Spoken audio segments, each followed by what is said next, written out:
Oh, all right. We don't have time for the full diet of that South African song, but maybe in the latter session, we may be able to revisit it. I know it's a popular, well-loved track. But good day to you, good to be in your company and all that. Good day to you, good to be in your company. And how are you? I hope your day is going well so far. Hope it even goes better for spending time in the company of one man went to Mo. The protocol, please click on the like button. If you haven't done that already, please click on like. If you're not already subscribed, please subscribe. If you want to come and join me on the link, there's a hyperlink that says StreamYard that invites you in. Say hello to me in the comment section. Super chat towards the stream. So do all those things. Let's just get started. We are reacting to an Obasanjo outing in the media space where he has gone on to describe Tinubu as a categorical failure. But why has he said that? Let's find out together.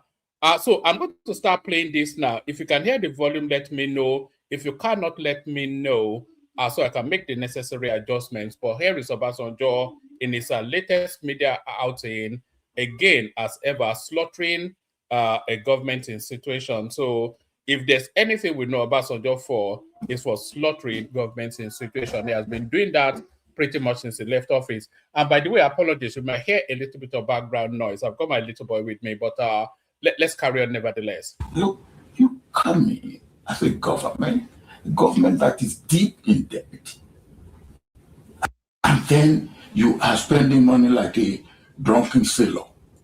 So what do you expect? They take it, you take debt, the first. Can somebody indicate in the comment section if you can hear the audio, if you can hear the Obasanjo? So let me know in the comment section so I know that we're not embarked on some sort of futile exercise. Let me know in the comment section. Let me know within a minute. Otherwise, we just abandon it and then we move on. One of the first things I learned in life, he who goes are borrowing, goes are sorrowing. And where is that? And then, can you hear that? We who goes are borrowing. Can you let me know in the comment section if you can hear Obasanjo? Yes or no? You know, this is one of the things that rankle. I invite you guys to like, you don't. I invite you to subscribe, you don't. I'm asking you now if the audio of the clip that we're reacting to is audible to you. So none of you can even say yes or no. So let me know if you can hear Obasanjo, yes or no. Yes or no. Can anybody let me know if you can hear Obasanjo? All right. Thank you, everyone. See you later. Can you hear Obasanjo, Bosun? What's all this nonsense now? Can you hear the thing? That's just the thing. If you can't tell me yes or no, then we end it. Nonsense. You can't hear it. Abimbola says you can hear it. Bosun says you cannot. You cannot hear Obasanjo. No. All right. Let me see if I can you hear. Okay, let me play it again. Look, you coming as a government that is deep in debt, and then you are spending money like a drunken sailor. So what do you expect? Okay, could you hear Obasanjo then? Yes or no? Just let me know.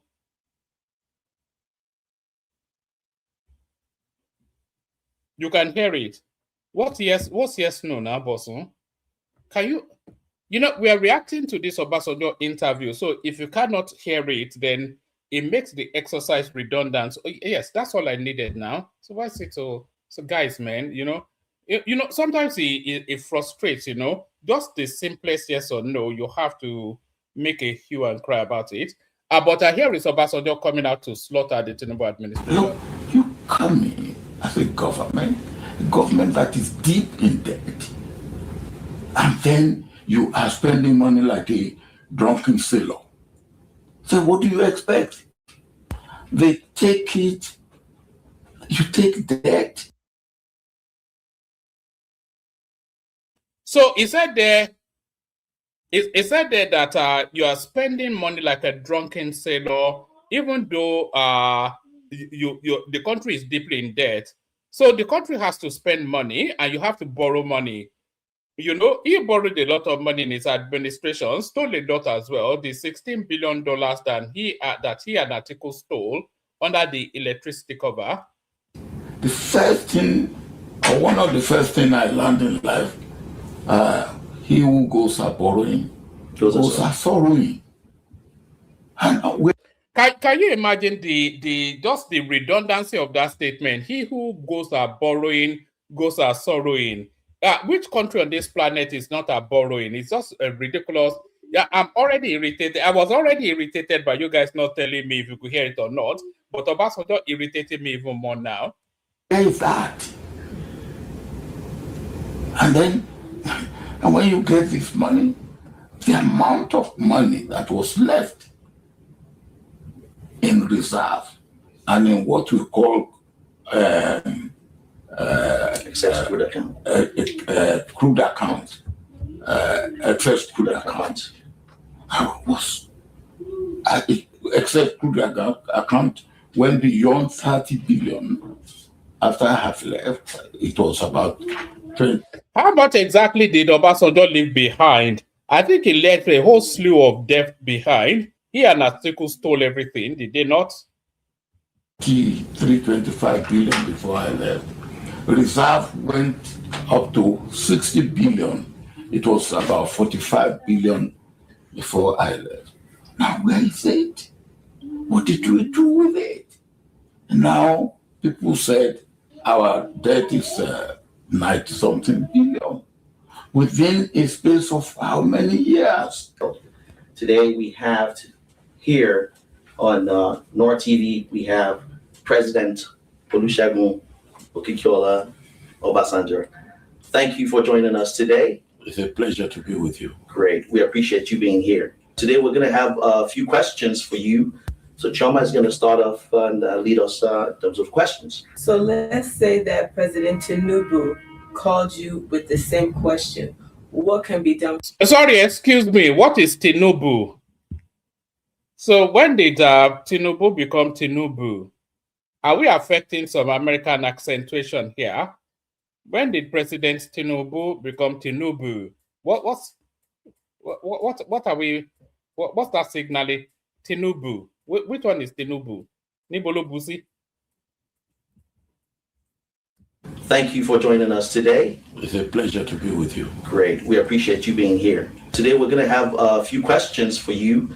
So Choma is going to start off and lead us in terms of questions. So let's say that President Tinubu called you with the same question. What can be done for the youth? What would you suggest he do? I would say, first of all, the measures that have been taken, two particularly, which are internal measures, are measures that are desirable, but not enough thought. And specifically, which measures are you? The measure of removing subsidy. Okay, yes. Subsidy has to go. But what study have you done before you wake up and just say, no more subsidy? No, so let's address that, because I hear a lot of that from especially the obedient space and people sympathetic to the obedient space. So what did Tinubu do before he removed subsidy? The first thing is that Tinubu did not actually remove subsidy. I think quite a lot of people know this. Some of them pretend not to know, but I suspect that none of the obedient space know this because they are ignorant to what is going on around them. All they want is to scream and shout and do ethnic jingoism.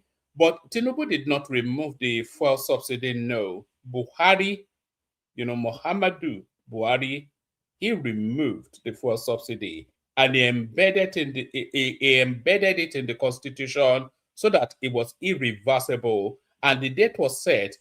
In the last throes of the Buhari administration, they took special measures to take a 6-month fiat from the parliament then, from the Senate then, to get some money to insulate our fuel subsidy. But after those 6 months, the window closed for any subsidy to take place. So Tinubu did not remove the fuel subsidy. Buhari removed the fuel subsidy and he embedded that removal in the constitution. So forget that. And then what did Tinubu do to insulate the effect, to cushion the effect? He did a lot of energy transfer and alternative energy in. He did a lot of gas propelled sort of transportation, bought a lot of gas buses, created a lot of gas stations, not gas as in petrol, but gas as in actual gas. So he did a lot of that to insulate the effect, to cushion the effect of that removal of fuel subsidy. And then he did a lot to adjust the impact on the average citizenry. But the marquee thing that he did was to introduce those CNG buses and the CNG charging stations, etc., which is now commonplace up and down the country. So what did he do? He did a lot of things.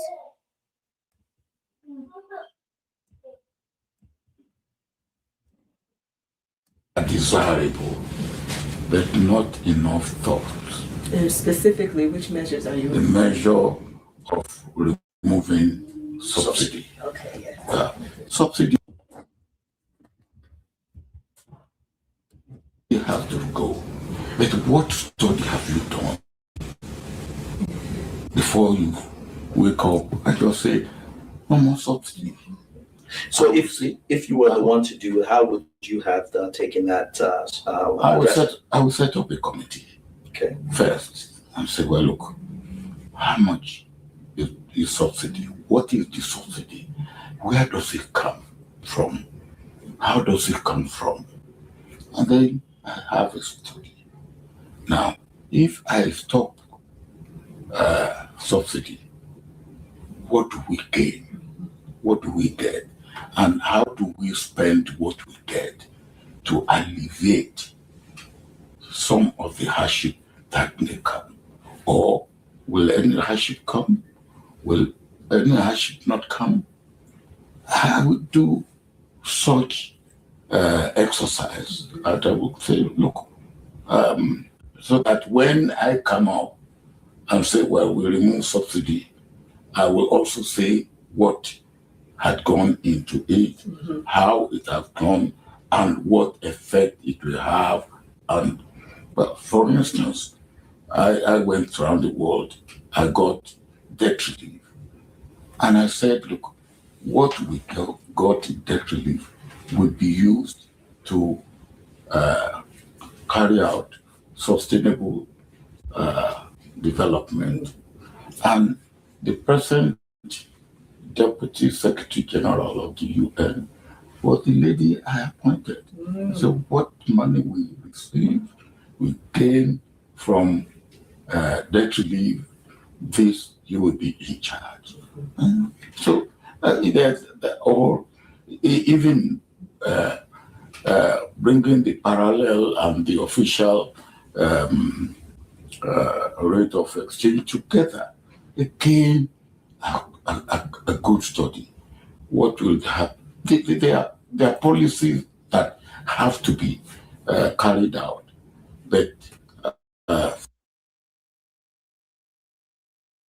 the first impact that we have to, the first question rather that we have to ask is that what impact did Obasanjo have on the Nigerian narrative in his 8 years?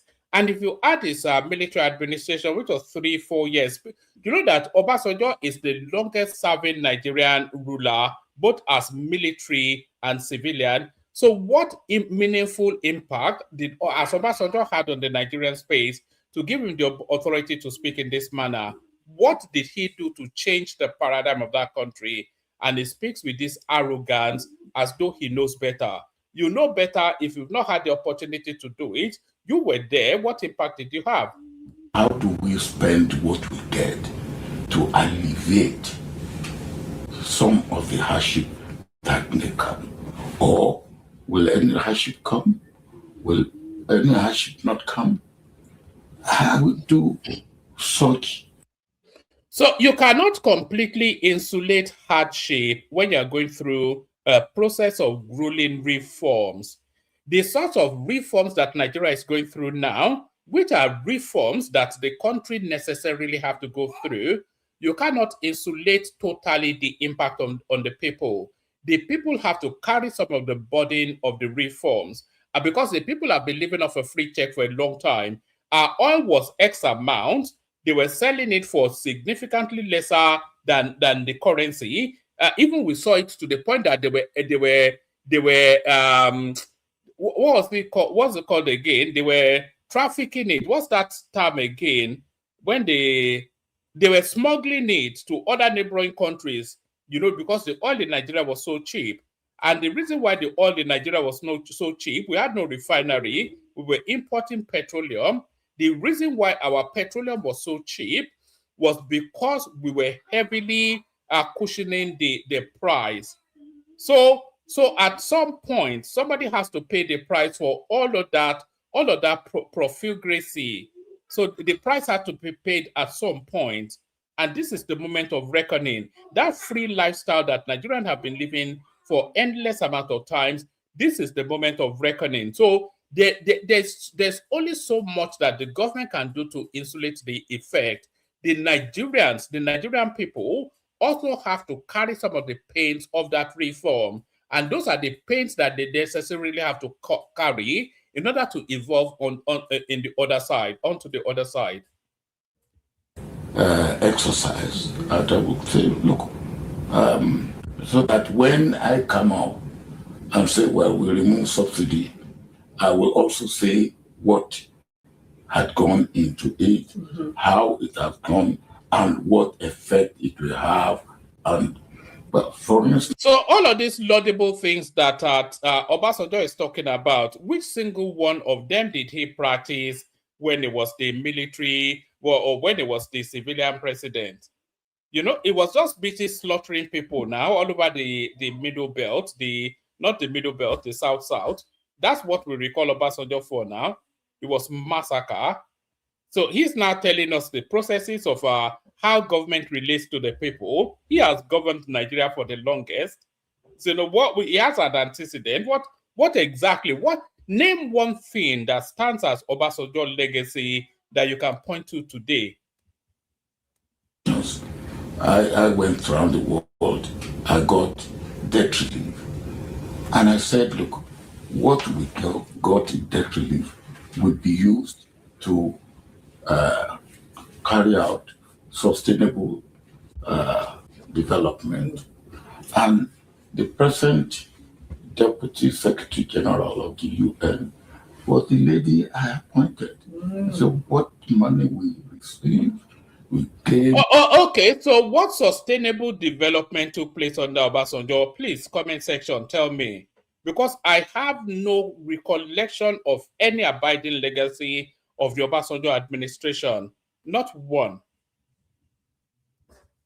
From debt relief, this you will be in charge. So or even bringing the parallel and the official rate of exchange together, again, a good study.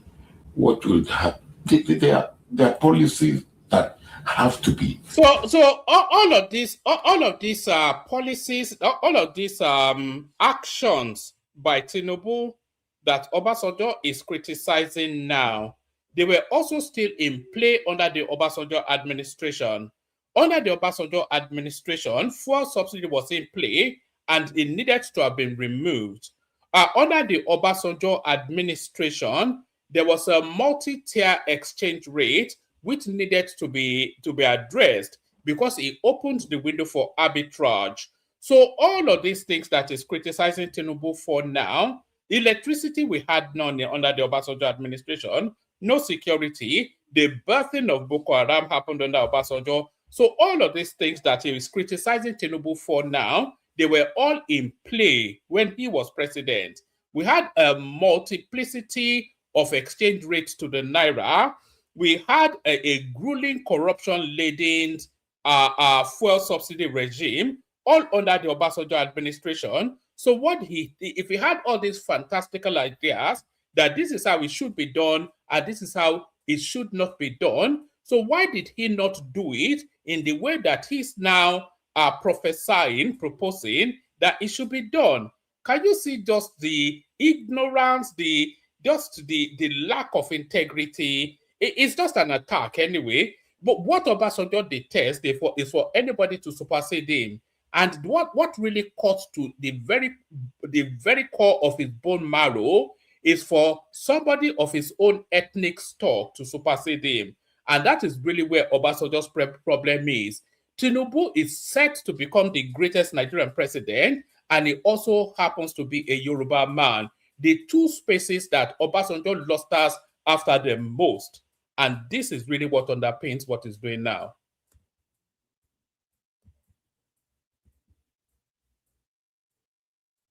The present Deputy Secretary General of the UN was the lady I appointed.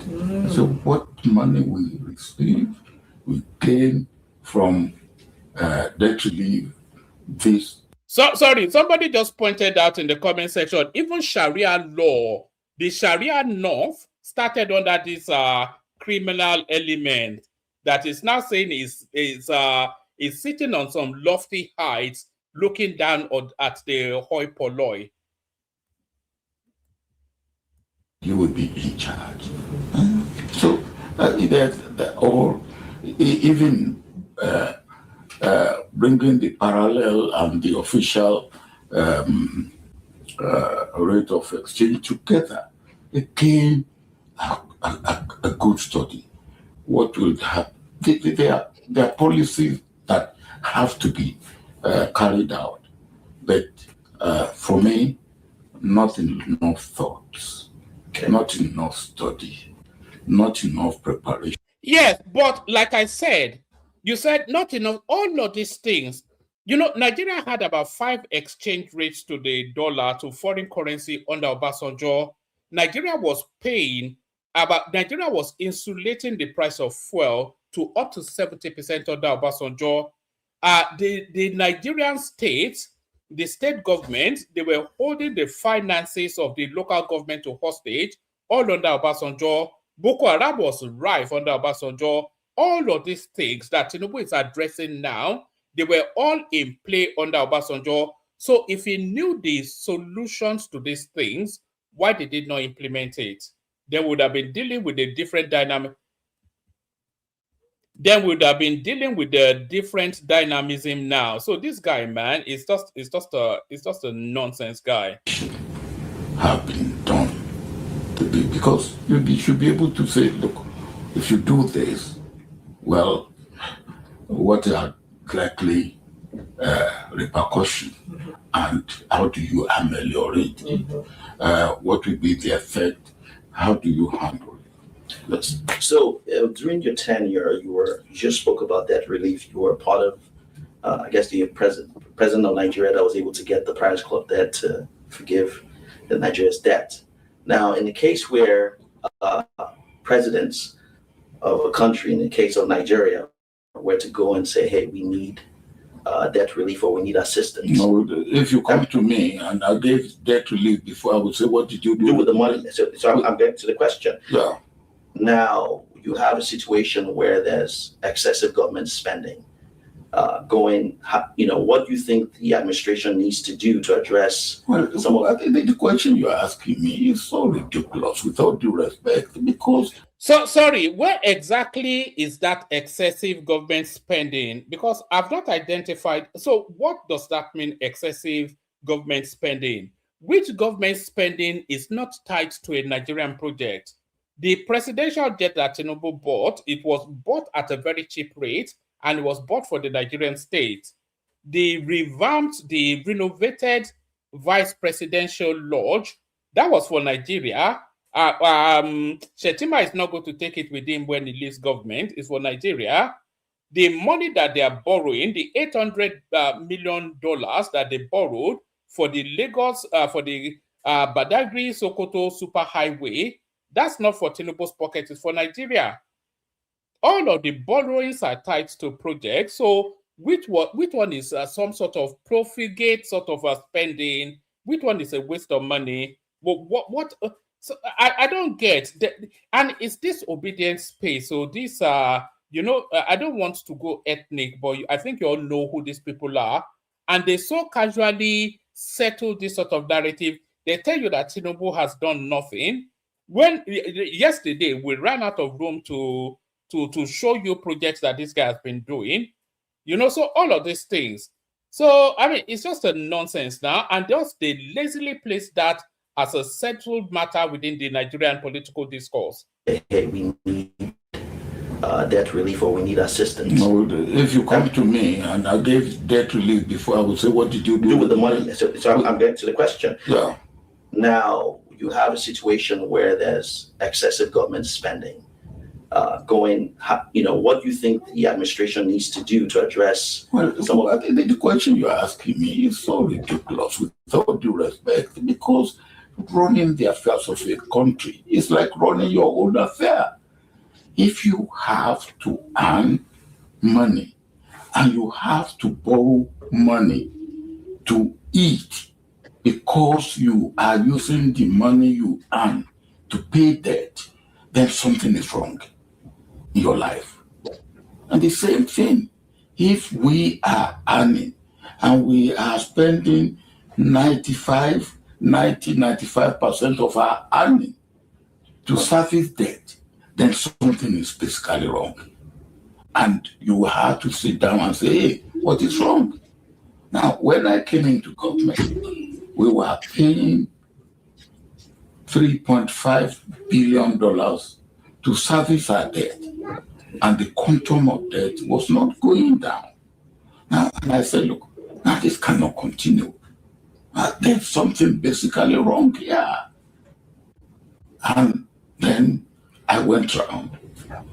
And when I made my case, people say, "Okay, look, you have a case, but we expect something from you." And what do they expect from me? They expect reform. And I keep telling them, "Look, reform that's one thing that is normal in life. You are looking at your life, even as a person, as a family, You are looking at your life. What do you mean you need to do differently? What adjustment do you need to make? And that is the way, even more so for a government. Now, we have to reform. Look, you come in as a government that is deep in debt, and then you are spending money like a drunken sailor. So what do you expect? So the question you asked me, I mean, it's obviously a cliche question in the sense that I don't think that I find this almost in most African countries. They take it. You take debt. The first thing, or one of the first thing I learned in life, he who goes a borrowing goes a sorrowing. And where is that? And then when you get this money, the amount of money that was left in reserve and in what we call excess crude account, crude account, excess crude account was excess crude account went beyond 30 billion. After I have left, it was about 25 billion before I left. Reserve went up to 60 billion. It was so those figures are not true, by the way. The Abdul Salam Abubakar administration left the country in grueling debt. You know, there was nothing in the reserves. So, and Obasanjo had no economy. There was no oil spike under the Obasanjo administration. What he essentially did was a lot of debt forgiveness and managed what he had left. So there was not anything to leave 60 whatever billion dollars. It's just a lie. It's just an outright lie. But then of course Obasanjo is notorious for telling lies.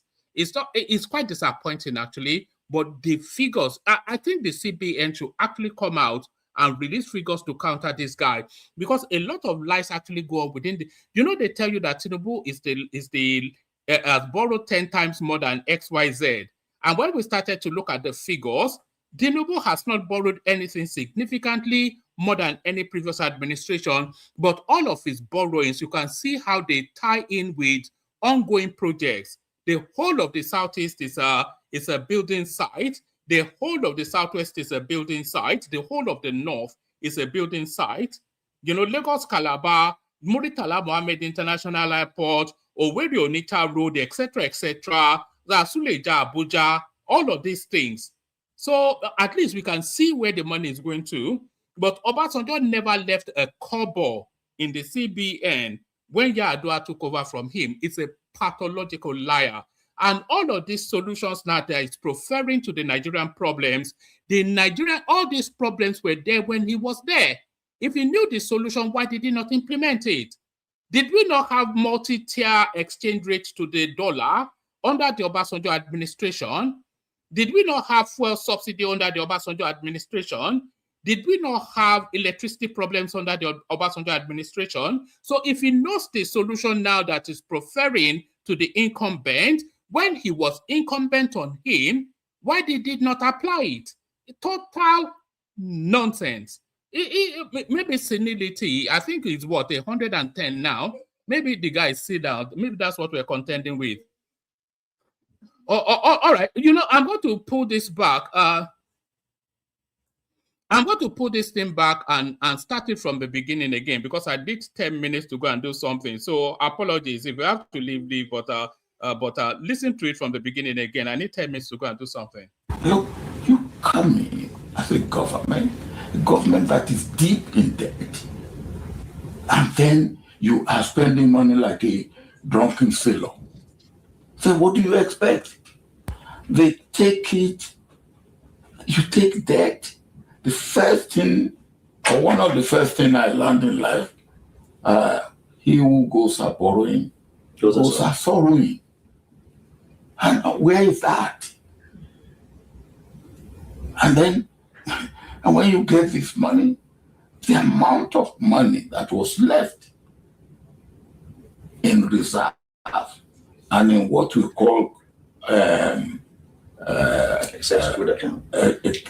Crude account, excess crude account. Excess crude account went beyond 30 billion.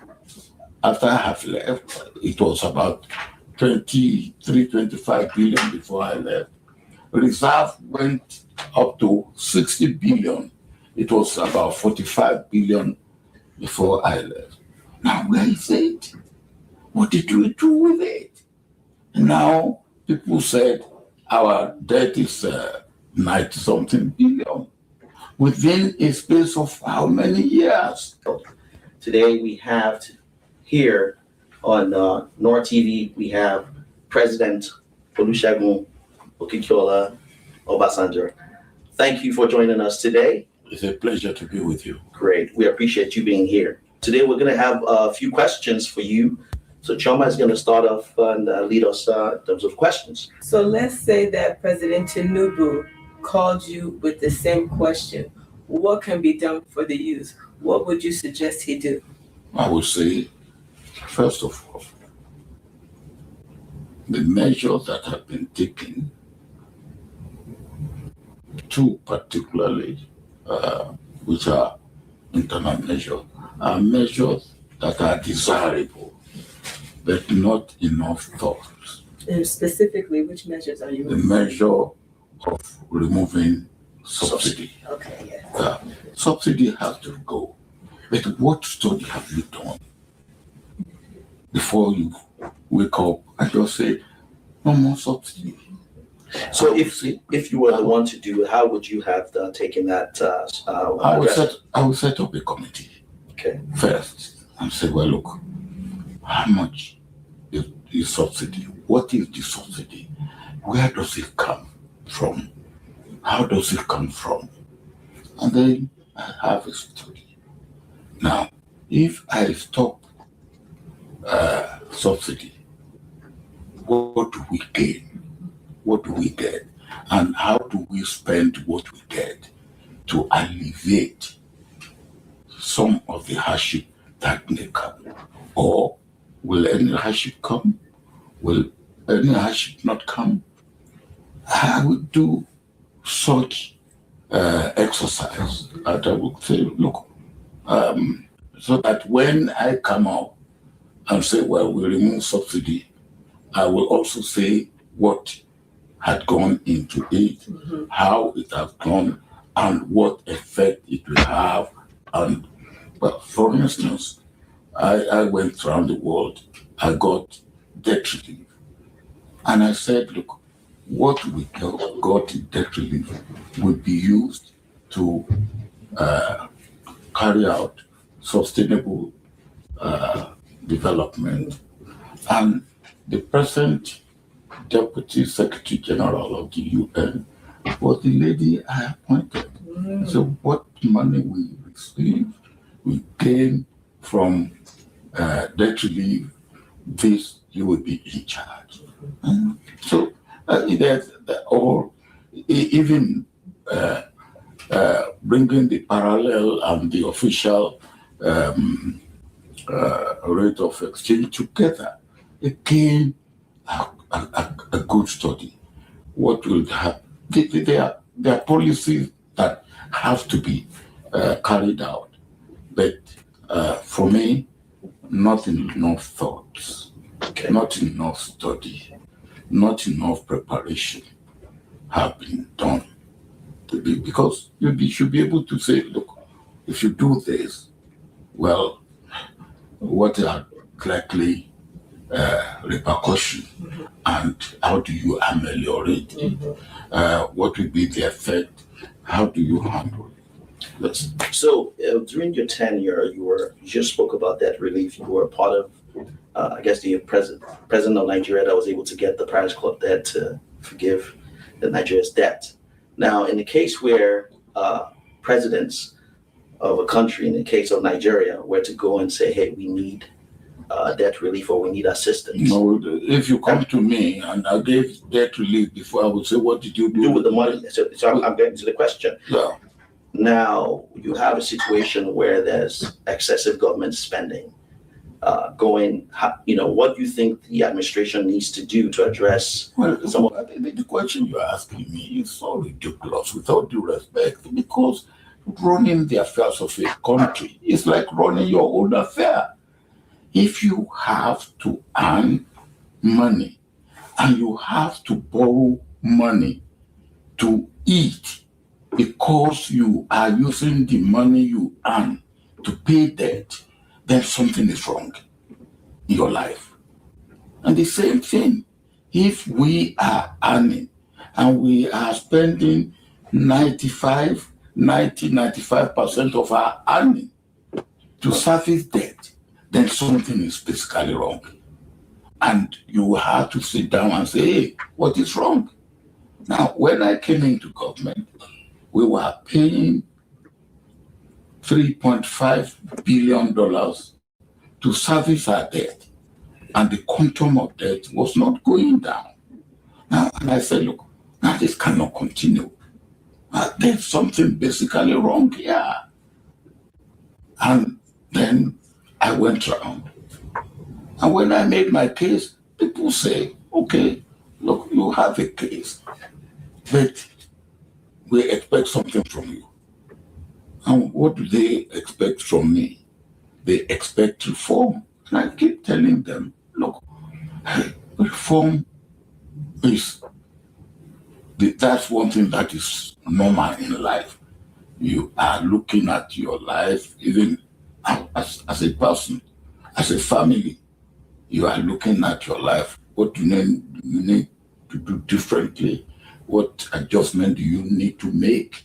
And that is the way, even more so for a government.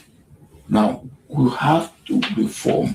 Look, you come in as a government that is deep in debt, and then you are spending money like a drunken sailor.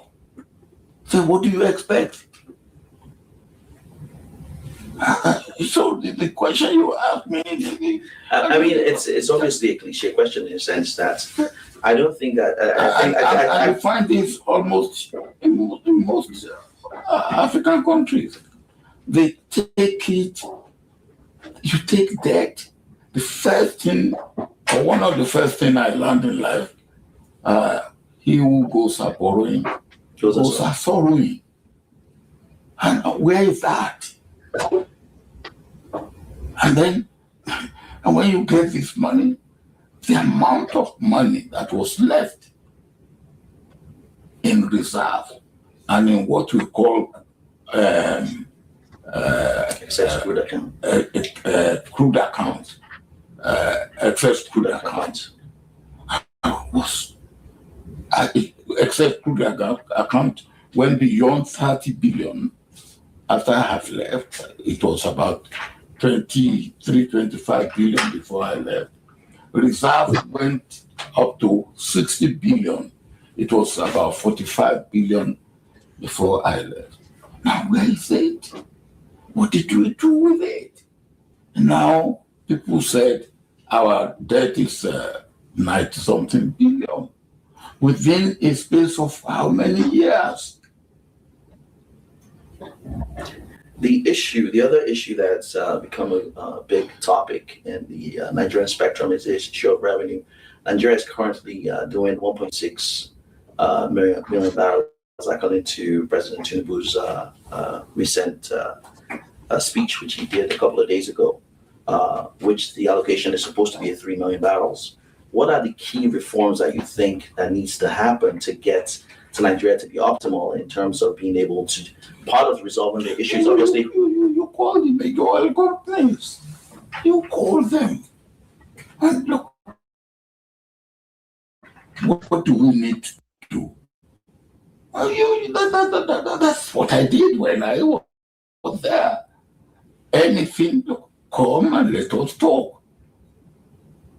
And as one of them said to me after I left government, and he said, look, we didn't always get what we wanted with you, but we know we will get a decision. Because I called them, look, what is your problem? This is my problem. and we talk.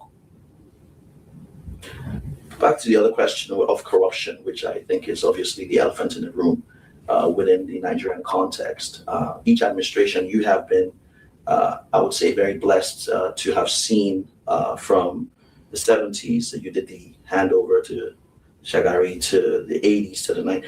Now, what are some of the key things that you've seen based on your experience that the current administration needs to have in perspective to be able to run that country very well? Because obviously, from hindsight, is Character. That's the first thing, as far as I'm concerned. And that's the attribute of a leader. And the next thing after that is your policy. How relevant is your policy? People must see leadership is not a picnic. For me, leadership is an exercise in sacrifice. What is the sacrifice that you are making? If you are asking me to make sacrifice, what sacrifice are you making? If you are asking me to go this way, what are you ready to go that way? Are you going that way? What example are you showing? Not only yourself, even people around you. with the That character, policy, then the people around you. I always say that a tree will not make a forest. So the leader by himself or herself alone is not enough. You have to build a team. And again, a credible team. Men and women that are competent, and their competency is known and is seen. Men and women of good character. Nobody is an angel or perfect, but you can see what they stand for. Character, policy that is relevant to the situation, and implementation of that policy. Then the team. You don't need 1,000 people, but you need core, I would say 12 to 15 that are solid. And you can get them. You have to headhunt. You have to look for them. And there must be people who, when people see them, they will say yes. They will respect them for what they are and for what they will bring in and bring on the table. I have been saying, not only to Nigeria, in the case of Nigeria, but in the case of Africa, we are all sitting on a cake of gunpowder. Yeah. For as long as we regard disregard the interest of the youth. So as I always say, don't say the youth are leaders of tomorrow. They are there today. They are there today. I was at a meeting where I was the chairman, and the lady, 24-year-old lady, won the competition, essay competition. And when he was going to talk to us, he said, look, thank you, you people have 2063. That's all right. Some of you will be dead by then. I hope I will still be alive, but I don't wait till 2063. I want what I will get tomorrow. And that is true. What are we giving him, or what are we giving her and people like her today and tomorrow and day after tomorrow? If we are talking of 2030, sustainable development, yes, all right. But what do we do, or what do we get between now and 2030? Not to even talk of 2063. And if we don't think this way, and we don't carry the youth along this way, we are in trouble. And we should tell ourselves this. We are in trouble. And you see what happened in Kenya. I was there. And after that, I was with President Ruto. And, it is not paying enough attention to the need, the welfare, and the well-being of our youth. Simple. And I look at, I have met those of them who made the attempt to cross the Sahara and cross the Mediterranean. It's a harrowing when they tell you their experience, and you will pity them. And I say, look, leaders who allow this to happen, they tainted their hands with blood. Because many of these youth died in the process. And what do we do? What do we do? We have in Nigeria over 20 million children that should be in school that are not in school. Now, nobody will need to tell you, you don't need to be an oracle to say those will be recruited in 12, 15 years' time. It may be called something else. It won't be Boko Haram. But you must know that. Now, that's your warriors. 20 million children that should be in school that are not in school. Those that have no employment, no job, and they see you in obscene affluence. What do you expect them to do? Given not only in Nigeria. Nigeria is an example.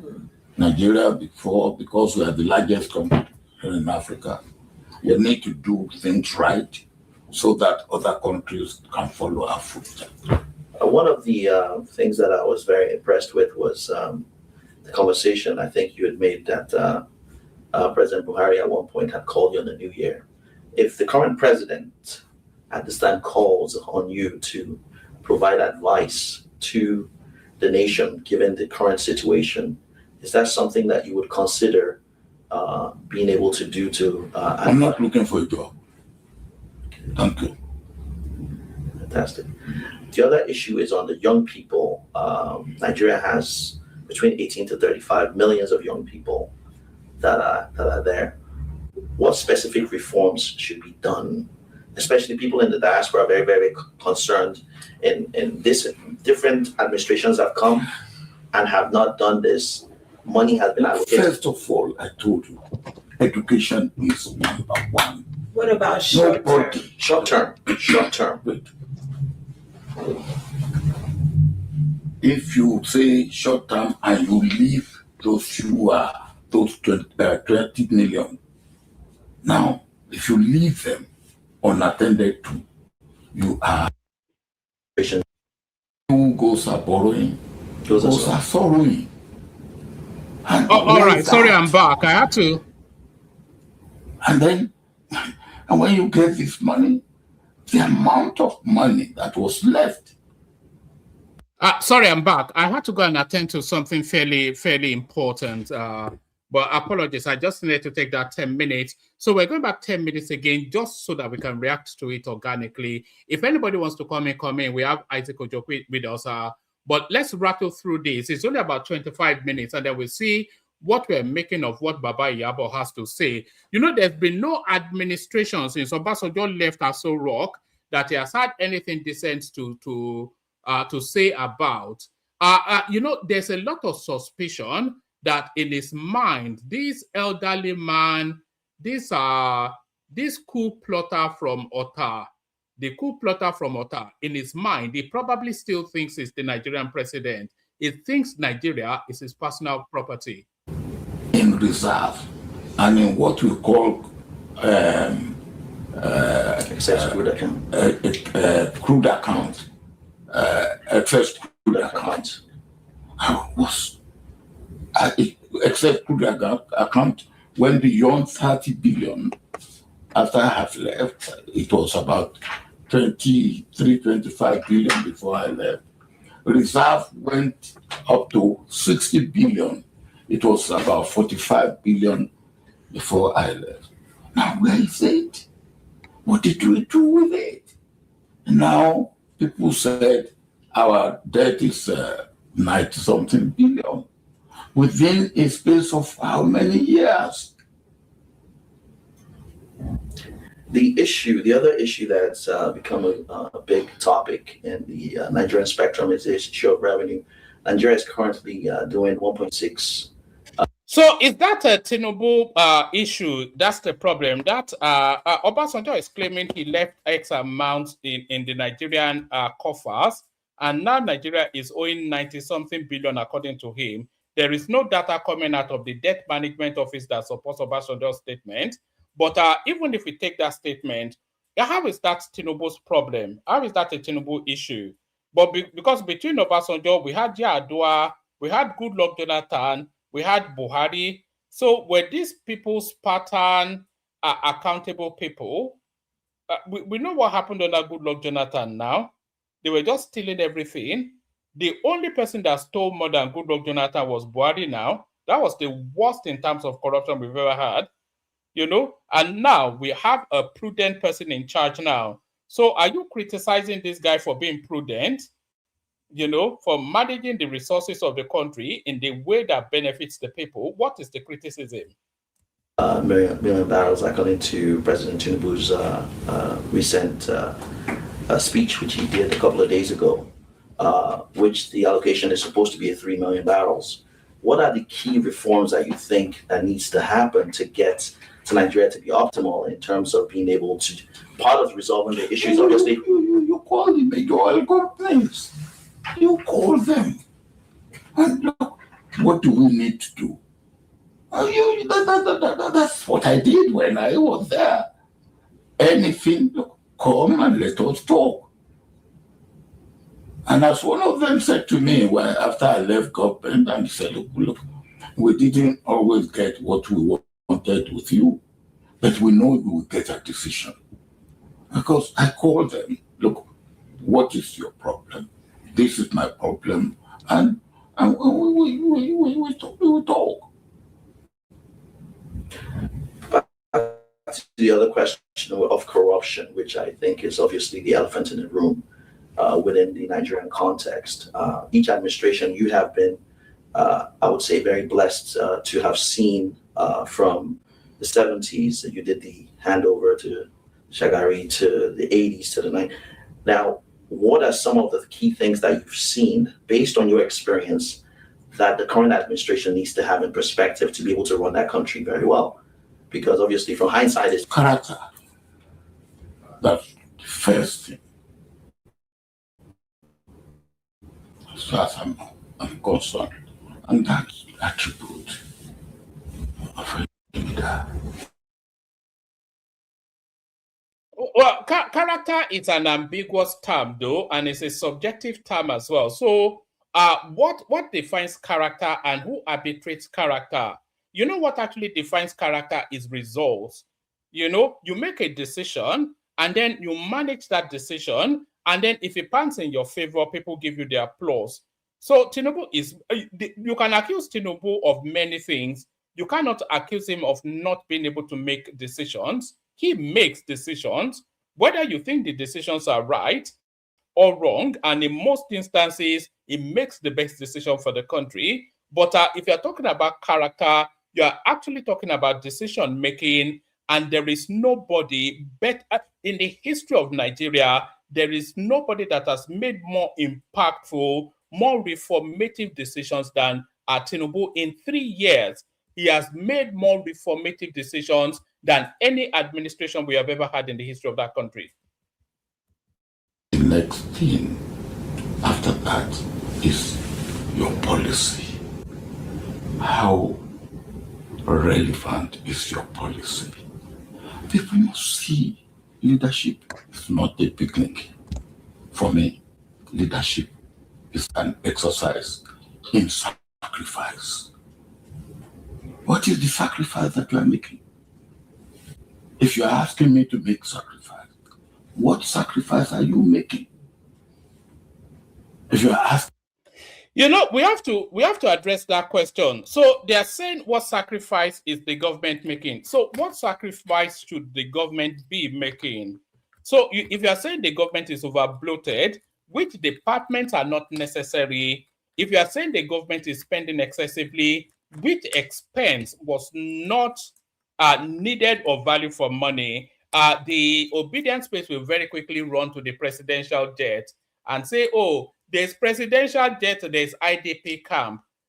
Go to any other country, the country's expenses and the expenditures of the functionings of government is totally different and separate from, there's no country that doesn't have grueling suffering. Go to the United States, you see people on Skid Row. The homelessness problem in the United States is one of the worst in the world. They have no health system. And that Donald Trump is spending money like a drunken sailor, because those are two separate spaces. The United Kingdom, Germany is all the same narrative, Japan. So all of this nonsense, what sacrifice exactly? Should Tinubu be soaking Gary Adepa in Aso Rock? Is that what aligns him? What shows empathy towards the people? It's a non-sequitur, nonsensical, sort of ill-thought-out, pedestrian sort of a thing to say. asking me to go this way. What, are you ready to go that way? Are you going that way? What example are you showing? Not only yourself, even people around you.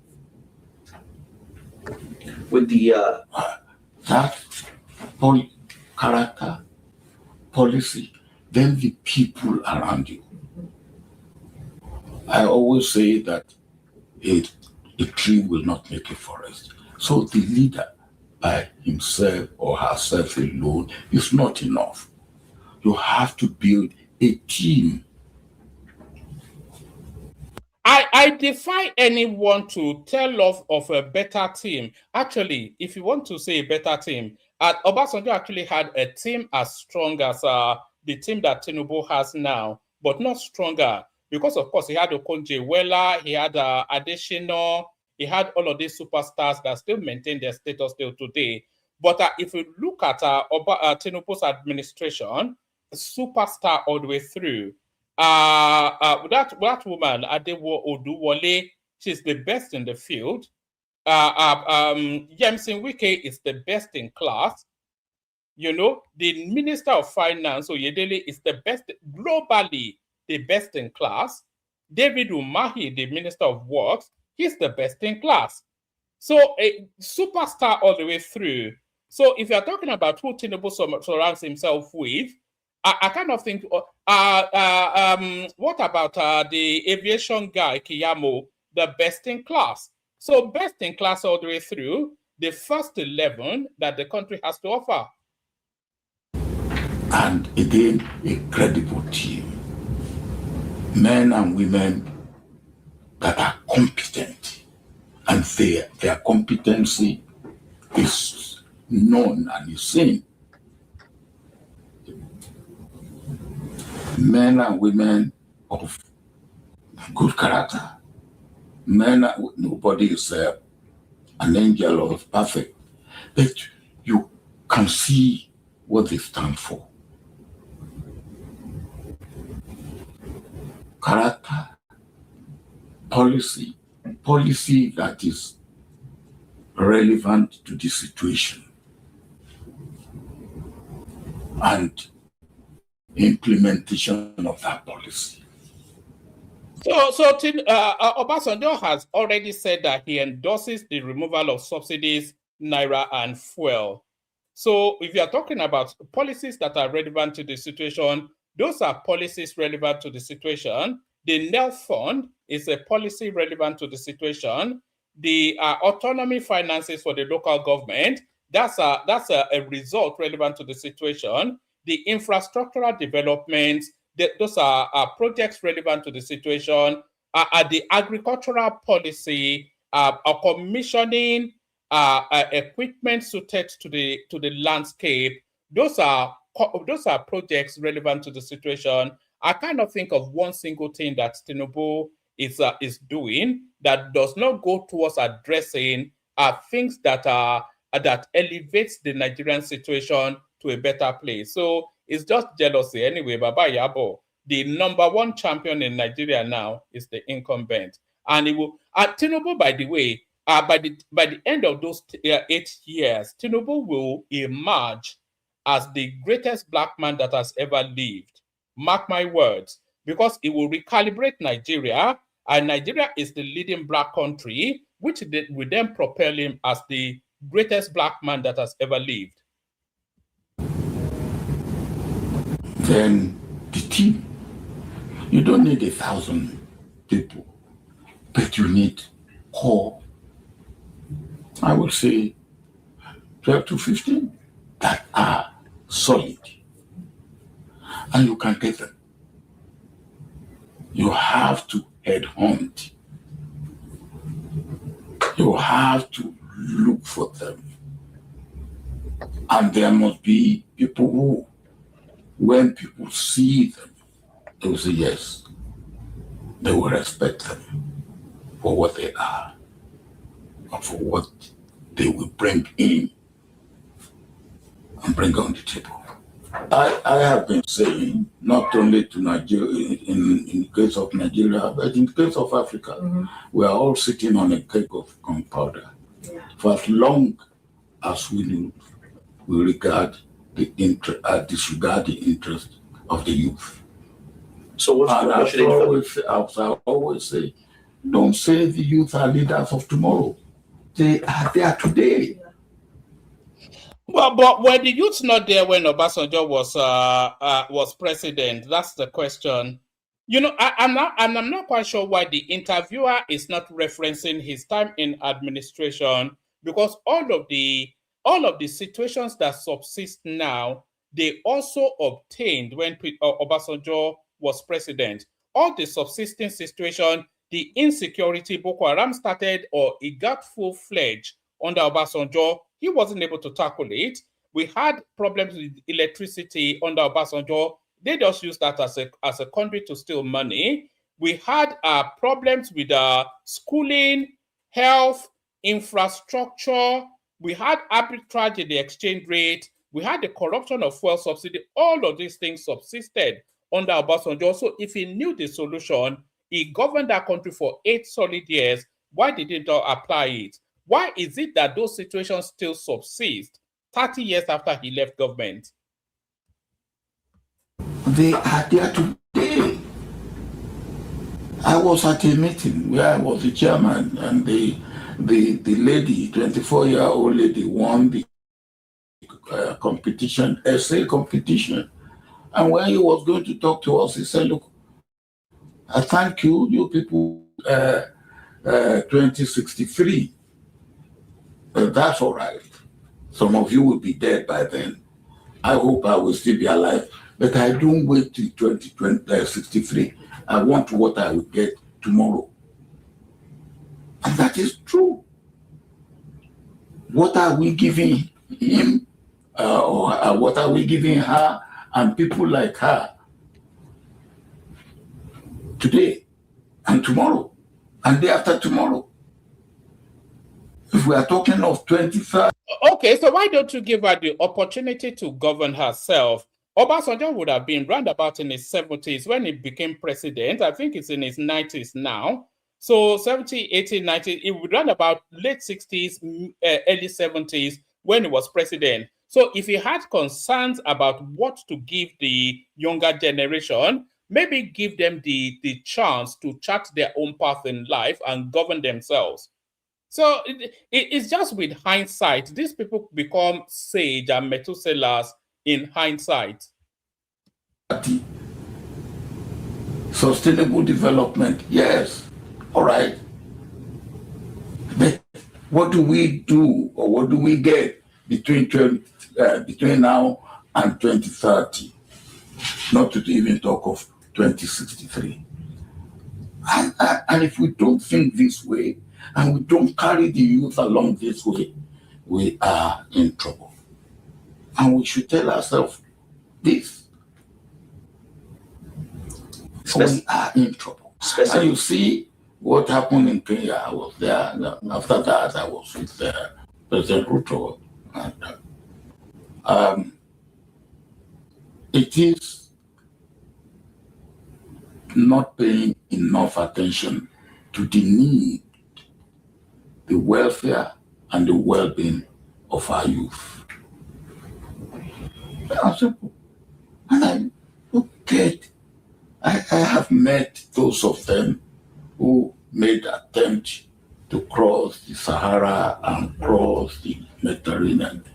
It's a harrowing when they tell you their experience. And you will.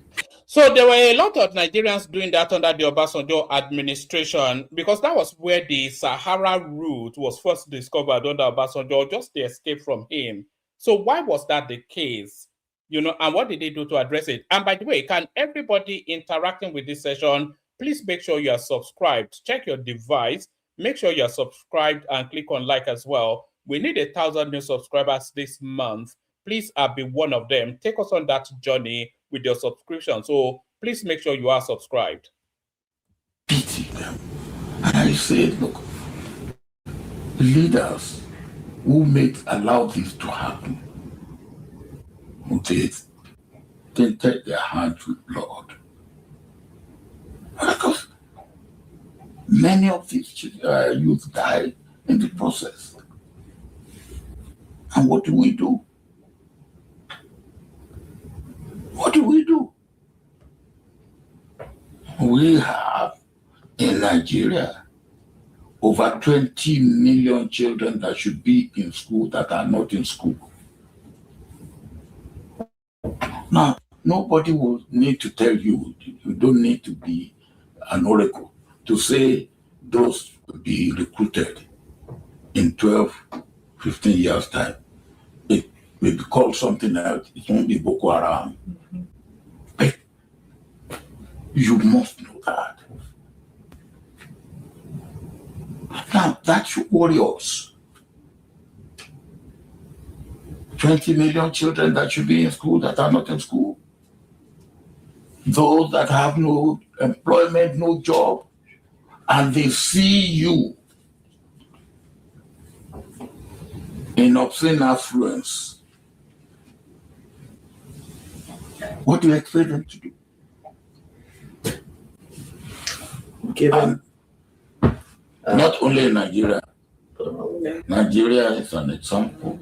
Nigeria because we are the largest country in Africa, we need to do things right so that other countries can follow our footsteps. One of the things that I was very impressed with was the conversation I think you had made that President Buhari at one point had called you on the New Year.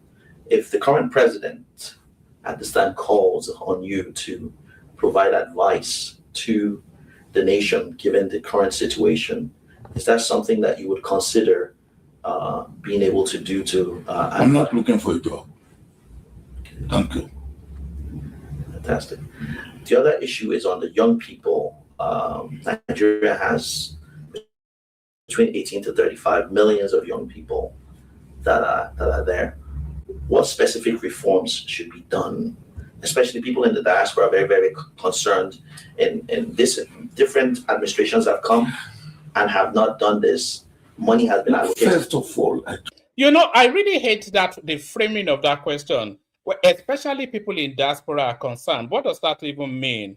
What has the concern of people in diaspora got to do with anything? The situation of teams is untenable and unacceptable. So therefore, it needs to be addressed. So what is the diaspora perspective? What does that add to that people in the diaspora are concerned? If you're in diaspora, you are concerned. Why don't you come home and fix something? What does it's just a is this just this little? It's still that Uncle Tomish pandering to a Western narrative. Are the people in diaspora not Nigerians? You know, all these people doing all sorts of anyway. It's an annoying framing of a sentence, Education of a question rather. is number one. What about short term? Short term. Wait. If you say short term and you leave those 20 million, now if you leave them unattended to, you are postponing the evil day. Yes. While you are talking of short term, I went around at one time and said, look, how do we take care of this? And we have to have more classrooms, more teachers, put them. By the time they complete their 6 years in primary school, the transition, you will have been able to prepare the transition from primary to middle school, as they call it, or junior secondary. Now, first you have to produce. Look, we are, you know what we are doing? We are sharing poverty among the majority of our people. There are few who are rich. And we must know that the system that cannot help the majority poor will not save the minority rich at any time. And our system, what we practice, is not helping the majority poor. And the small rich people think that they will be saved when the majority are poor, are in abject poverty. Don't worry, the minority rich, as he puts it, they are already saved. Just as early as yesterday, Otedola bought a 92 billion naira mansion in St. John's Wood in London. So don't worry, the rich are already all right. They are oppressed. They are hungry, and they are angry. All right, we only have about 5-7 more minutes of it, and then we'll see what people are making of it. If anybody wants to come in, I'll send a link in the comment section. Come and tell me what you are making of Baba Yabo's latest mischief making.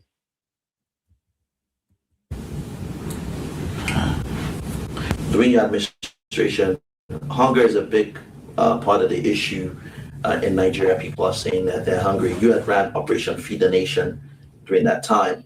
What policies, what did you learn at that time when you ran that could be implemented right now that can help the current administration?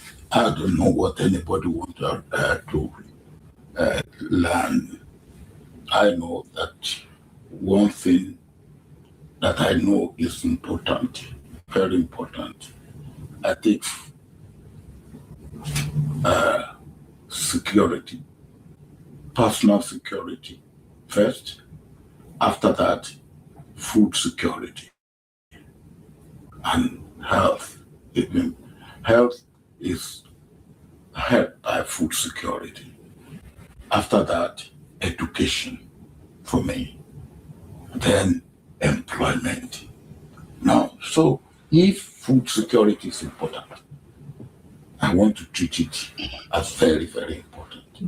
After I have been able to provide safety personal safety, your safety for your person, your property. Whether it's the way this guy talks in abstract. This guy governed Nigeria for 8 years solid under the Fourth Republic. So which of these things did he do? Did he feed the country? Did he provide security? Did he provide a healthcare system? What did he do in education? All these out of school children, were they not there when he was there? Are all these things that is highlighting now, are there new phenomenons that are suddenly sprung up after he left government? What are we talking about? those who are there now or who will be there tomorrow understand it that way, that's a different thing. So it's not me to teach them, but if they want me to teach them and they ask me, not the way you are asking me now, because you know some of the answer before you ask me, but they will come, anybody. Well, I wanted debt relief. I was going around the world. I was looking for those who will help me. I had, in my first term, I had a very good man as my Minister of Finance, late Adamu Chiroma. But Adamu Chiroma didn't know anything about international financial institutions and how it operates. So I got Ngozi. Ngozi is not a perfect human being. Nobody is. But he was frightfully. And by the way, that Ngozi's son, he was arrested for fraud, I think, 2 days ago in America. Is anybody aware of that story? Competent, technically. And I needed, I got her. When I'm talking to a president or a prime minister, she's talking to a finance minister. Say, hey, hold the finance minister, don't leave him or her until he gets instruction from his or her president. That's the way we did it. You have a problem, you seek how to solve your problem, and then you go for solution. Thank you so much, President Obasanjo. So that's the end of that. Mr. Know-it-all, Olusegun Obasanjo. Baba, what are you making of that? Was I wrong to be so irritated, especially given this guy is antecedents in governance? Nobody has governed Nigeria more than this guy, military civilian, and he's telling you what the problems are without having already had the opportunity to address it copiously. Oh man, good morning. Why wouldn't you be irritated like every reasonable some people or every reasonable person when you don't think from your backside where the sun doesn't shine? Our Baba, Omolowo Duru, Oriki, Onlomba Onja Babawa. Are we Menukuru Nitu? We have Yakubu Gowon still living.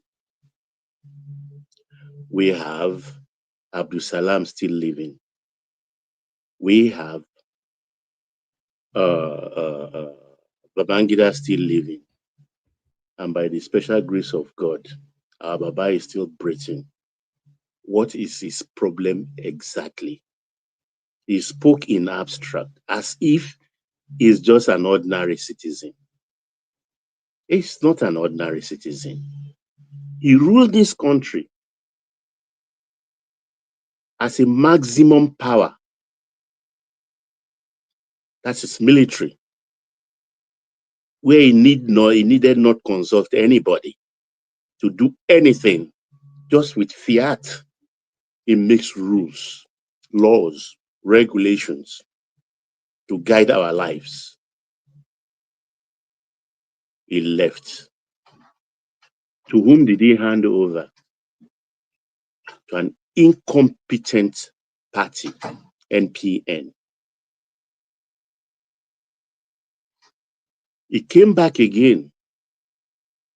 What is special grace? From death row to life sentence, to maybe 21 years. God gave him a second chance. How many people in the world has that kind of grace? You will think a man coming from being a maximum ruler, coming into a democratic administration, which he heads for 2 terms, you will think he will make the necessary adjustment and reform this country accordingly.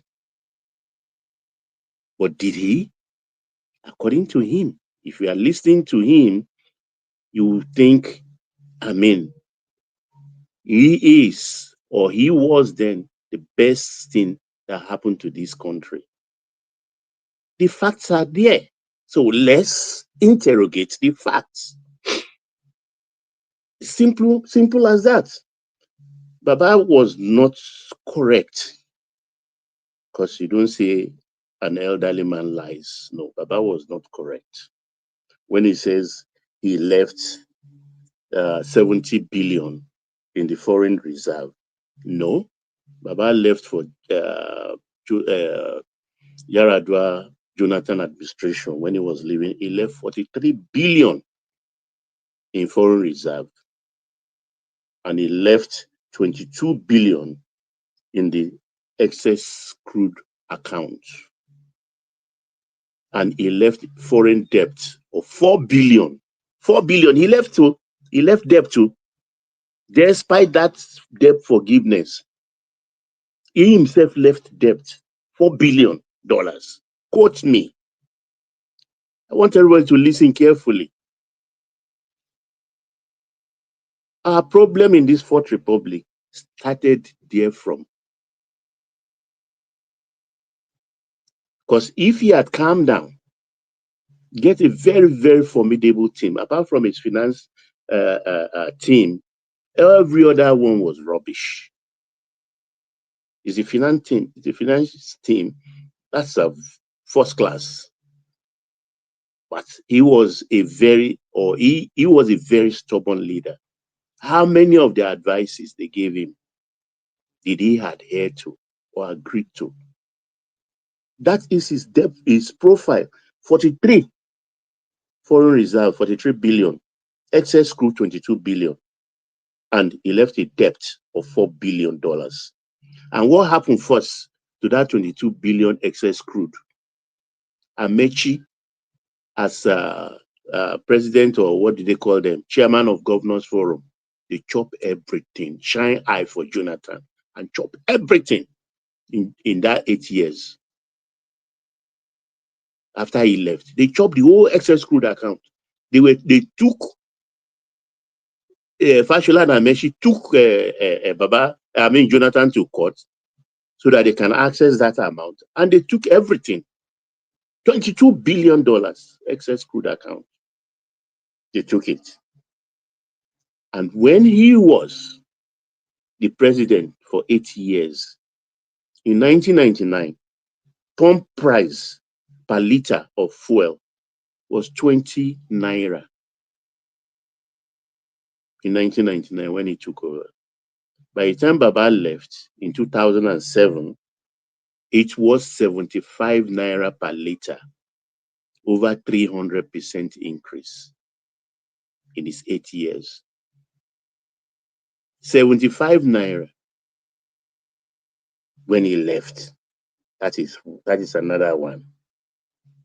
Now, coming to our national assets today, because when people will first say anything, the first thing they say, oh, he gave us a mobile telephony.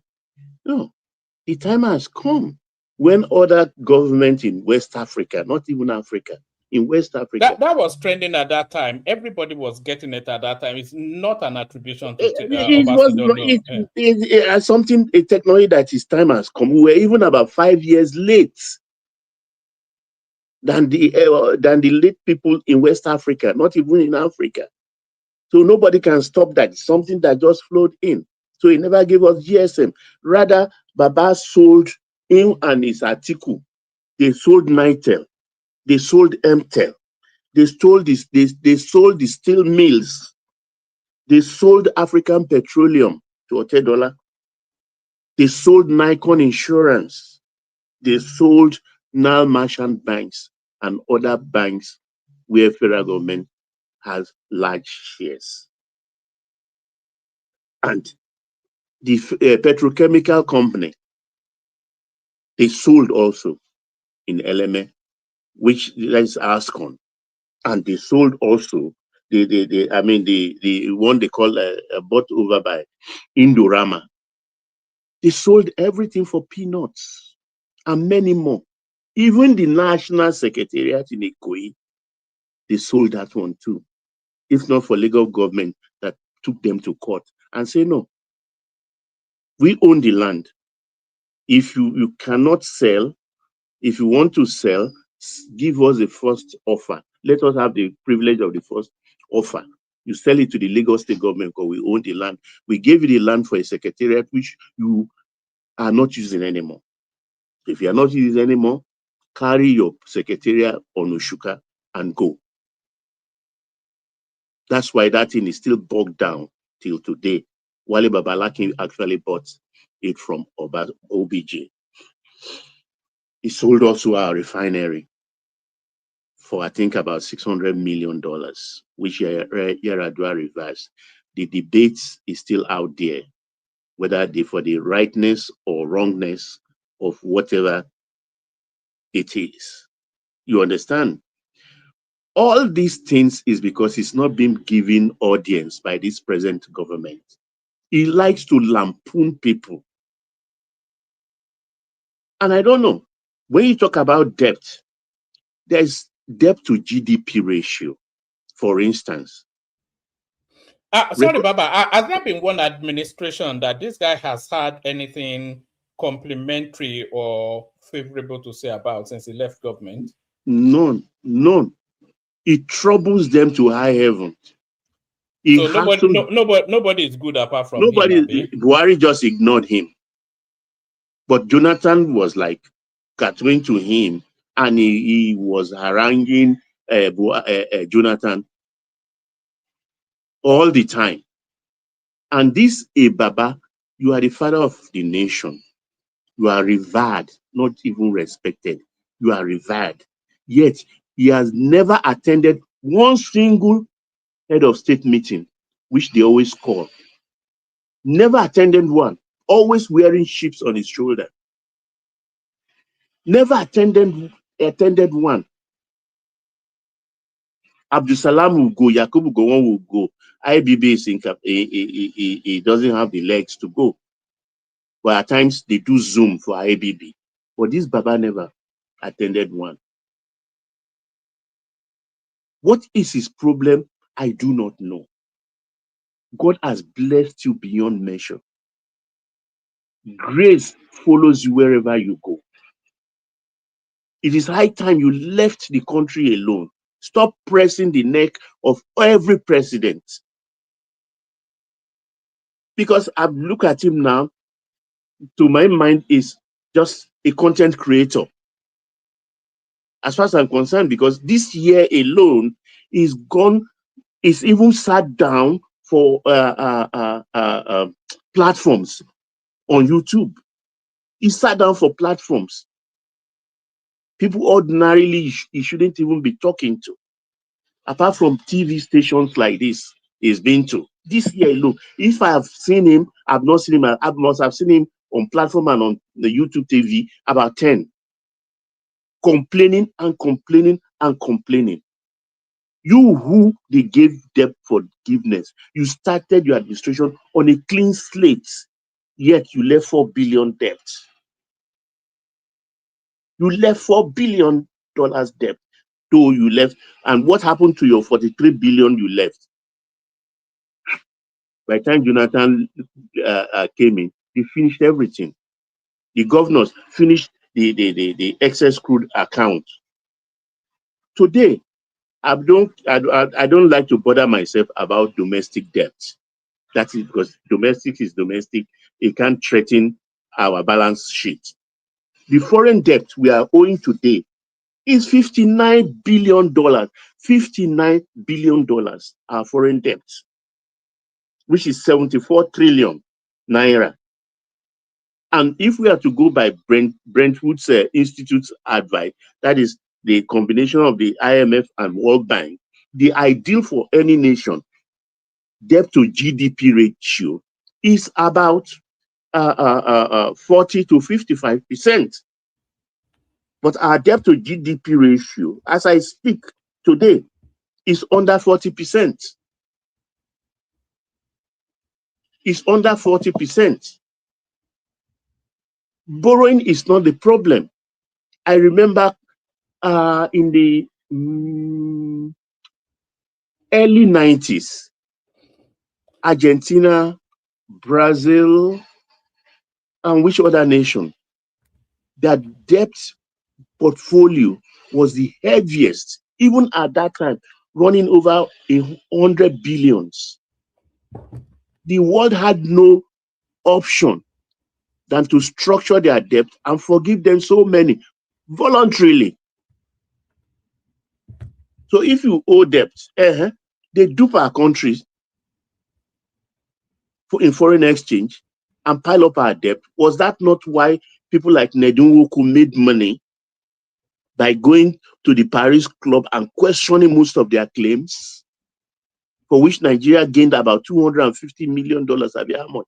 Don't let me quote the figures. That's how Nedunwoku made his fortune. Because as the person who chased that money, he is entitled to his own cut of that at a certain percentage. And these are part of the problem you created for the country. So when Baba sits like this, our father sits like this and start lampooning everybody, it's like in our homestead. When our father starts hassling us every day, we will start avoiding him. Maybe that is why he's now going from one platform to the other, granting unnecessary interview. I can remember during the Reagan era, when he was like this, and somebody told him, a musician, ordinary Madonna, told him, Papa, don't preach to me. Papa, don't preach to us. You've had the opportunity, 2 occasions. Let another person carry on. Just I had the bell. I'm coming. Yes, I heard it too. So thank you, Baba. Isaac, are you there? Did you have anything to say about Obasanjo, Isaac? Let me unmute. Yeah, Mama, I heard the bell too. Yes. It's an old school bell, isn't it? Just ding.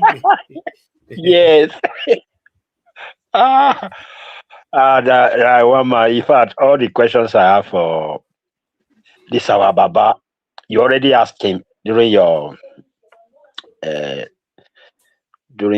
play. You know, you asked a lot of questions that he should be. But one thing I just want to quickly add is, you see, this interview was not necessary. To be frank, the interview was not necessary. In fact, although it should be the one orchestrating it, it should be the one that is trying to, like you rightly said.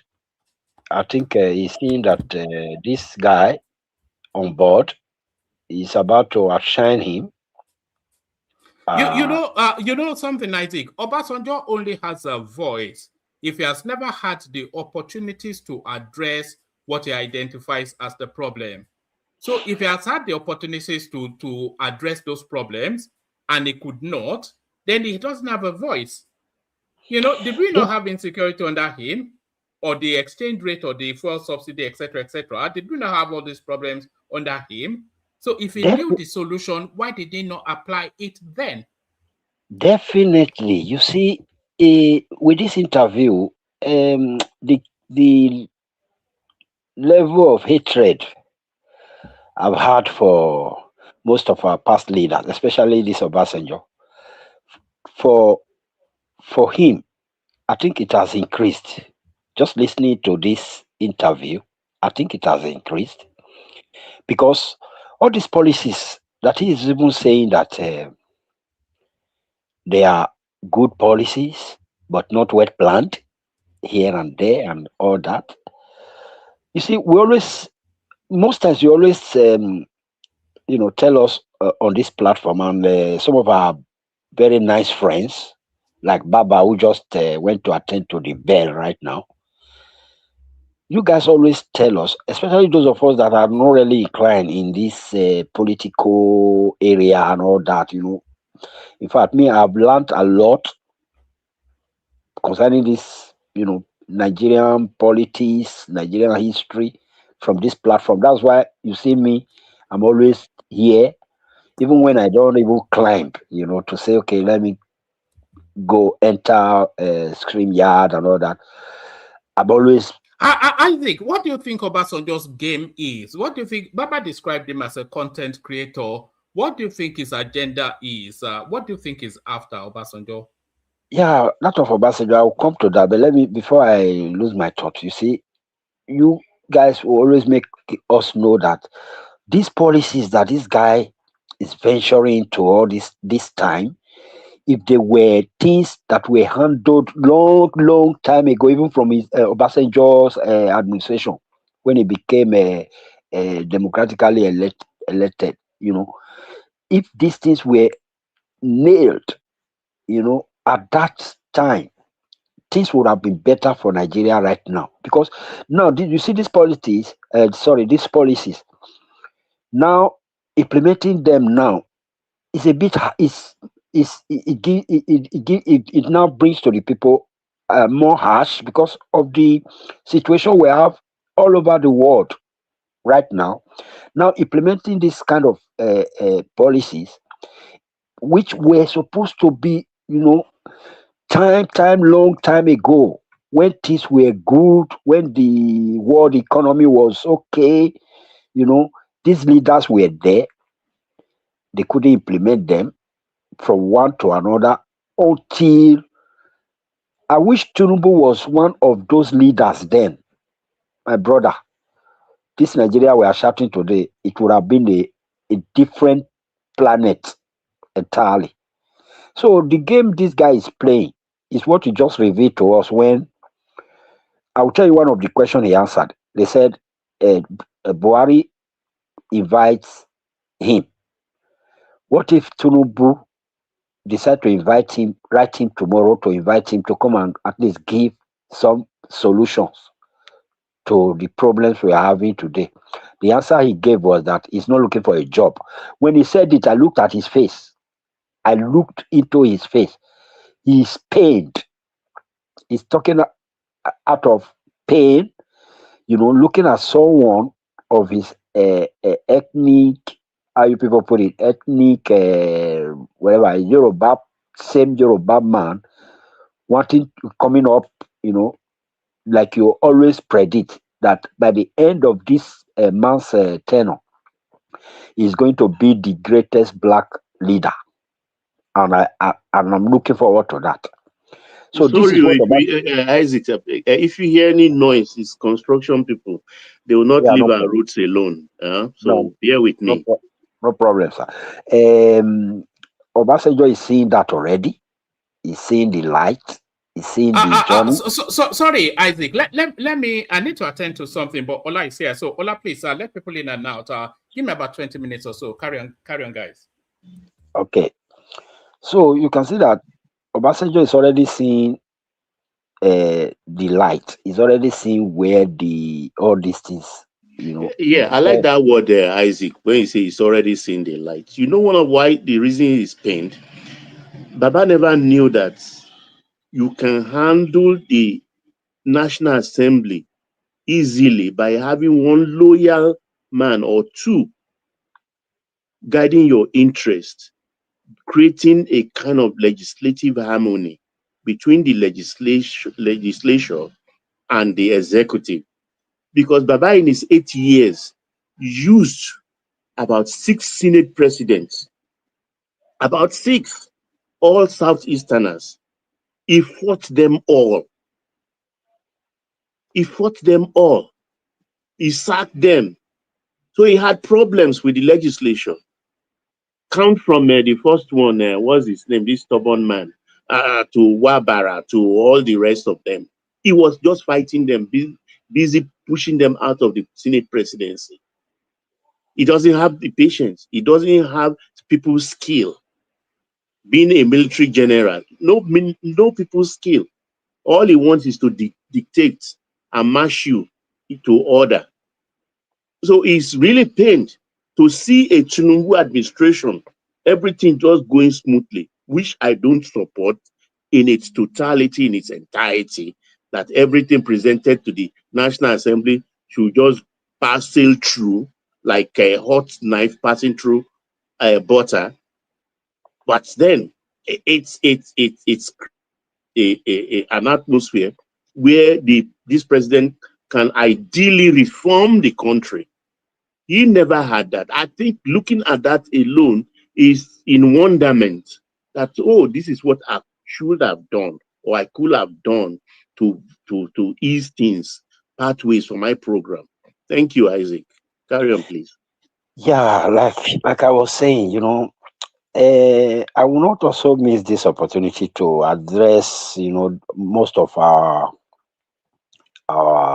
younger generation, because the older generation is already fading away. This Nigerian problem, this Nigerian problem is actually within us. Is within us. You see, Nigerians. If you ask Nigerians now, this generation we are in, to queue behind all these past generations, these leaders, you see a lot of them queuing behind Obasanjo. What am I trying to say? In the sense of, if you go to social media, I have not actually heard from a lot of them concerning this interview, but I know, I'm not even guessing, that you will go to some place now. Oh, sorry, I have a call here. Let me decline. I just declined a call, please. So you will see that they will queue behind this Obasanjo's interview. Say, oh my God, why you decline somebody on this? Sorry for that. If there is a call again, I'll just give somebody yes. Yeah. So you will see that they would queue behind this interview, spray nonsense, what they don't even understand, and like, I don't know, they will also take this interview as something to fight this government. You understand? As a weapon to fight this government. But in the real sense, if you are wise, you look at it very well, you will know that this interview is biased. This interview is something that is about, he threw it there. I believe he called for the interview. He threw this interview out there to stop the progress that is about to occur. That's my conclusion. He knows that we are already in the world of social media. And now, why will you be pained?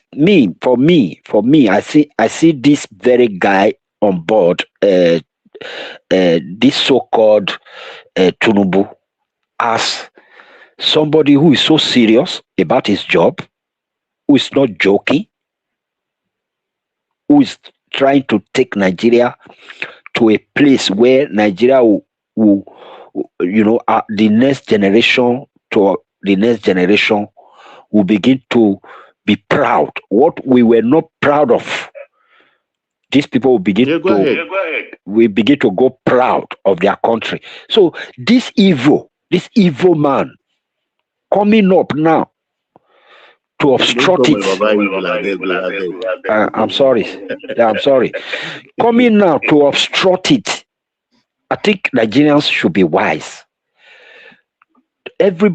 All those places that they are going to take this interview to attack this government, if you are wise, I think this is just something you throw into your trash can. Just throw it, because let's face reality. I think we should face what we have on ground right now, because there is no other government. For me, this interview is just to thwart this government, to just rubbish this government. But for me, my own humble view, this government, there is no replicate. I don't know if I'm right. Maybe Baba will correct me later. There is no replicate. That is, there is nothing to be compared to it at the moment, right? Take it back to whosoever you want to take it back to whosoever. I don't see anybody that will be able to to go on this ride that this guy is on. Thank you very much. Ola, are you there? Ola, okay, let me fill the gap in. You see, this present administration is not the best. You understand? I can't say I was giving me a scorecard so high. You understand, from a scale of the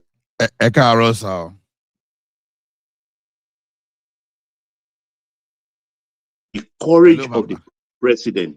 Yeah, the courage. Yeah, Mongo, I can hear you now. You want me to stop? No,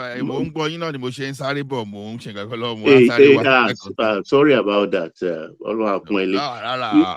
Problem, sir. Yeah, you see, is the courage, because everything we've been living a lie. We can continue deceiving ourselves. We've been living a lie, a subsidized life for everything, for those who need it and those who don't need it.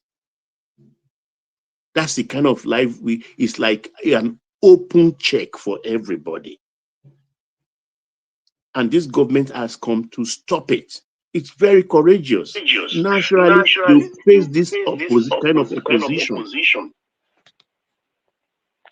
And there will be fights in the belly of those who are opposed to the government.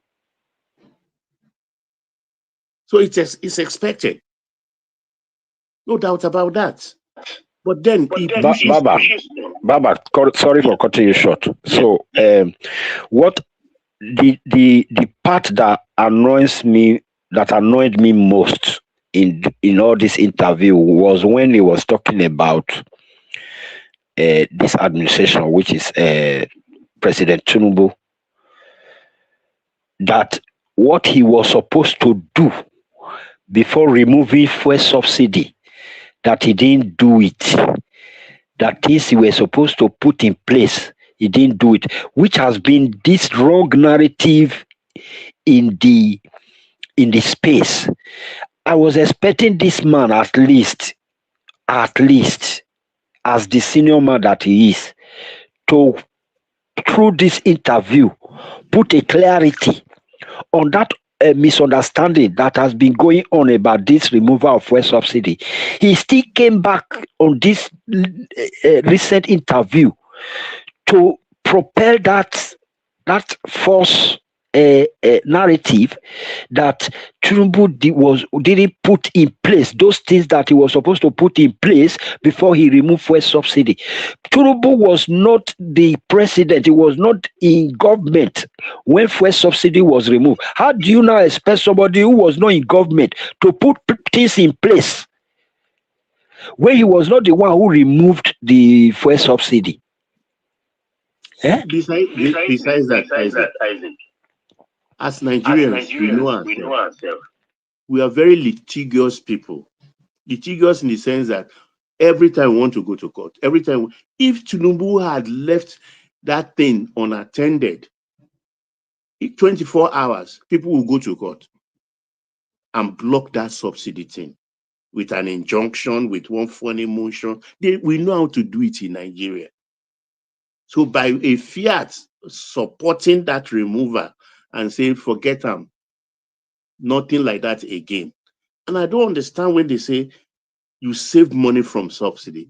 It's not like there is a bulk money somewhere and every month he will now take part of it and say, this is what I'm supposed to pay for subsidy. Let me put it aside. There is nothing like that. It's just like stop, and it stopped. Life goes on.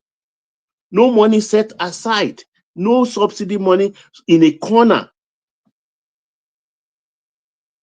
We should have to have that understanding. No subsidy money set aside or in a corner. It's a fraud that has been going on, and it was stopped at once. So we kind of move on. The thing I'm saying is that our Baba has the greatest opportunity, because at the time Baba came back, we are at the weakest in terms of our morals. We are the weakest. We will take anything because we're just tired. All we wanted was just the military, the Kati boys should just go and leave us alone. So Baba had the opportunity to restructure this country then, to introduce most of what is being introduced today, and put us in a proper international financial standing. He didn't do it. He kicked the can down the road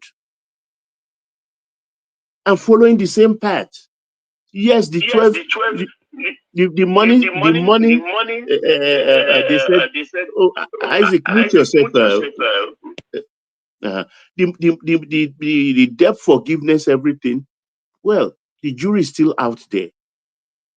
Some will say, yes, it is the ideal to do. But hindsight is not wisdom. Maybe most of us are now saying it wasn't the ideal because we are using the benefit of hindsight. That is not wisdom, though. But for me, it's like we shouldn't have paid that money. Because in the first place, were we truly owing? That is the question. Were we truly owing? Because Nedunwoko came back and got the reform from Paris Club, one of the financial clubs. We are owing money. With the governors forum, they finish everything. Are they not the same people that are coming back today wanting to rule us, to save Nigeria according to them? As if they don't have political history in our political lives. Baba. Yes, sir, Ola. Thank you, sir. Yes, sir. Yeah. Carol. Carry on, please. Good day, everyone. You see, like Obasanjo is someone that I like very well, for sure. No doubt about that. Everybody that follows the way I eulogize the man, we know that I like him. But in as much as I like the man, there's nobody in this life without his own flaws. And that is what I think Obasanjo is not appreciating here. Now, I think mostly maybe Obasanjo is more particular about the system he put in place and he's protecting it, and he doesn't want to accept that it too as human can make mistake. Okay, you brought the presidential system upon us, but this thing has never worked. But instead, it has turned us backward. Even himself as the head of state, he did a lot of things that by the time he came as the civilian president, he didn't meet all those things. Okay, for example, while he was going, he left, I think, 19 vessels in the Nigerian shipping line. He left a lot of aircraft, but by the time he came back, what happened? They were all gone. That's another tragedy. So now, what should I tell Obasanjo? So simple that, okay, this approach of governance will never work. We have to try something else. So because I see all his suggestion, today we call ourselves a capitalist country, but his suggestion is just like the suggestion in a socialist country. And this is not working for us because a lot of abuses, people abuse it. Okay, an example now is when you said you help us rebuild our credits, and the next thing you left money in the reserve. But the money you left in the reserve, what happened to it? Some prodigal son. I don't even know whether prodigal is the prodigal son is even prodigal people is what are even supposed to use. So and one quote later. You understand? Those people that All they want to do, they don't even, once they see money like this, they take that money and everything is just to loot and eat. You understand? So when you now see someone that is changing away from your model, because I think the problem of Obasanjo now is gradually Tinubu is moving away from his model. It's not as if Obasanjo like that too did everything without serious flaws. For example, instead of him removing fuel subsidy, which was actually intention of what he wanted to do in a reverse order, you understand? He started increasing pump price gradually. You increase the pump price. You increase the pump price. But even during that time, you on his own, he made a situation whereby you approach all those foreign companies and they told you why they would not take over Nigeria refinery. Nobody wanted to take all those things. And you made yourself petroleum minister because you know, you are aware that anybody in that position, they abuse that position. He clearly he know all those stuff.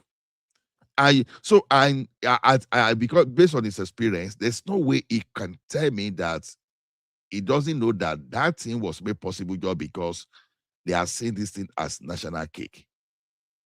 So if you really want to practice capital, if you want to be a capitalist state, be a capitalist state, then do the right thing so that nobody will bring that country forward. So Obasanjo at this level, you know that you have to remove subsidy before you attract investment, because that's exactly what you did with Nigeria Airways.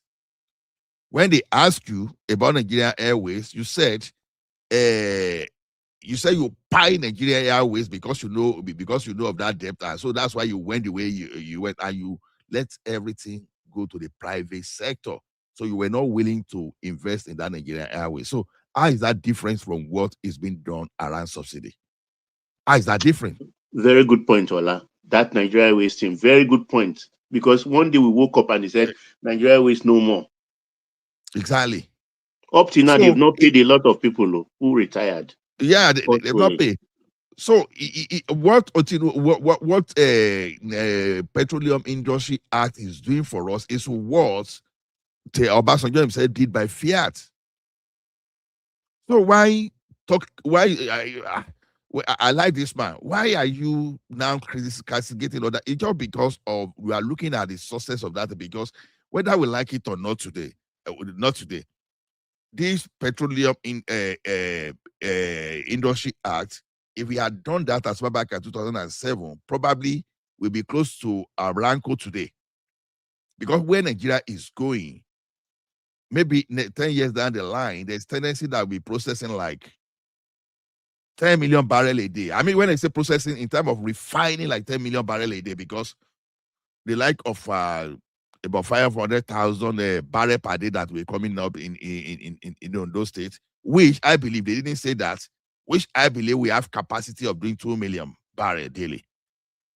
Dangote there say is going to 1.4, and a lot of refineries are coming up. If we had done this thing since that time, since 2007, we won't be where we are today. The level of subsidy, the level of a fraud. Ola, Walter Smith has started in OHG in Imo State. Exactly. So, Baba, them plenty. Because he knows. Obasanjo knows all those things, because the way you give your weight to support Dangote and this Portland cement that they were sleeping. So the same way, all these refineries are being supported to just come up. So Obasanjo know all these things, all these subsidy things they are talking about. You have set up a committee and all those stuff. How many committees did they set even under Obasanjo? How many of those committees now saw it? How many of them saw the broad daylight? We can't. All those things are just activities. Obasanjo knows. That thing pains me, and it's not every Nigerian that will be able to decipher what this man is saying. He knows. He knows that what Tinubu is doing is correct, because you fail to do that despite your military background. I think this is why he's playing on the intelligence of the youth. Baba knows what he's doing. Exactly. So to me, okay, now, instead of you concentrating on infrastructure, he didn't know how to go about it. And to his credit, he brought the idea of private public partnership. But who is the person that has used that idea of private partnership better, public partnership better? It has been the people from Tinubu and his camp. So, but he did not use it to the level it's supposed to, because example is this independent power project, the PPP module in the power Mambila project. Plateau, for instance. Exactly.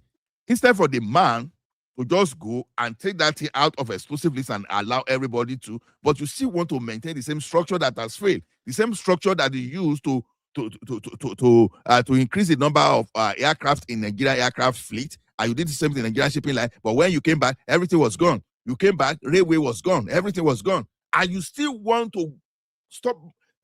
I won't use that word. And you still want to stand by the same thing that failed. You still want to stand by the thing that failed.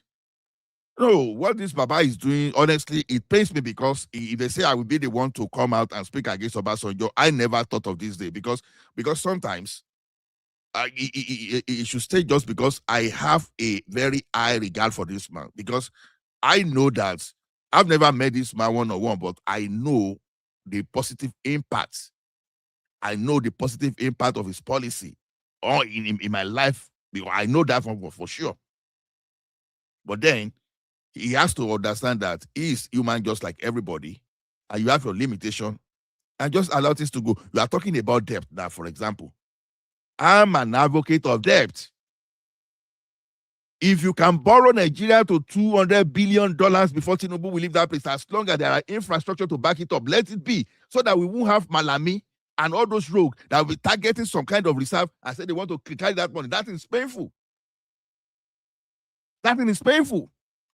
Because if I criticize Obi for saving money, I will not spare Obasanjo, because as a president, as an economist, we are a developing country.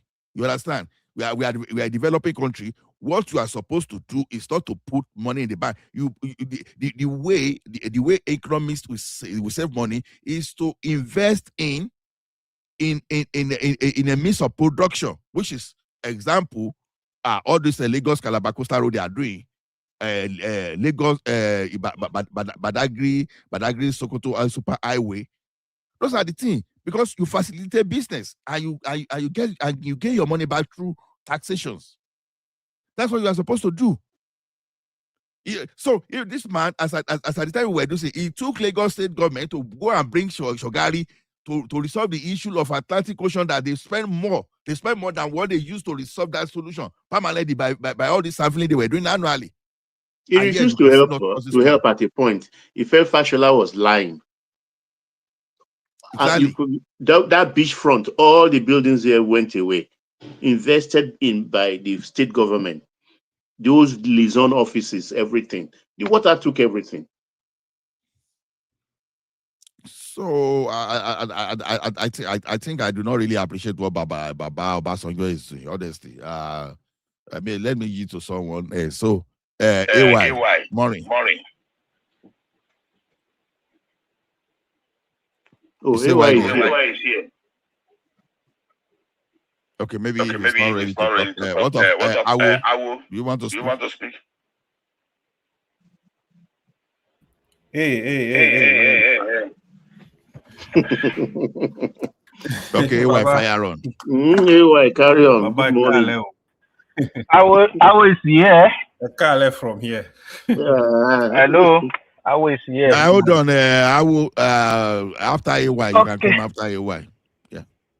Where is one man? Baba has actually spoken my mind. Call Obasanjo content creator.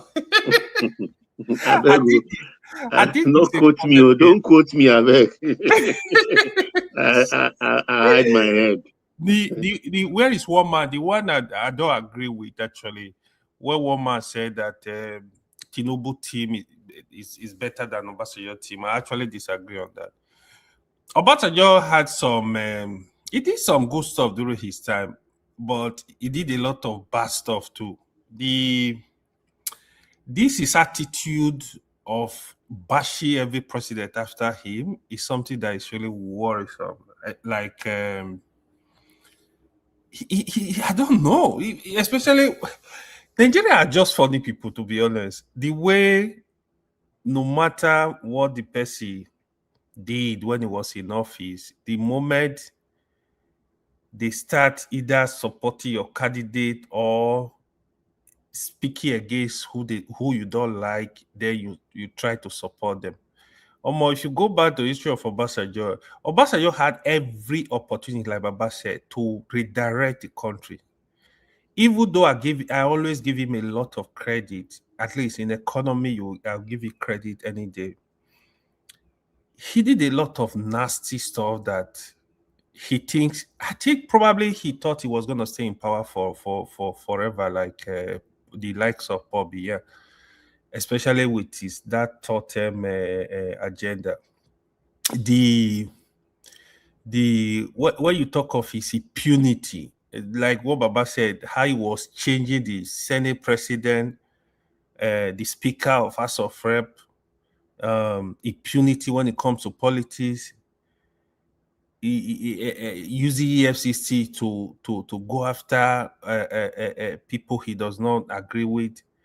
This was the issue. So Obasanjo had every opportunity to redirect Nigeria in 1999 because that's the best thing. But after then you start complaining about president, the way you've actually ruled the country twice as a military president, head of state, as a civilian president. Like, you are still there, try to blame everybody for Nigeria problem. You know how he even fought some governors he never agreed with when he was in power.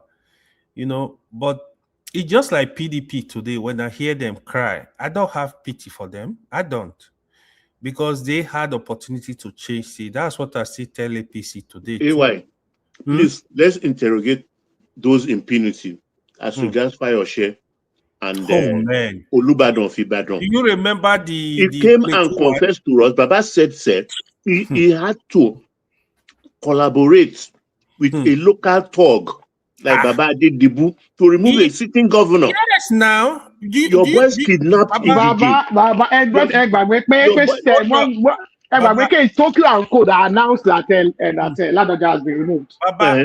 Baba, do you what of remember the Ngige? case And of he used his boys to remove Ngige, beat him up, kidnap Ngige. and the Uba and the Chris Uba? The Uba brothers, they kidnapped Ngige, sitting governor.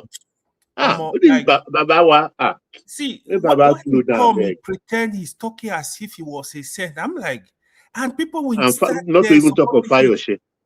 People will start supporting him. Even what was the governor of Plateau then? He used five House of Assembly members to remove him. Dariye, like, those ones are even good. What about people? What about 2023 elections? When he said do or die? What about Baba said it, do or die, 2023. You remember? What about the people that went missing? They are went missing under him. I beg you, may we leave matter. So be honest, yeah. I mean, even the way he's doing it's not an ordinary man. He should stop behaving as if he's just like an ordinary civilian like everybody. No, you have access to the presidency. If Obasanjo call Aso and say, I'll need to see the president, they will give him appointment. If I call Aso, nobody is going to listen to me. They will give you an appointment. Go there, go and sit down with the president. I say, listen, these are the issue. What are you doing about this? Go and talk to him. Stop coming online and be reading book, writing letters, doing all sort of nonsense. Against Yaradua, you did the same. Against Goodluck, same. Against Buhari, same. Against Tinubu, same. Me, I don't. People that I sincerely, I don't even know why one man is playing that interview. To me, Obasanjo should just go arrest. I don't. This is only where you had opportunity to get this right. If I remember Obasanjo, do you know what this man did in Edo State? when Oshomole won the election in Edo State. Hammer tank everywhere. They even the goat in Edo State election, they know that Oshomole won the election. He rigged the election. He said he must make Isilo the governor of Edo State. Impunity. That's almost like yeah, there are things I praise Obasanjo for. You know, yeah, in terms of uniting the country, he tried. You can give that to him. In terms of economy, the team did some good job. But make it rest, I beg. It's annoying. I'm not gonna You lie. come to the conclusion of whether Make it rest. He should just go arrest. He's old. Let him just go arrest. If you want to be president, let him contest again. I don't know if they will amend the constitution. Do you know what this man did with the Senate? Even gave her money, wanted to be a third-term president. Do you know Baba denied it up to today, to my Do you know the Ghana disappointment. must go? Baba said he never did it. Baba Obasanjo should not deny it anymore now, because Benga Daniels, when Baba Olubadan was to be crowned, Benga Daniels visited him in the company of some Afenifere, and Benga Daniels confirmed it that the issue Baba had with Ladoja was because Ladoja went to Baba in Ota, and Baba discussed third term with Ladoja, and Ladoja did not support him. Yes, now. So is Ladoja not lying? Everybody knows that the issue had with Ladoja because Ladoja did not support his third term. A third time, if you know. But Baba has never accepted though. He said he didn't do it. Go and listen to interview of Professor. Is he Adeyeye? Yeah. Even El Rufai, who was good, El Rufai and all the people that were doing the runarounds, they have even confirmed that they were running around for about for third time. You don't even. We never agree, man. This why we even deny his mother breast. And I always I'm devastated with his refusal to apologize to the nation for even trying that nonsense. Sincerely, like it's a waste of time. I think he just want to talk. They should allow him to talk. Even how he dealt with Tinubu himself when he was governor of Lagos for 3 years. Obasanjo withdrew allocation of Lagos State. I beg. I don't even know why people talk about him. I still remember this thought. They are fresh. They are very fresh in my head. I know what this man did. Yeah. They are still very fresh. Not anybody. I think he's speaking for the youths, the ones who don't know the history where Baba is coming from. Baba, do me if Fela was alive, Baba would not be talking the nonsense he's talking like this. Fela would have given him the response he deserves. The people that can give him the response he needs are not alive anymore. That's the pitiful thing about it. Baba, who came from Bama prison, and he told the country that he had 12,000 only in his account, 12,000 naira. By the time Baba left Asura in 2027 with 32 SUV, brand new to Ota. Today, Baba has primary, secondary, university, first class scholastic schools. Where did the money come from? Obasanjo so much power at Adidibo. Adidibo was evil judges. He will ask his boy, beat the judges, destroy court. Like nothing Adidibo did not do in Ibadan. It was like Adidibo will tell you, no, the governor is not coming back. That's what I said. Well, if you see the way he speaks, how you will laugh. Is it the strange things happen when they kidnap Ngige? When they kidnap Ngige, and they didn't hide them. Did they even? How do I put it? Is that kidnap? Because the people who took him, they didn't deny it. The Uba brothers didn't deny it. Yeah. They kidnapped the governor now. They said they signed contract with him, funded this thing, and he's supposed to be giving them so much every month that he's not giving them that. And we have a president who didn't challenge them because they are his boys. You kidnap the city governor. We are alive. We will not allow Baba to get away with this kind of talk. We'll always put our own story out there. Let the young ones compare and do research to know whether we are saying exactly what happened or Uh, is going but to what about this man from is it Benue State, the former chairman that wrote that, a letter, resignation letter, Yes, to his wife. now. After they uh, finish sitting you together, you sat down with a man, you the agricultural spoke with him for more minister, than what's his 2 name hours. now? Yeah, now Adogbe. Outdoor. You Old sat Bay. with the Because man of for me. more than several hours. You ate food together. The man stood up to go home. You handed him a letter and told him to sign it. Can you believe that? Ah, And Baba this man will me. be over here claiming that he's a saint. Baba me. Ah, me Baba. Give Baba so we agbejemowa, I beg. Now, people who don't know all this history, that they are But the Baba people that to will be waste careful, here. no. Someone would insult him, oh. Some people would just insult him. All the No, people, Jonathan was afraid of him. no, Buhari ignored him. no, This no, no, Tinubu, no. I want Tinubu more. Just insult No, the man. Tinubu not get in time. Oh. Tinubu not get in time. No, no. Tinubu not get in But time. what you In talk about fact, you now? The he man is looks at Baba in his 90s now. That man is in at least content. 93 years old. Baba is at least Look how at old is Baba Baba now? How old is he? officially. Sorry, I mean, Baba says he's younger than Shoyinka at 92, and Shoyinka calls him how can Egbo. Egbo? How Shoyinka can calls Baba is him younger than Egbo. Shoyinka? Yeah. If MKO were alive, how old will MKO be? And he was their He's prefect. older than MKO now. He's It's older than MKO. envy. Apparently, It's all envy when they were because in they class, all he was went the to the same oldest in the school, class. Baptist Boys High Yeah, School. they were in the same class now, and he was much older And than them because he had Agbalagba no Baba shoes. He had no shoes. He had no all of that shoes. Baba Lola now, of all people in this world, he should be very happy about his state in life. He came from nothing, absolutely nothing. Nothing. Bare soil, manure. Baba came from nothing. That is why he hurts me so much. I want him to rest, enjoy himself this last period. Should just enjoy himself. Honestly, he came from nothing. Nothing at all. He owes Nigeria everything because Nigeria has made him more than he ever deserves to be. What has he ever given Nigeria in return? Look, I use his own grace to pray for myself, himself and And now, Jonathan. The grace of Jonathan, the grace of Obasanjo. God undeserved bless me, favor, man, pastor. unmerited favor, Ah, and merited blessing from God. If God blesses those you that people much, are you just blessed. keep These quiet two and people, just Jonathan sit and down. OBJ, Baba. God bless them. They are God selected them and blessed them out of nothing. Out of nothing. And look at what he's doing, going up and down. It shouldn't. It shouldn't be. He was a child of a nobody. Till today, nobody can point and say that this is Obasanjo's father, this is his mother. He was a child of nobody. And he rose up to become a president in Nigeria. Twice. He never planned a coup. He became military head of state.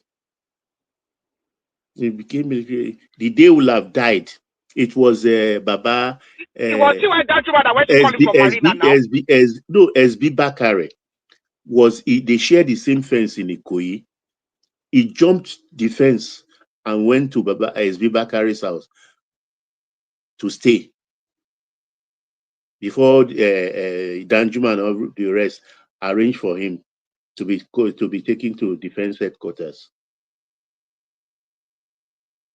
And he quarreled with Baba SB Bakare before Baba died. That old money man. He took his Steve Doran's license. He seized it. Baba OBJ seized SB Bakare. Who did Baba not quarrel with? Look at Zad now. You see that Zad man in Ibadan? The man was busy doing his poetry. Baba was jealous and sent that man away. Some of us know about Baba well enough now. Baba me. The poor man had no offense. The man was a third generation Lebanese man in Ibadan. I knew his grandchildren. Baba is creating this content for young people. The man sent for that the man young away. ones who can be easily fooled. That's the content he's creating for them. But we will always put our voices out there to tell the youths that this is exactly who Baba is in our own reckoning. That is why nobody is trying to lampoon him. It's just to say, no, maybe Baba has problem with the memory of what happened. This is what we witnessed during his time. Honestly, he shouldn't be doing this. We are not talking political here. We are talking pure lived history what really happened. Because if I remember, how can a president be supporting a thug like Babadi Dibu to remove a democratically elected government? How can a president support the kidnapping of a sitting executive governor of a state? Abomination of democracy. Baba, do you know how he used to remove all these Senate president? His money, Ghana must go to the chambers. Ghana must go. They removed you overnight. Nothing will happen. I beg.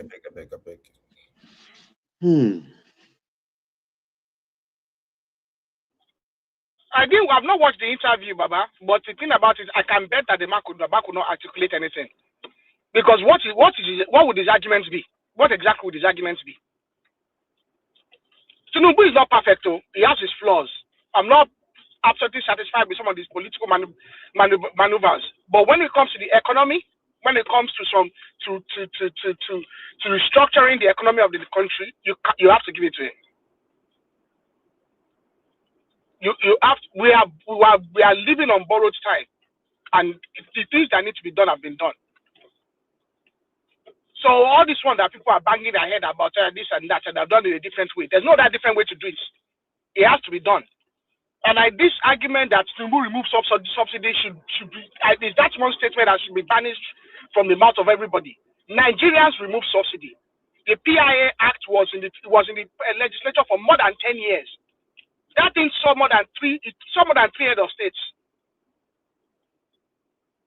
That thing was already in the legislature by the time before Yaradua died. He saw Yaradua off. Jonathan came along. Buhari was one that actually signed it.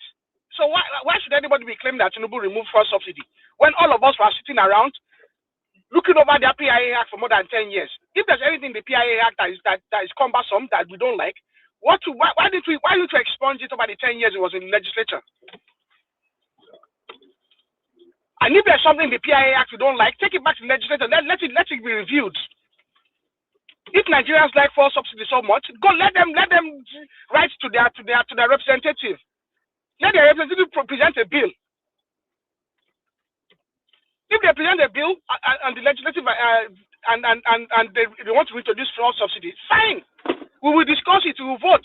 If the majority carries the day, yes, now we have fuel subsidies back in action. But the notion that fuel subsidy will just be arbitrarily just implemented by the executive, by Fiat, come back there. It is gone and gone forever. That's not at least now how countries are built.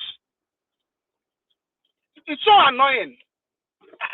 We can't be wanting to repair the country and some people just want to drag it down now. For what good reason?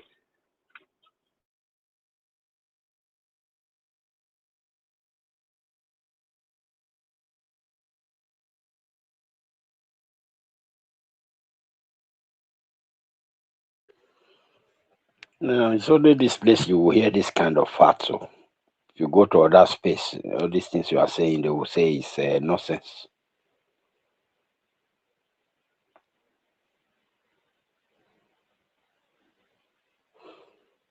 Are we still there? Yeah, we are here. So, in fact, I need to hear a lot about Baba Obasanjo, but you guys are saying that well, we should just, keep the respect for him.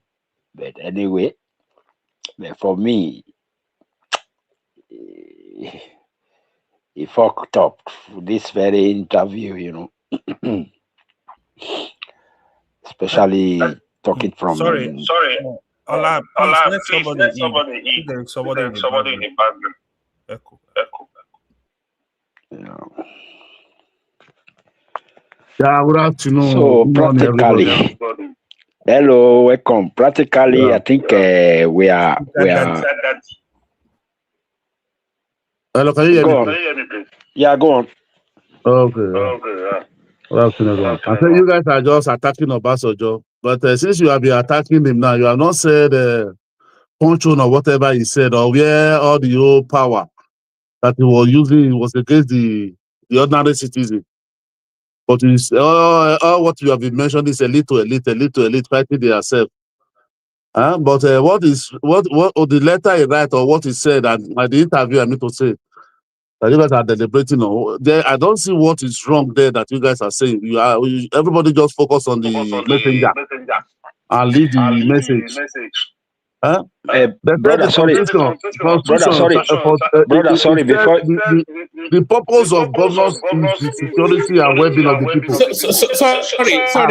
Somebody is echoing back. Somebody is echoing back. Yeah, that's you, Isaac. Yeah, Isaac, you got two devices clashing against each other. Sorry, carry on. Hello, can I carry on now? Yes, carry on. Carry on. Yeah. Okay, so everybody just came here attacking Obasanjo, this and that. Obasanjo, leave the messenger. Let's talk about the message. What did he say? Is this true or fact? All these 5 people have been saying Obasanjo do this one, they do this one, they move government. Did he for ordinary citizen? Obasanjo just elite to elite. That is what he was doing. You have been mentioning here to your own. No, you didn't start with us. If you started with us, I compare economically. Economically, you have the best. One man is saying you have the best. Tinubu, yeah. So, sorry, the criticism against Obasanjo is he enumerates all of these problems that Nigeria has. He was talking about how Tinubu is managing removing subsidy from petroleum, from the dollar, how he's tackling insecurity and all of these things. But the argument is that all of those problems subsisted under Obasanjo. No. We had multiple exchange rate under Obasanjo now. No. We did not have multiple exchange rate. No. Of course we did. We did. Continue and finish. I will stop my own. Just continue. We were not playing subsidy on oil. We've been playing subsidy on oil with Abacha. We had insecurity under Obasanjo now. That was when Boko Haram blossomed. So all of these things, we had no electricity, spent $16 billion. So all of these problems subsisted under him. So if he knew the solution, why didn't he apply? Obasanjo has governed that country more than anybody has or ever will. If you count his 3-4 years military plus his 8 years civilian, he has governed that country more than anybody else. But all he ever lists is problems. If he knows the problems and the solutions, when he was in government, why did he not apply it? Are you done? Sorry. Are you done? Can I continue? No, sorry, carry on. I didn't even want to interject you, but I wanted to give you the background to. There's nothing you have said that is not. We have not heard. That is mostly, let's say, particularly in this platform that we have never heard. You understand? Let me tell you. You said Obasanjo. First and foremost, you have to look at Obasanjo when he came in. Obasanjo came in, to power after we have been many years in under dictatorship, military rule. When Obasanjo came in, it's just like when Nigeria get independence the first time. So when Obasanjo came in, he was almost out of the country. Had to try and paint the image of Nigeria for the international community to believe that we are now really democratic. That every sanction we have, there will be all sanctions during Abacha. All sanctions have to fight and make Nigeria to be known to the international community to recognize us. You understand? Obasanjo had to set EFCC, ICPC, all to show to the international community that yes, we are now in democratic era. Leave all those what he said he do. You have the best. That was the economy then. That is you have to look. You have to fight for our debt forgiveness. Midwest was Obasanjo democratic in nature. Let him finish. Was it democratic in nature? Oh, Obasanjo. Yes, was it democratic? That is personal. Really? Wait now, no, it was democratic in nature. How you cannot? Because you never make the citizen. When let me finish what one man said. We are talking about insecurity.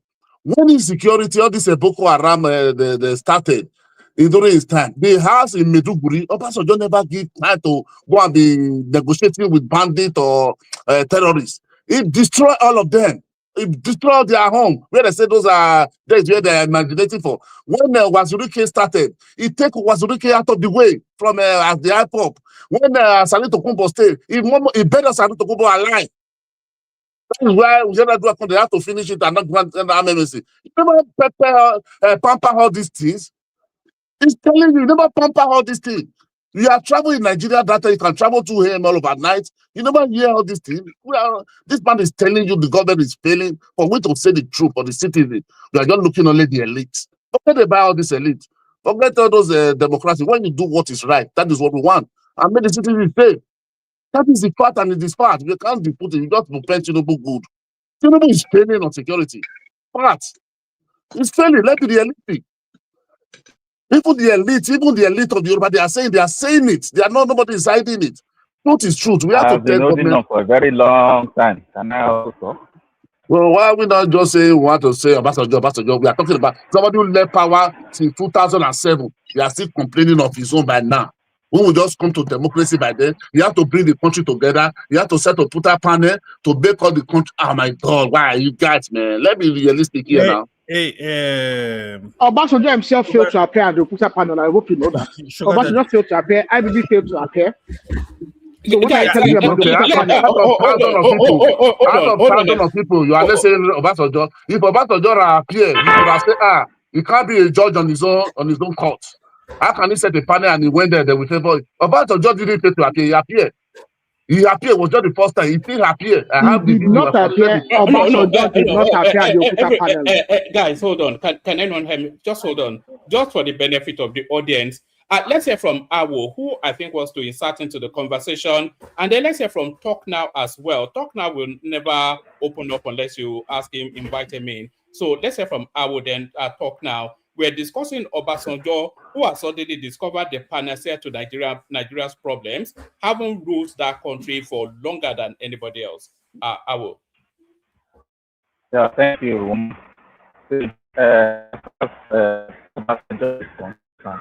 I don't think we can't hear you. You can't hear you. Your audio is glitchy. No, all we're hearing is ding. We are hearing ding, ding, ding, ding, ding. Try and say something now. Okay. No. What I'm saying is, anybody with familiar history of Obasanjo never take him serious. Obasanjo is a person without conscience, and anybody. No, we can't. Ako, we can barely hear you. Maybe you have to move around for a better signal. Okay, can you hear me now? That's a bit better. Hello? Stay in that spot. Carry on. So what I'm saying is this: anybody that knows Obasanjo, we know that Obasanjo can never change. That is the way he is from his life, from the beginning of his life. He's a person that he sees himself as the only safe. Every other person is not as good as him. That is the kind of Obasanjo.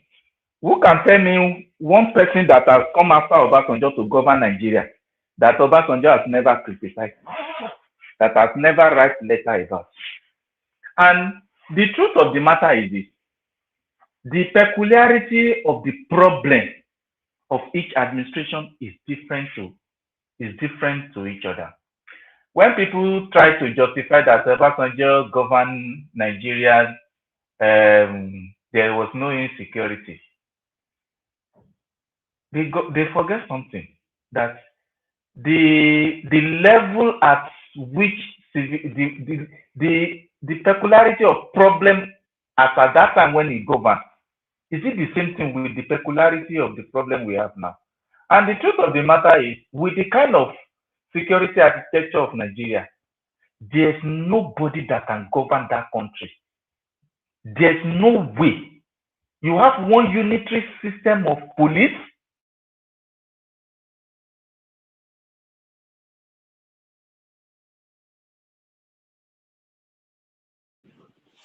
He's gone. Yeah, let's hear from Talk Now. So Talk Now, we were talking about Obasanjo, and it's this relentless criticism. You want to do it? You are in and out, man. We can't. With that kind of policing system, there's no way. You can't hear me now. No, we can't piece.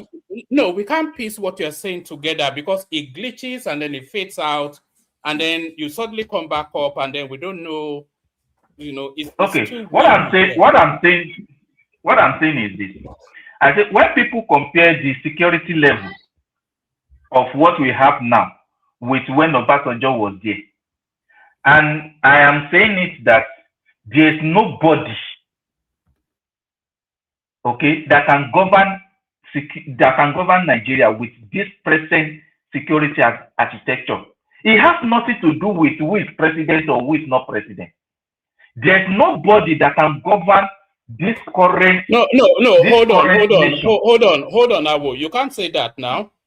If the security architecture, just hold on.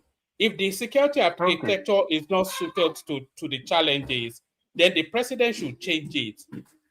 The security architecture. Hold on now. The architecture is not a matter of constitution now. It's a matter of choice. So if the choice is not suited, then it can change it. Okay. So that's not an excuse now. Okay, let me ask you this, woman. The policing act, was it created by Nigerian Constitution or not?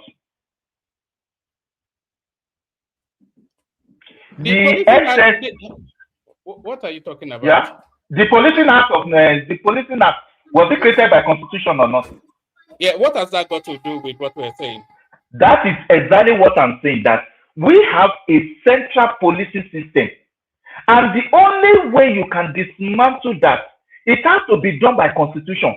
It is not a problem of one man. It can never be with the present architecture of Nigeria, security architecture of Nigeria. There's nobody that can run that system and perform miracles, except that system is totally overhauled. Security is local, and in a country whereby it is better in terms of resources, it is better in terms of whatever you can think about. You can never expect miracle. For you to have a secure nation, okay, the security has to trickle down up to the local level. And if you want to perform miracles, then it means the Constitution, everybody that have responsibility to change the Constitution must be ginger up. It is not only by president. It is not only by comparing one apple to the orange. Okay? The present system, there's nobody can perform miracle except that system is totally overhauled. And did you know that even of recent that they are talking about state police, okay? Some are still in the fear of how are they going to administer state police with the limited resources they have. Some are still in the fear of that.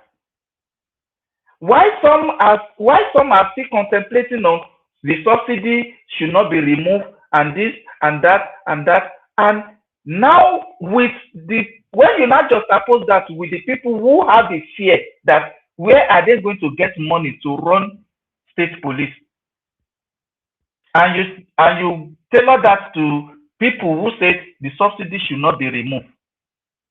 So now you now come to conclusion, where is the state police going to come from?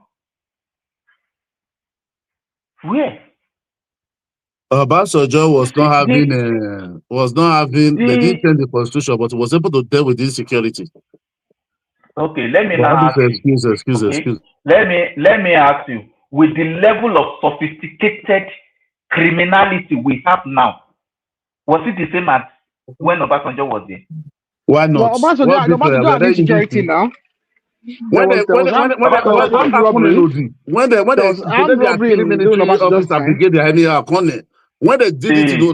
it, you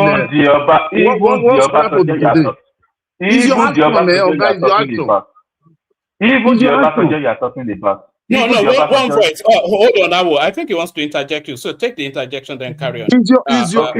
What we are talking? Let me tell you, Awo. The problem we have that we are not. What did you do That is the problem. My children is hungry.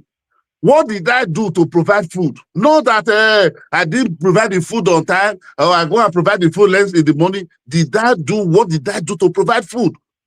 The insecurity is in Nigeria then during Obasanjo. What did Obasanjo do? Did he take action? Did he escalate more and more and more? That turned to this one, people are sleeping, you are going on the street, you don't know what will happen next. As much as I will just hold on.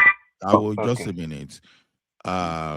Niger man, Obasanjo did not solve the insecurity in Niger Delta. So if you care to know that, he did. What did he do? What did he not solve? What did he do to who put this guy in the jail? Who take this guy out? Is it when he came when Angela do an act of power? He don't do the amnesty. Let me tell you. First of all, know this and know it. Obasanjo, we are there buying people like this. Obasanjo that you are talking about, okay? Obasanjo does not do anything miraculous with that country, even with the level of opportunity he has. Let me tell you. Listen, let me tell you, it is my turn. Let me talk. See, if you want to be genuinely review Obasanjo performance, go and read all the books the people are preaching about Obasanjo. Go and read Lieutenant Colonel Ademoyega, Why We Struck. Obasanjo is the least of the performance president in that country. Why We Struck? That was 1966 coup now. What did it have to do with as regards to security? Let me tell you, with the security sector structure you have in Nigeria. Nigeria is easiest country to attack. Let me ask you, Niger man, what's your take, Niger man, on the killings in Odi and Zak Imbiam? My take, let me tell you, as a head of state, Obasanjo was still having that military mentality. I grew up in a barrack. So you cannot, even that time when we are growing, all of us we know, you cannot just buy any soldier anyhow and go scot-free. They must clear. But look at what is happening today. They are going to the barrack. They are going to the barrack, the Boko Haram, the way they lie, the terrorists. They are killing the military anyhow. People who laid their life to save all of us. They are killing them anyhow. Obasanjo will teach those people. We teach them. You're going to be a rascal and be going out the power to kill any military officer and let them die like a chicken. He deal with them, but today I'm not suffering it. See, let me tell you, Nanjama. Let me tell you this. One of the biggest problems we have in Nigeria is that at our lowest level, okay, the people who have done evil to us, okay, we tend to embrace them as a thing, okay? If not that the kind of challenges Nigeria is facing, and the people are so blinded that they don't want to face the reality. Hold on. Sorry, 3 more minutes, and then we're going to talk now. We have Charles and next as well, so we'll move it around so other voices. 3 more minutes. The level of hatred by which people have blinded them to the extent that they don't want to appreciate whatever the person is there now is doing. All they want is all this problem is fault, and it must, for him to be able to even have some kind of a bit of credibility in their presence, he must be able to take everything away. Let me tell you, there's nobody on earth that can solve Nigeria problem within the space of 4 years. There's nobody. Did you understand the kind of, even looking at the ethnicity alone? The number of ethnicity alone, you will find out that it is even difficult to even please just 10 at a time with one policy. Is China not bigger than Nigerian population? Then let us run the kind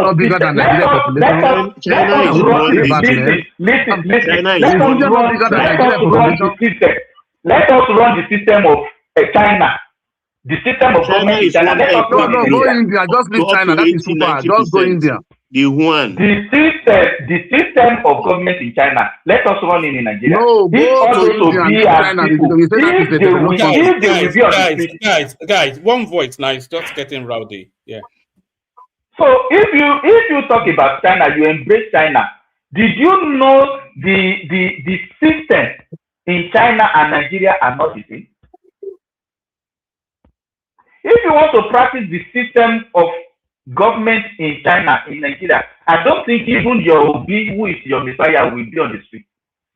Okay, so we are facing a dictatorship. Somebody that can put the state government in the bank that he has shares in, and he's proudly Don't debate, saying Oga. Focus on what we are saying. Don't go. You just want to go tribal. Hold on. I will just round up and then we go on to talk now. Round up in 1 minute. Go on to talk now. Yeah. Okay. So my take is that Obasanjo, in fact, if you look at it from the angle of the people in power now, you will see majority of them don't even talk. They don't respond to it, whatever he says, because they just know the man with the kind of person he is. And they give him that leverage, they give him that respect that, okay, well, Baba can say whatever he says, but from insider, he knows that the problem in Nigeria can never be on the pages of discussing it and without finding solution. And it is easy when you are even discussing the problem, but to solve the problem is the biggest thing. And when you are analyzing the problem, you are not even in the other way around, as a person that has conscience, acknowledging what the person there is doing. I think it's just something that you just let him be, because the man is old. He's old. There's nothing you want to do about it. You cannot. That does not make what he's saying a truth or the reality on the ground. So let me just allow another person to talk. All right, thank you. So thank you. Let's go to talk now. One man, please. Let me quickly say something to Nigeria. Nigeria, I think that's very low of you to suggest that Awu was going tribal. I think you owe him some form of an apology, because I don't think at any point in time that Awu made any tribalist statement. I think it's no. I think it was when they called him obedient that Nigeria is not obedient, by the way. But that doesn't matter. That's not a tribal statement. That is just. But what is that? And that we are having a conversation. The next thing you want to beg you are obedient. How did you know I'm obedient? Did we ever say anything about obedience? Yes? Well, you are opposition. So I know what I'm saying. It's obedient is right. It's obedient is right. Obedience is not a tribe now. What they will not say because just apologize. Just apologize to the man. Apologize to the man. Apologize to the man. No. You get it wrong there. You first say the haters. Who are the haters? You're having a conversation. Have the conversation. If I say people hate Tinubu. Yeah, but don't infuse something that is not in the conversation into. There's no tribe. There's no tribalist statement from you or himself, so there's no need for you to. I know. I think what rankled Nigeria man was the undercurrent of that statement. You know, when you say obedient, it leans in a particular way. Yeah, but I could be an obedient and Yoruba now. I could be an obedient and the Niger Delta. I could be obedient and the North and I could be obedient and anybody. You know, a normal human being that is obedient.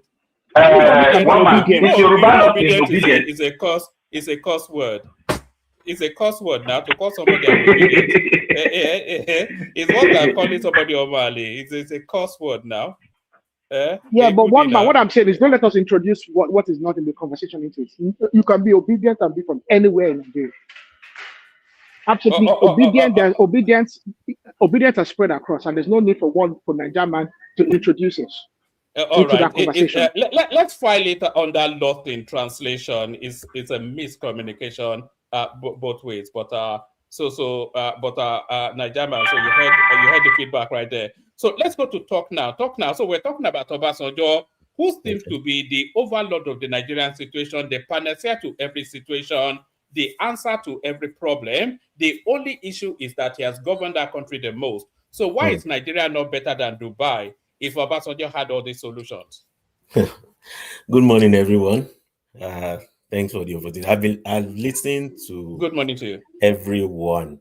It's been an interesting discussion and a lot of facts. I will speak on two sides. Number one, Obasanjo as a president, he has his own good side, but there's a lot of negatives that I can say for sure. Someone is talking about the economy. Yes. Look, before he took over, Abdul Salam, he might not have done well, but he also balanced things generally. There was a bit of calm before he took over, economic wise. You can check the record, check the data. It's not as if he did anything extraordinary. The only thing I can say is, of course, he had this debt relief from Paris Club. Of course, that is neither here nor there because these forgiveness were given to some other countries.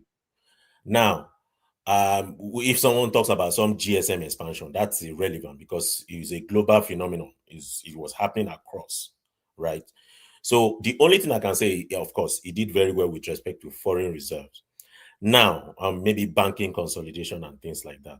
But aside from that, the problem with Obasanjo is he still feels like he should control the space and the government of the day.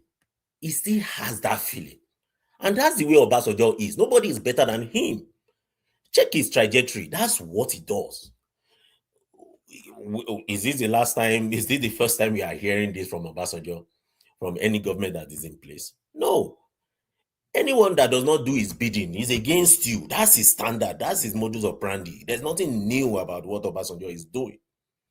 And if you are talking about economy, Nigeria Jaga Jaga was during Obasanjo's time. The youths were the ones singing as at that time. Sometimes we start comparing things as if things were wonderful as at that time. Come on. There was nothing like that. Minimum wage was 5,000. Before he reviewed minimum wage to 5,000, it was war all over the place. There's nothing. Look, we have to be clear and understand the history here. There was oil boomers at his time. Poverty remains widespread. That's a fact. That's not news. We know that. So it's not as if he did anything fantastically well. Let's ask ourselves some key questions. How many road construction did Obasanjo do as at that time when he was there? Even the road to Enugu State there, he didn't do anything about it. His home state. Look, you can dice it and cut it the way you want. Yes, he has his positive side, but he has a lot of negative side. There was no democracy at all. The democracy that brought him in is not the democracy that he left when he left the place. What are we talking about? This is the same Obasanjo that would force maybe how many legislators, maybe 4 legislators that can impeach a governor. We know that. And the Andy family in Anambra State, we know how Anambra State was during Obasanjo's time. We know the war in that place. We know the fight between Obasanjo and Atiku is because of money. Nothing more. Nothing more. It was money. He gave someone responsibility. That one took advantage of it. Of course, you know how things work. He privatized everything that could be privatized. All to their elites and to their pockets. It was a mess. So let's not make it look as if he did something extraordinary. Yes, he did some things that were good. Oh, banking consolidation, that was good. Of course, he brought in a Soludo. That was fantastic. He has some good reserve. Fine. The question we'll ask you is this. What was fuel price when he got there? What was fuel price when he left? He had an opportunity to do what Tinubu is doing now. There was some restructuring that should have happened during his own time. There were some things that were in place. He almost sold every of the assets that we had. There was no thought process to what he was doing. There was a lot of things. He was acting like a military person. He came in, they said, of course, we elected him. He got there. When he got there, what did he do? He acted like a military man. So look at Ekiti State. See the way he acted. Treating a governor like that.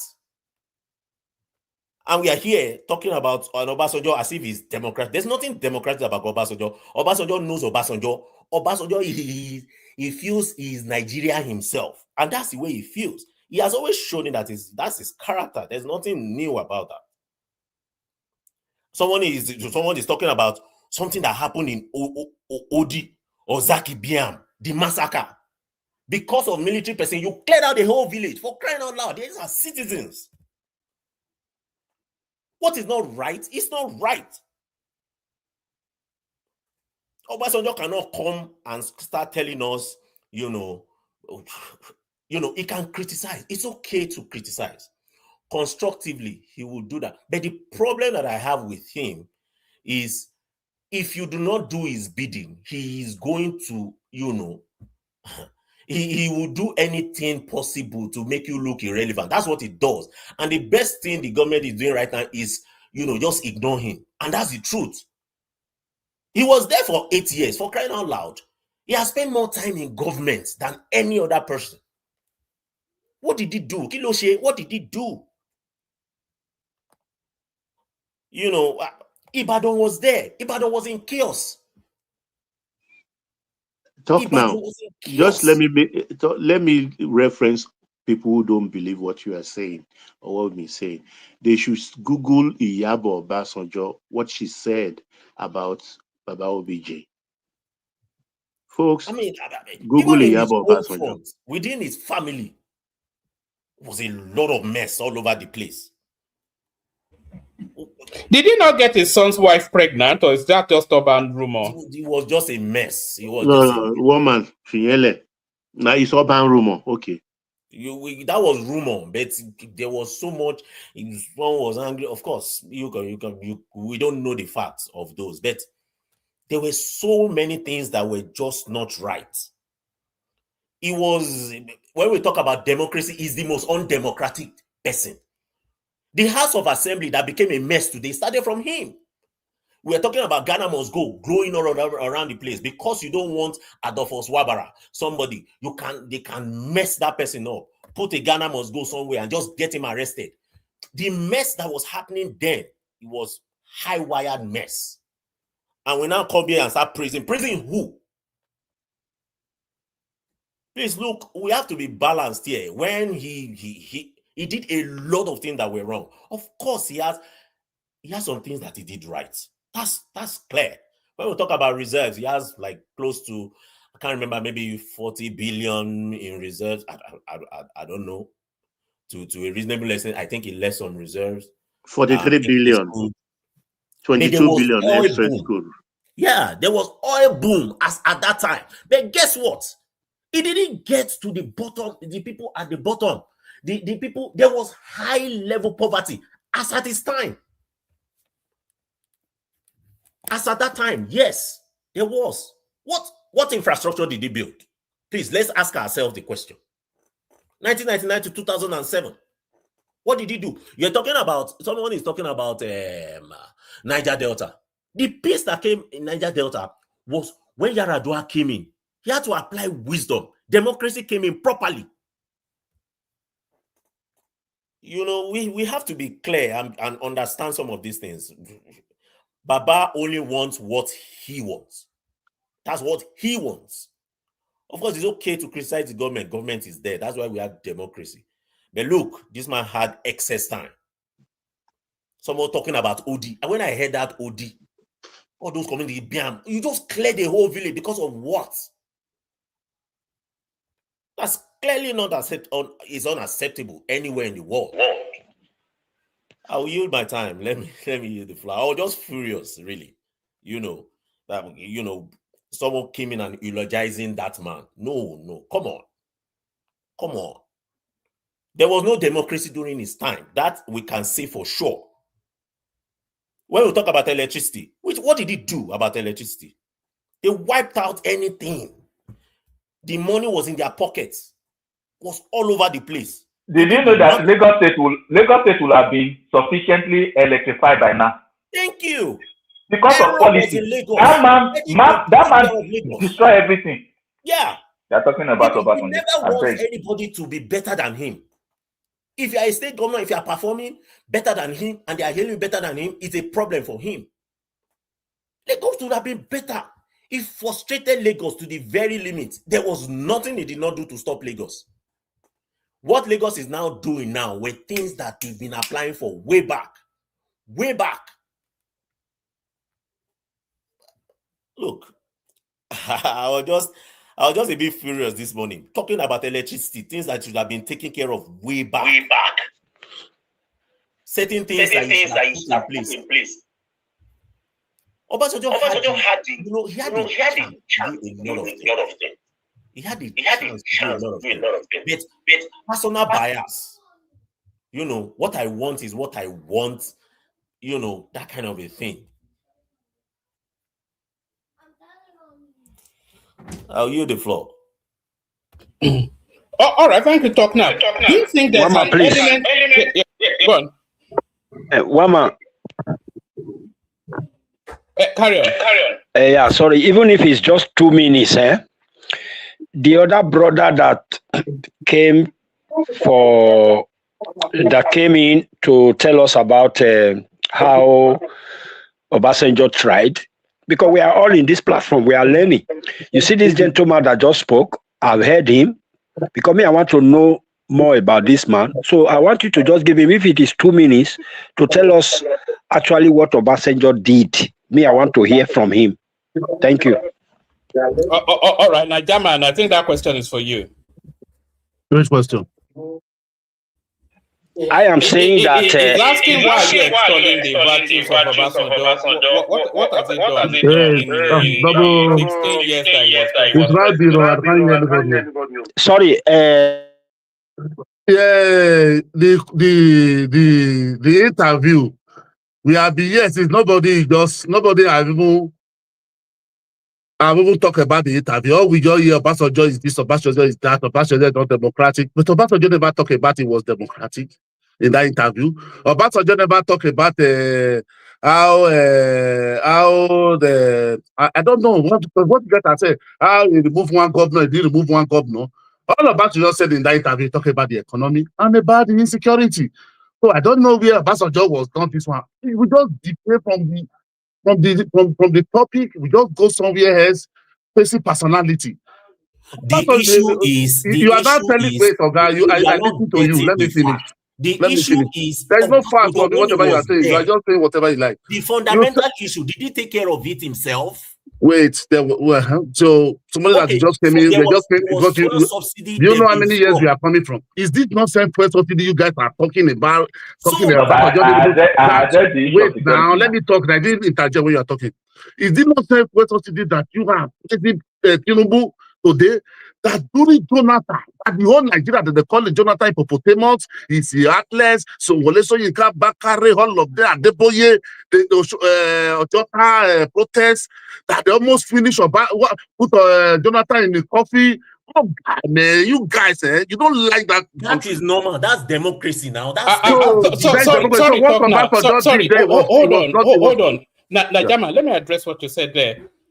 Good luck Jonathan came under heavy criticism when he wanted to remove the fuel subsidy to the point that he changed that policy.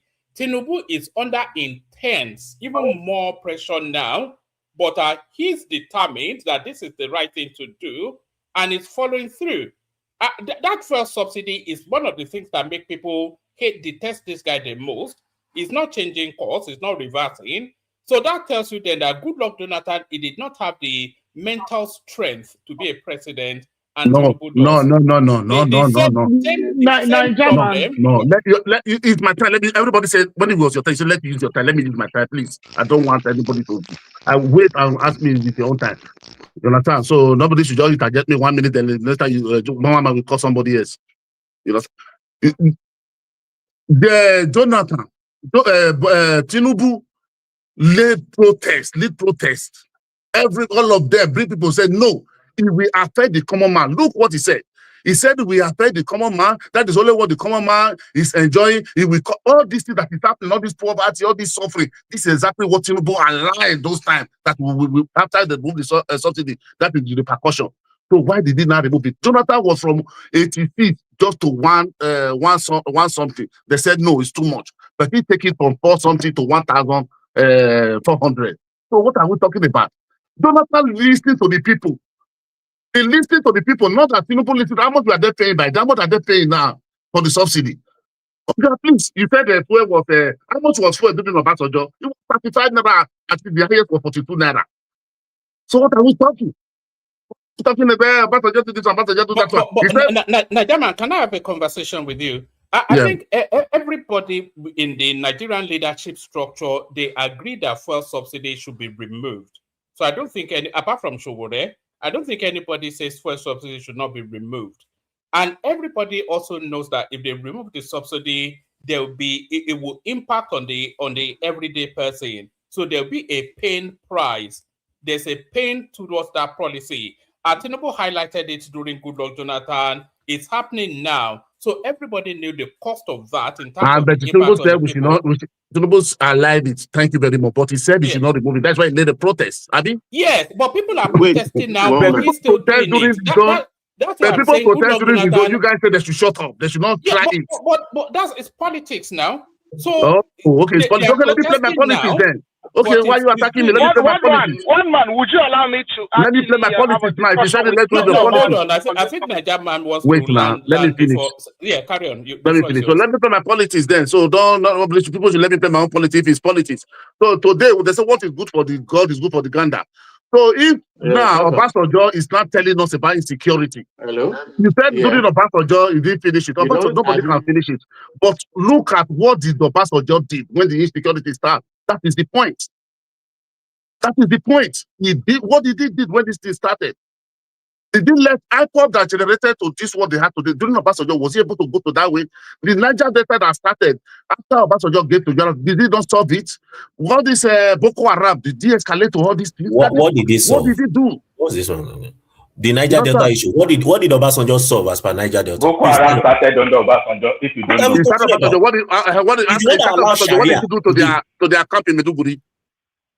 He brought the house down. They said this is the place they started.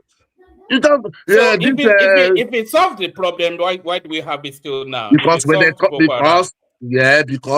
when Tinubu, you see, what is the name of this man doing? When Tinubu want to take over power, you hear what he said. He said they imported militias from Senegal, Mali, all over to go to take over power. That is when this thing escalates over. Did we not have Boko Haram under Goodluck Jonathan and Yar'Adua? We didn't have them. That's what we are saying. But did it escalate to all this kind one we have today? Did it escalate when we start hearing bomb?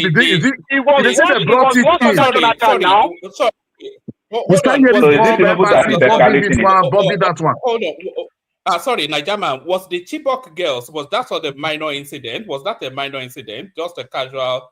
they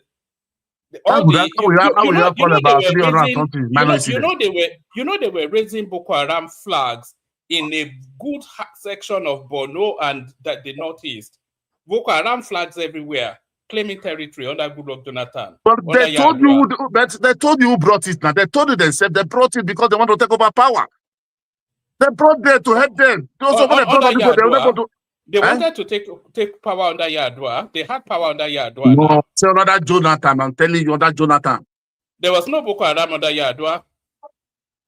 Oh my God, this man. The one we have under Yar'Adua, when they said they started doing Obasanjo were able to pump it before he leave power. When they want to wait. We are there insecurity that escalate to this point today. Something starts and generation. Najaman. Boko Haram did not only put their flag. They are collecting tax. They have to adopt. That is what they brought. But they brought those one. They brought them. Tinubu know about that one. They brought it. Why are we deceiving ourselves in Nigeria? During Jonathan, they are collecting tax. Boko Haram were collecting tax. We the common man, the person Najaman, just for context, I want to be sure that I heard you right. Are you claiming that Tinubu was involved in the importation of armed militias into Nigeria for the purpose of political? Yes, there we are. Wait now, guys. You want to talk here? I don't fear you. Wait, let me tell you. I don't fear you to talk to. If you want to put it that way, that is your own. I told you. It wants to be clear on what you are saying now. So let me talk. Whatever you like to Say whatever you like to say, let it be that one, whatever you like to say. I'm telling you, I said there was among the APC, what's the name of this man? I forgot where I Buga something. He said they imported militia from Senegal, Mali, all those ones during for them to take power. Oh, I was Tinubu not part of APC that during Buhari. Are you adopting? Is that not APC? Are you adopting that not as your own government? point of view as well? Are you adopting that point of view? Sorry, to be clear, Tinubu imported Fulani militias to kick Goodluck. How many people have come on social media? Politicians have said it from Fulani militias to kick Goodluck Jonathan out. Niger man, you are now Niger man, and on this day, I think today is, I don't know what today's date. On this day, you are adopting that statement. Is that what you are doing? When I have the article with me, take me to court. I will show you the article. I will give you many videos. People have said it. So why are you talking about me? Nobody on one man went to contribute money for your case in court when DSS is dealing. Forget us. If you are talking about what is there, you are telling me something one. You see, the one side now you see. I'm telling something. You are telling the existing God. Obasanjo is saying something. You want to tell what Obasanjo is saying is lie. You want to make the man is attacking all this. You have been attacking Obasanjo. Najama, you are not even strong enough to even adopt your own statement. So now you know that you are saying a propaganda. Exactly. You are engaging in propaganda. Propaganda here. Now what are you talking about? You just adopt that statement completely one now. thing I hate about you guys, you will always want when you don't have argument, you want to turn it away. We talk to hold on. Is what you mean now? Is it that Tinubu is part of the people that? If you say that is what you understand, let it be so. I told you APC brought in security terrorists to Nigeria. You are the one that made the statement. So why are you so afraid? Why are you so afraid? You want to go and find where you want to say it's Tinubu. You want to say it's Tinubu. That you want to believe, let it be also you. No, let me ask you a question. Who allowed Sharia to thrive in Nigeria? It's not Sharia. You don't come up for. You don't come up for Tinubu brought security to Sharia now. I'm asking that question because it's the same flow. Who allowed it? Nobody allowed Sharia. Your senator voted for it. No. Voted for it. No, if you don't know. It was during you can say it. No, you want to say it's Buhari, Obasanjo regime. But your senator voted for it. I'm telling you. That is but was it not under Obasanjo's administration? But if the House doesn't vote for it, the people come on your senator. Why don't you say your senator not to vote there? Hold on now, so that we understand the place of history when we talk about security. So, security didn't start under Obasanjo. It started before Obasanjo. So, various administrations have been trying to take care of it the best way they can. And a lot of them have metamorphosed from various names and created a new species of it. So, when you say, oh, Obasanjo took care of insecurity, as how? He's more or less fueled it more in certain areas because what they were fighting for is religious in nature. Now you are saying Obasanjo creating security in Nigeria. I can tell you that. Let me tell you. Oh my God, I beg you. No worry, Obasanjo come for court for you. Let me explain it to you. You have religious fundamentalists, religious extremists coming into the border. And you allowed some religious law to thrive. You allowed it to thrive during your time. Of course, it will escalate. So, one of the bane and the background of escalating some of these insecurity is Obasanjo. Did Obasanjo bring militia to Nigeria? Let me tell you something. Did Obasanjo import militia to Nigerians? What are you talking about? What are they fighting for? The question I'm asking you is, what are they fighting for? Obasanjo make a Sharia law. Sharia was the problem. Sharia law was already there. Just that they bring it to criminal, something like that. Because Sharia law was just for property, marriage, and inheritance before. Something like that, customary. They now brought it to criminal or something. I don't know. That is what Obasanjo did. Make it so you can have you don't even know the law. Till today, Sharia is still not criminal in nature. It's only civil. You don't even know the law. No, it's criminal. It's criminal. No. That is why. Wait, let me tell you what. Sharia is criminal. Do you have a copy of the Then you Constitution? no wait. You're an adult. You're Oh an my adult on a God. public profile. My God, Hold on, now you stating dey erroneous. wait. Go tell you what Hold on. Hold on. Don't let me go and get Everybody, hold on. Ogbeni. If you start going into law, don't make me go and get Ogbeni. Everyone, hold on. Sharia is Arogidegba, calm down. according to the Constitution applied in criminal cases. Niger man is correct. That's why there's problem. Niger man is not correct, Mr. Ola. We already had this discussion before already. Okay. According to the Constitution, Sharia law is only to be applied in civil matters. Okay, it's clearly stated in the Constitution. Sharia law, the Sharia court the Sharia court in the Constitution is on the same line as what's named as customary court. Sharia court is no more than a customary court. That some people are applying it in error does not mean that according to the Constitution that it is not only for civil cases. That is part of the illegality that Obasanjo allowed. Obasanjo allowed people that allowed Yerima and God to do that. Thank you.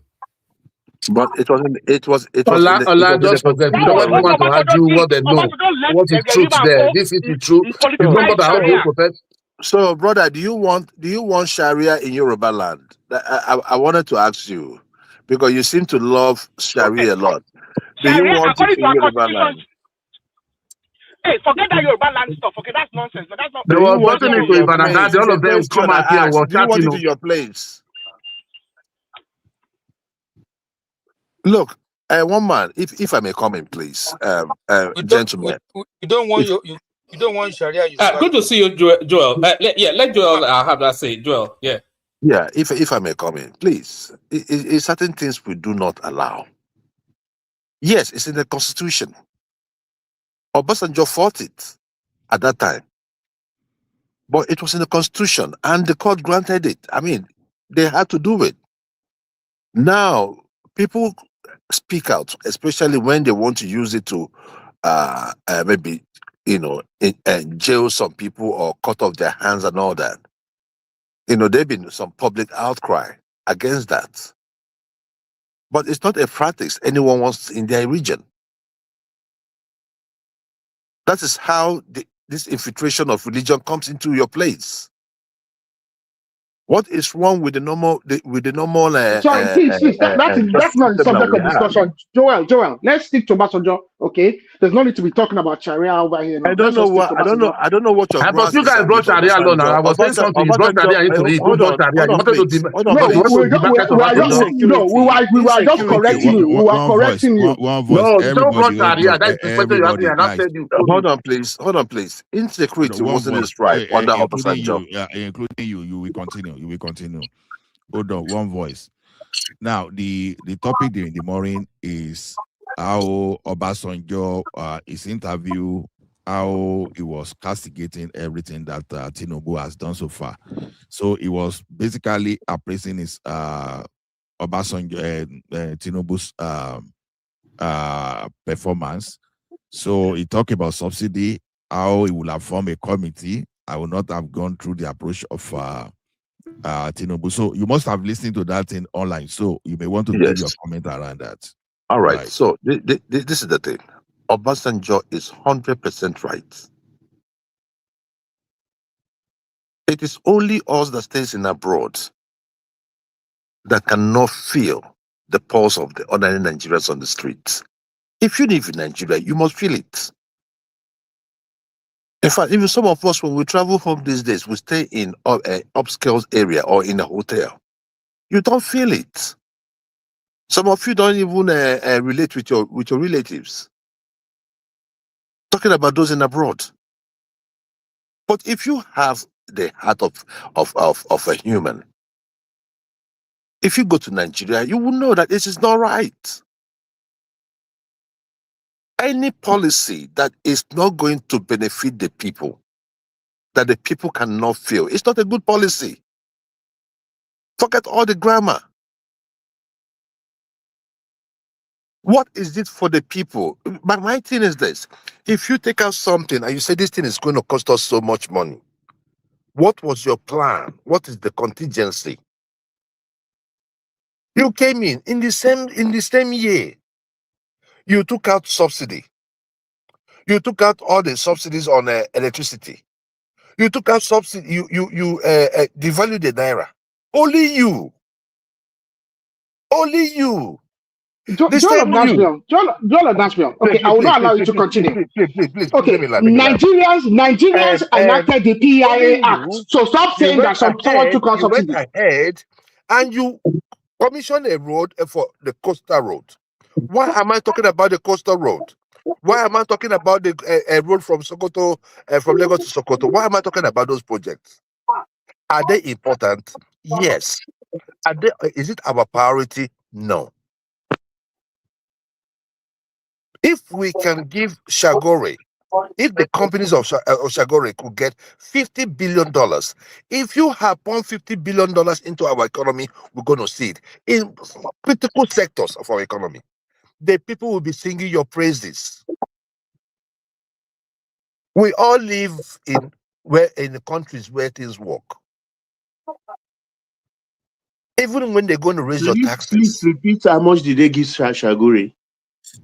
About 50. The company is about $50 billion. $50 billion they gave to Shagore. For which of the roads? The contract that he's gotten already.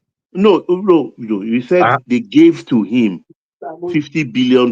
Is that cash or promissory note? High tech trillion now. Go and see. Hold on, please. Go and look at the amount of money that high tech has gotten from this government for different contracts. You'll be shocked. No, we are talking 15 billion. No, 15 billion. No, dollars. It's dollars. Yeah. 15 or 50. I mean, because how much? Hold on now. That's not true. No, 50 billion is too much now. Hold on now. How much did they borrow self? 1.2 billion. Hold on now. We need to be careful when we are talking. You understand? Because people are listening to us. Hold on. 15. The coastal road is costing us how much? 15 trillion naira. Good. Do the conversion of 15 trillion naira. How much does it give you? But that one is not cash now. You see, I'm talking about the contracts that have been awarded to this company. And I'm also talking about priority, for crying out loud. Is it important? Like I said, it is important. We do it at some time. But the state that we are in Nigeria today, we don't need that road. It is the point. And look, let me tell you something. Whether we like it or not, the people are the one appraising Tinubu. And what OBJ is just telling you is people are looking at OBJ. Joel, I will have problem with you if you say we don't need that coastal road. I beg you. What do you want to go my side? I beg not all that one. See, my brother, I don't tell you the coastal road no important. See, my brother, see, I don't tell you the coastal road no they important. But for somebody who just come inside government, okay. They come from Buhari's time. Remember, you're coming from Buhari. The people already had it bad. Yeah, you're right, bro. Let me ask you. When exactly do you think that road will be needed? The road will not even be complete. Hold on now. Do you know another thing? The road will not even be complete within this first tenure. So what are you preaching about? So my thing is just this, right? See, guys, when we talk about this, right? Let's look at. I'll take you to Abia State, and I will leave the floor for someone else to talk.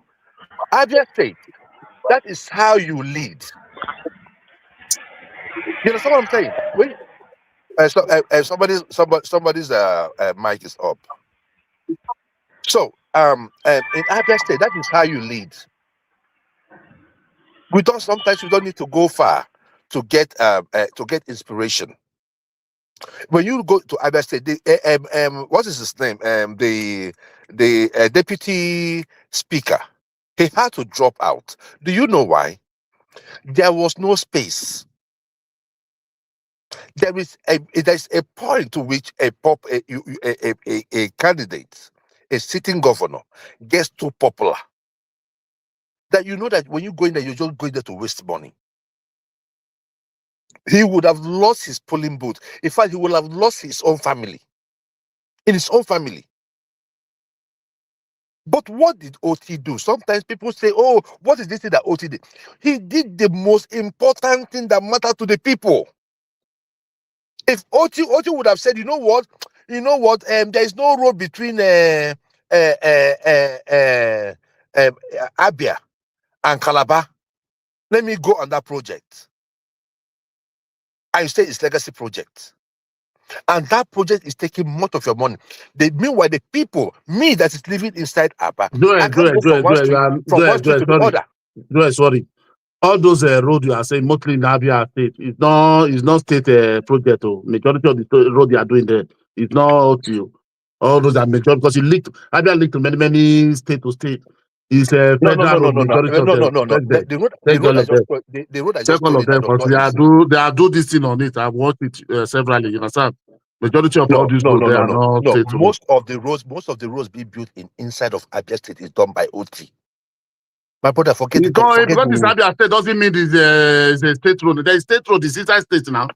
That moves from state to another, state to state now. It doesn't mean because they are doing it. There's a state government. No, the one I told you from Abia to Calabar was just an example. The road does not exist. I'm talking about I know. He decided to build something like that. It will consume him money, right? It might be a good cause, but it's not what is important to the people of Abia. That is what I was telling you guys. When Tinubu got into power, I said, people were talking here. People, maybe he was listening to Loquacious Enigmatic. When you guys were asking me, what will Tinubu do to win the vote in the Southeast? I said, you know what he's going to do? Go and know what the people want. If you know what the people want, invest in it. No person will change their mind. As long as you touch the ordinary citizens, nobody will change your mind. Okay, Joel. Nobody will change their mind. So, my brother, I think I answered that question. OBJ was take this right. question, please, if you don't mind. Now, when you say, okay, part of this one about OBJ, are you saying OBJ managed the security better than Tinubu and use the case of Niger Delta as your case study? You know, that lingered from 1999 up to 2007. So will you say he managed that security situation better?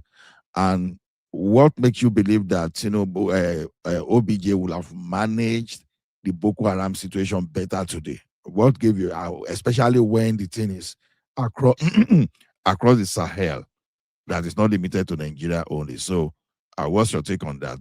To be fair, thank you very much. OBJ's economy, OBJ's time is 2 million times better than that of Tinubu. You heard what I said? 2 million times better than that of Tinubu. In OBJ's time, you see hope. I seconded it, man. You see hope. At least that time. Oh, there is phone. It was expensive, but at least phone. We weren't going to the phone booth no more. We weren't going to use our parents' what is that land phone that we used to go. We do 111111111. You know, to dial number. I don't know if some of us did it when they locked the phone. Those that they used to lock it, then we have to go and you dial 1111111, and you make your call that way when your parents are out. Mm. You saw progress. People were making money. Our banks were getting better. That was when we did the consolidation, the first consolidation, because you had people that knew what they were doing. Who can you compare in this Tinubu government to the class of Okonjo-Iweala? You don't have an Okonjo-Iweala. You don't even have an Obi Ezekwesili. In that, okay, only there, Joel. Sorry for interjecting. Now, you said nobody can be compared. Okay. In terms of Iska, I challenge you. Oyedele, even though not as credentialed as Okonjo-Iweala, might as well surpass Okonjo-Iweala. Let's see now. That was what the same thing they said here about Wale Edu. All these guys then. And what happened? Look, my brother, he didn't day. And see, let me tell you this. Even if Tinubu wanted to make it a Yoruba something, these guys are not the best from Yoruba. Let's let's be realistic. There are people that No, that are Joel, more advanced.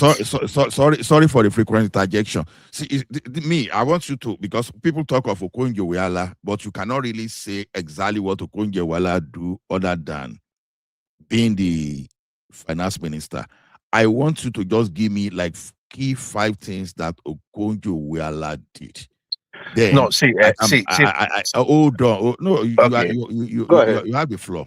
You understand? Mm. When you are eulogizing someone, you should be able to say what key things. Give me 5 key things that Okonjo-Iweala did that you think Taiwo Oyedele is not equal to what Okonjo-Iweala did. Just 5. Then I will tell you that from the angle of Oyedele. Oyedele have been the only writing policy came about the tax reform finish, and which today there is nobody can say anything about it. If you want to talk about Okonjo-Iweala, it's a fuel subsidy.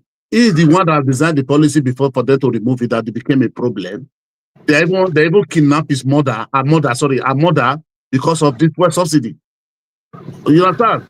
He's the one that started all this paperless that everybody should be everything should be paperless or something, that money should not be going through hand to hand or something like they call it. You get I don't get the way they call it. I forgot the way they call the policy there. You understand? So Okonjo-Iweala was put there. You can see whatever they were doing. They were, I don't just. You see, during that time, I might not be able to pinch everything out, right? But there is, you see, there is this confidence that comes from people who know what they're doing. If you know that somebody knows what they're doing, you don't really care, but you know that the economy is moving. Let me tell you something. During that period, right, the management, the economic indices, even though there we were like, I think we were the largest economy in Africa then, right? Under Okonjo, if first or second. No, but not consequent. It was the Minister of Finance and coordinator minister. That's what I'm saying. That coordinator was there. Not all this one here today. They approved this money. You have not been paid. Tomorrow, no. That's what tomorrow, I'm saying. You don't hear that. In the economy. And even though that some of the policies were not perfect, they were able to pinpoint it. They were able to tell you. Remember, then she was saying, "Look, we keep blowing this money. We need to save." But it was open. We followed along. And today, in fact, under Buhari, we saw the reason why, right? These things that if you do not save, this is what you're going to get. These are the things we're looking at, right? These are the things we're looking at. In this economy today, we cannot state where we are headed. They'll tell you, hey, you know what? The fuel subsidy, we remove it, we put it into something. You don't see what it is. I said it on this show, and people attacked me. I said, look, Ababio is a rubber stamp senator. There is no law you cannot change under Ababio. So you are the president. If you had told Ababio, amend that law, that any money that's saved from subsidy is channeled towards things that are meaningful, not going to the state governments. Joel, let me ask you one question there. Because I've addressed this question. How much is it quantifiable? Wait, is it quantifiable to know how much that is saved on monthly basis on fuel subsidy? I mean, it's not a saving. It's just something removed. And the bank monies remain there and spending goes on. Because when I hear people talk like this, it's like every month they go remove 1,000. No. Oh, this is not fuel subsidy money. How do you quantify it? No, Baba, sorry, sir, Baba. No, Baba one thing. Baba, sorry, confess. Baba, sorry, sir. At least they were paying during time of first subsidy. They were paying. There was a amount they were paying to these importers now. No, they were bringing the bills, the invoices. The importers will bring the fake invoices and they will pay. So it is not like written casting iron. 1 month invoices when go come fake one 5 billion. They go give them the 5 billion. So it's not like this. Okay, sir. Now for 3 years now, by May now 29, it will be 3 years. This 29 that they remove it. For example, let's forget that. Okay, we cannot have accurate daily, monthly. Okay, let's say I think there's one to have for the past 2 years or 1 year or 6 months. So See the amount we're supposed to pay our subsidy, but this money we didn't borrow it again. We were supposed to have borrowed to subsidize this. Now we are not borrowing those money again. So I mean, that is where it's supposed to be now. No, Let it me is ask you something. accruals. Let me quickly ask Those you who know something. accounts will know what they call accruals.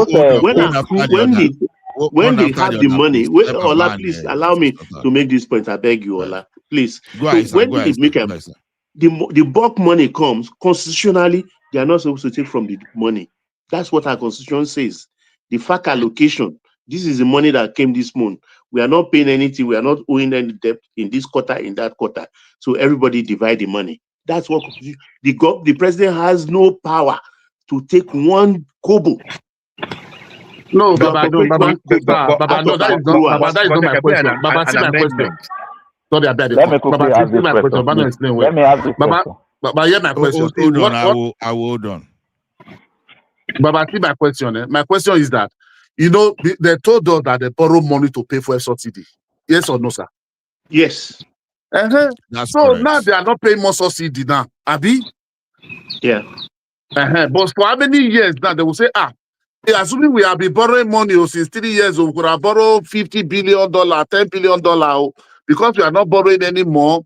That is why we are able to save this money, or that is why we are able to we are borrowing little like this to do this one, to do this one. That's what we're supposed to be hearing. No, constitutionally it is not like that. Okay, Nigeria, it is not. How was it not affecting our economy then? Wait. Any money that comes in totally for a month, for instance, the federal government. Okay, what are the invoices we have available? The constitution states how they divide the money. Okay, the money with the invoices we have for fuel subsidy this month is 50 billion naira. Okay, we can only pay 30 out of it. So they remove it. But absent of that, it's all about accruals. And that's why the governors have been sharing large sums of money. Large sums of money. It is the entitlement. It is constitutional. If they remove anything, like Amechi them sue government that time for excess crude oil, they claim it's not in the constitution. So Jonathan has no right to keep that 22 billion and they chop and finish. They won the case in court. Yeah, they did. Anyways, this is my thing. Regardless, if they said money, right, and they made more money, no one was on their back telling them, or trying to, make them to work. There should be, the kind of person Tinubu is, how powerful he is. If Tinubu had come out to put up some kind of some result-oriented mechanism, to be able to check these governors, right? They will sit up. I think what happened was that there was no coordination from the top. You see, I believe Peter Obi when he said that the character of the person that is leading affects what happens there to everybody down there, down that route. Why do I say that? If Tinubu had not started with this Owambe kind of economy, right? Buy this, buy that, buy this, buy that. The people are seeing it. The people are following that. They're seeing it. No, Joel. Then you not give them more money. Hold on, please. Hold on. I know. Hold on. You will continue. I just want you to be factual. You understand? See, let me. I am mindful of what you are saying. That's why I push figure to you, because you made a blanket statement that Obasanjo economic team or his cabinet they are better than the correct one, and the facts on the ground is saying otherwise. So because you have to help Nigerians make the right choice, not to confuse people, but because it's unfair. If someone is responding to you, okay. Hold on, sir. Hold on. I want to how is Oyedele better? No, sir. Hold on. Okay, you want to know? Okay. Yes. Now look at Taiwo Oyedele. I intentionally gave Taiwo Oyedele. It's not as credential as Okonjo-Iweala. But now, his tax reform only has reduced tax burden on the lower income or low income earner, rather. Low income earner, when you look at that, because he basically accepted them from that low income. Then it tax reform has made it easier for business to be done because you can't be making 25 million now on from your business and pay unnecessary and unreasonable tax. Then when you talk of Cardoso, you understand, and the one that were moved away from there, you understand. Now, the ways and means approaching the central bank to print money, you understand, it basically eliminated that. And this guy reduced our debt to debt service to revenue ratio.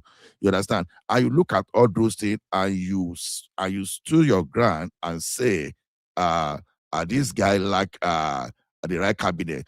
When you go to our airport today, you see how the airport it is. When you go to our immigration today, even if you want to give money to people making passports, they tactically avoid you because they have camera looking down upon them. And can anybody with the right conscience and with full honesty, you understand, say that this man has not done anything? I just want you to put facts.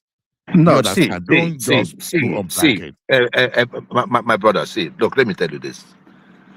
There is no comparison between, let's just leave that. You just pointed out one or two things, tax reforms. Look, the basics, right? Who are you taxing? You see, I am for a corrupt-free environment, all right? But the thing there is this, right? We are not producing much. We are not making much. Our population is growing, right? So if you want to keep stealing the way you're stealing, then produce more so that it doesn't affect every other sector. My thing is this: who are you taxing? You're preparing taxes. Yeah, it's part of it. That is part of your job. It's part of your job to create these taxes and all that, right? Obasanjo during his time did the banking sector, upon which everything is like moving the way it's moving today. At least we can still see the effect of that banking thing today. We can still see the effect of MTN and Globacom and the internet system today in Nigeria. That was Obasanjo. Even the last time, I think we've even invested heavily in power, even though Atiku made a mess of it, was still under Obasanjo. He had his good intention. At least we can see the intent. And that is why most people are not angry with him. We knew that the person that did the mess was Atiku. But look at today. If we can say, okay, what is that one thing you said now? Oh, this is what Tinubu did, and Nigerians are grateful for it, or it's affecting the lives of Nigerians today as we speak. Every one of those policies are hurting Nigerians. Now, can you have a common sense and say, okay, you know what? Let me take it one after the other. Yes, it might cost you much, but okay, prioritize. Prioritize. Okay, are you taking out subsidy? Okay, let's take out subsidy. We take out subsidy probably after. Hold on, please, my brother. Let me even help you. I've just brought it out. After a year or two, you take out you take out the electricity. I know what I'm talking about. He just did everything. No super and no nothing. So I think that's the reason why we stay hot. Let Niger man talk, then I will come after Niger man. He said, let's let Niger man will bring you out. Let me see. He said direct comparison of Obasanjo versus Tinubu. Evaluation criteria. Obasanjo cabinet. See, I say a core economic team, highly technocratic, comprised of global figures like Okonjo-Iweala and Charles Soludo. Tinubu cabinet makes politically heavy, blended, trusted loyalists like Wale Edu, Fernandez, strong regional political hackers. You see? Let me wait to say GDP growth. That says nothing. That's just a grammar. High growth. During Obasanjo, we have high growth. Here we're Tinubu slow growth, debt elimination, debt servicing during Tinubu, grappling with massive pre-existing external debt. Debt service consume larger portion of national revenue. Relative stability. Inflation. Inflation. No, Najama, you just roll relative out stable. Resume. Highly volatility during Tinubu. Hold on. Centralization and street. institutionalized fund, use the central and he has borrowed. He has borrowed more than Buhari and Jonathan put together. And we're not seeing what he borrowed for. Hold on, guys. Hold on. To Nigeria, I even thought you were going to save Jewel of Nashville, but you really compounded the problem because you roll out a meaningless resume and CV without any impact. You are comparing Wale Odele with Okoje Wale now. Wale Odele is not even there at all, sir. They don't even compare him. They don't even rate himself. I don't know. Somebody just writing policies since 1 and 3 years. You are saying because of that one you are comparing. No.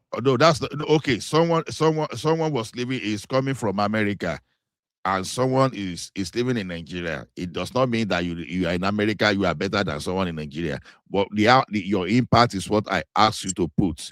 People want to know the impact. I just gave you an example that if you go to our airport today, compare our airport during Obasanjo period to during Tinubu's period. Compare our okay. That's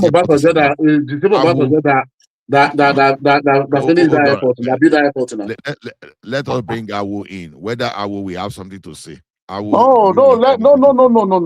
Miss Bala, no. You see, what you always complain about, that is what you are doing now. You say when people want to argue you, you don't say you will say no, that person don't want to hear. You brought a question. The question of fact is here now. You want to water it down, let's move on. No, I'm not running away from you. I just want another person to talk. I'm still coming back there. I'm not running away from you. Sorry about that. The problem with majority of our guys on the other side is that they are very difficult to argue with because they are not even ready to engage in intellectual argument. Okay? See, there's no way under the sun. You will, with your own good conscience, you will say this present administration has done nothing. There's difference between he has not performed to the expectation I wish it could be.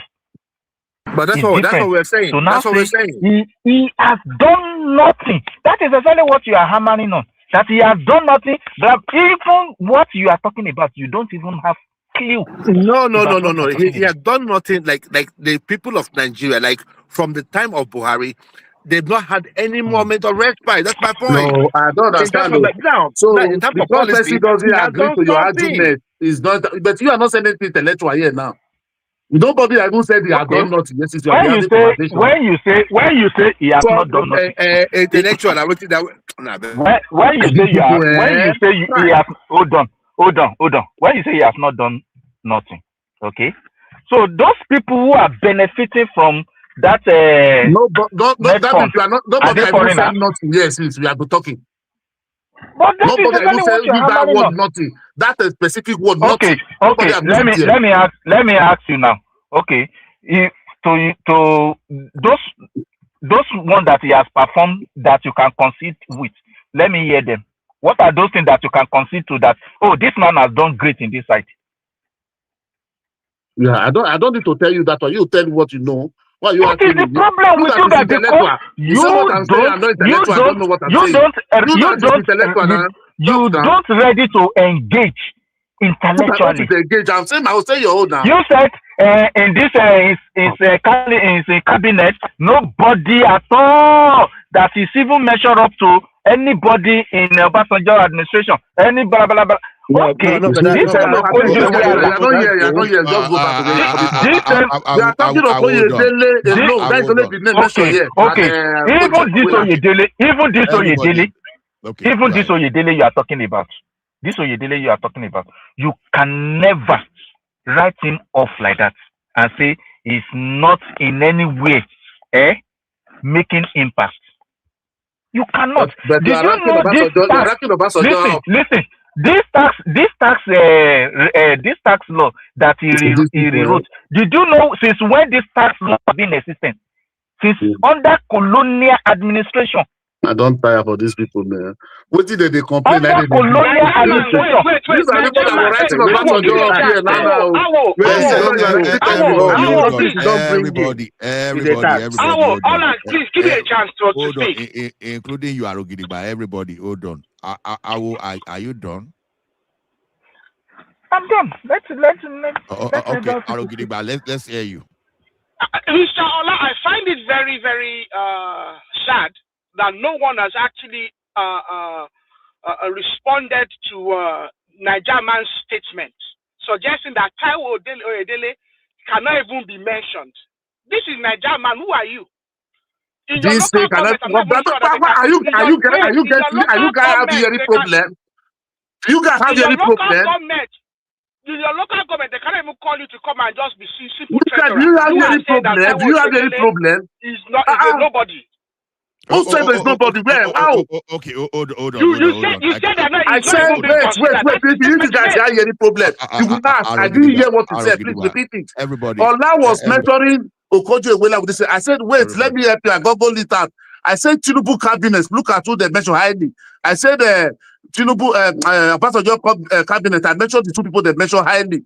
I mentioned the two people that mentioned highly in Tinubu cabinet. I said, Yedele was not even mentioned there. So when did I say all those things? Okay, hold on. I don't get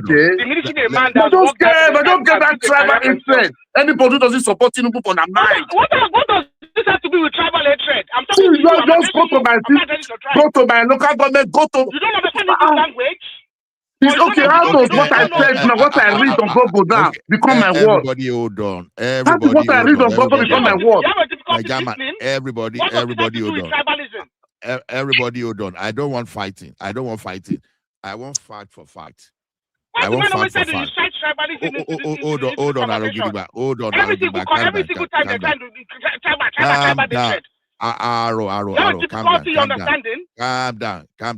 Calm down. I want fact for fact. I don't want personal attack.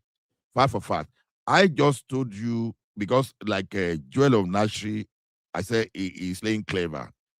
You don't use, because you are eloquent, you don't use that one to carry people away. I want you to embed, you have to embed fact into whatever you are saying. Okay, I know what Okonjo-Iweala did. It's not my duty to tell you. But when you are telling people that this is what they do, I want to even understand whether you really understand what that person did. And I gave you an example. The minimum wage earner before, they were paying tax. But after Oyedele tax reform, they are no longer paying tax. The small scale business, they were under 25 million before. Whether if you like just make 1 million, they were paying tax. They are no longer paying tax. How is that not a reform? You understand? And this guy has a lot of reform. And I'm not saying just benchmark that one because you mentioned Okonjo-Iweala. Tell me that's impact of Okonjo-Iweala that eliminated tax burden from the low earners. That's one point. Then I gave you an example. Your airport now, compared to your airport under Obasanjo. Then I say now, go to our immigration now. People there, they are afraid of collecting money from you when you do your passport, because you go to the passport office. A family friend just returned from Nigeria. He went to that passport office. It was only controller that was only there. They give you instruction how to go and do some other things. Now, those people, they were even trying to give money. They were refusing that money because they were afraid. Deal with that. So when you want, now you say the quality of minister in Obasanjo cabinet cannot be compared. Is it by CV or is it by output? And that's why I'm now saying, okay, justify that. No, please don't fight. No insult trading. Let us hear your opinion. So who want to take over? Who want to speak? One man, Mr. Allah, I want Niger man to expatiate on what Okonjo-Iweala did in our 2 appearances as minister, both under Obasanjo and under Jonathan. I want him to expatiate because he keeps telling us about Okonjo-Iweala and how brilliant he was. I want him to tell us the economic activity that he put. So Niger man, I want you to tell us what Okonjo-Iweala did.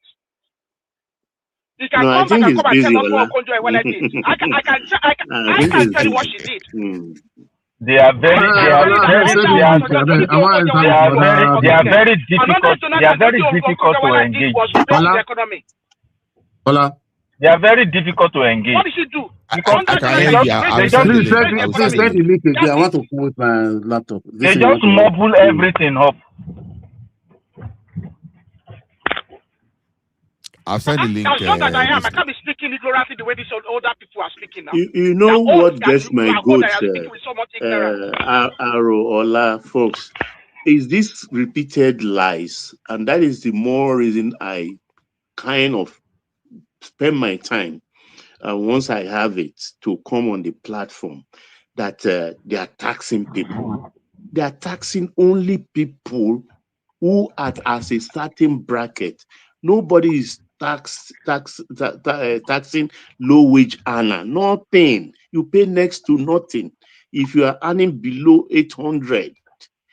I mean, is that too hard for us to understand? Why do we repeat tax as if your 70,000 to this thing will be taxed? I No, think the it is country very they wrong. are residing in, they don't collect tax there. Please come. Can I come in, please? Go ahead, please. Yeah, I have been listening. I have to come in again because I logged out of my phone. I went to the telly, been listening to you guys. Please, for the benefit of those of us that are listening, the coordinator of the platform just now laid a point. Baba came in, laid points. It will be very good for us to now hear from the other side. That is why that is how the conversation will now be so interesting and beneficial. Now, adding to their own too, they are saying that this administration, they are rating it very low, and then the other one rating it very high, comparing it to the one of Obasanjo. Now, I will be very glad if you will now give chance to this other party to now begin to, because the coordinator gave some points, Baba gave some points, and my last point is on David Umahi, any minister of then that have done, I think David Umahi, if he goes into the other quarter, it will be going to 8 years, at least to this point that he has reached. Any other minister of then that have done what, maybe should I say one quarter or half, or maybe fully, what this guy is doing right now. So they should bring them, bring their names, give us what they did. So I want to add David Umai Tambien on road issues, the infrastructure and all that. So let them counter it now so that we will now know that this administration is zero. Please. Thank you.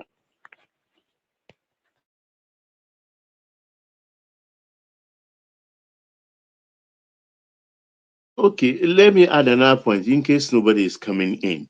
The 8 years when Baba was leaving, he left 843, for which he is so proud, eloquently proud in that interview we are referencing now. He left in foreign reserve. But as of today, this government in 3 years has surpassed that. $49.3 billion in a foreign reserve for a man who didn't meet more than, I think it was $4 billion, even though Buhari and Emefiele claimed it was 31. JP Morgan said no, all those other ones are encumbered. What you can only access is $4 billion. So that's what technically Asiwaju met. But 3 years down the line today, we have in reserve 49. So compare and contrast 3 years of 49 billion and 8 years of 43 billion. Thank you.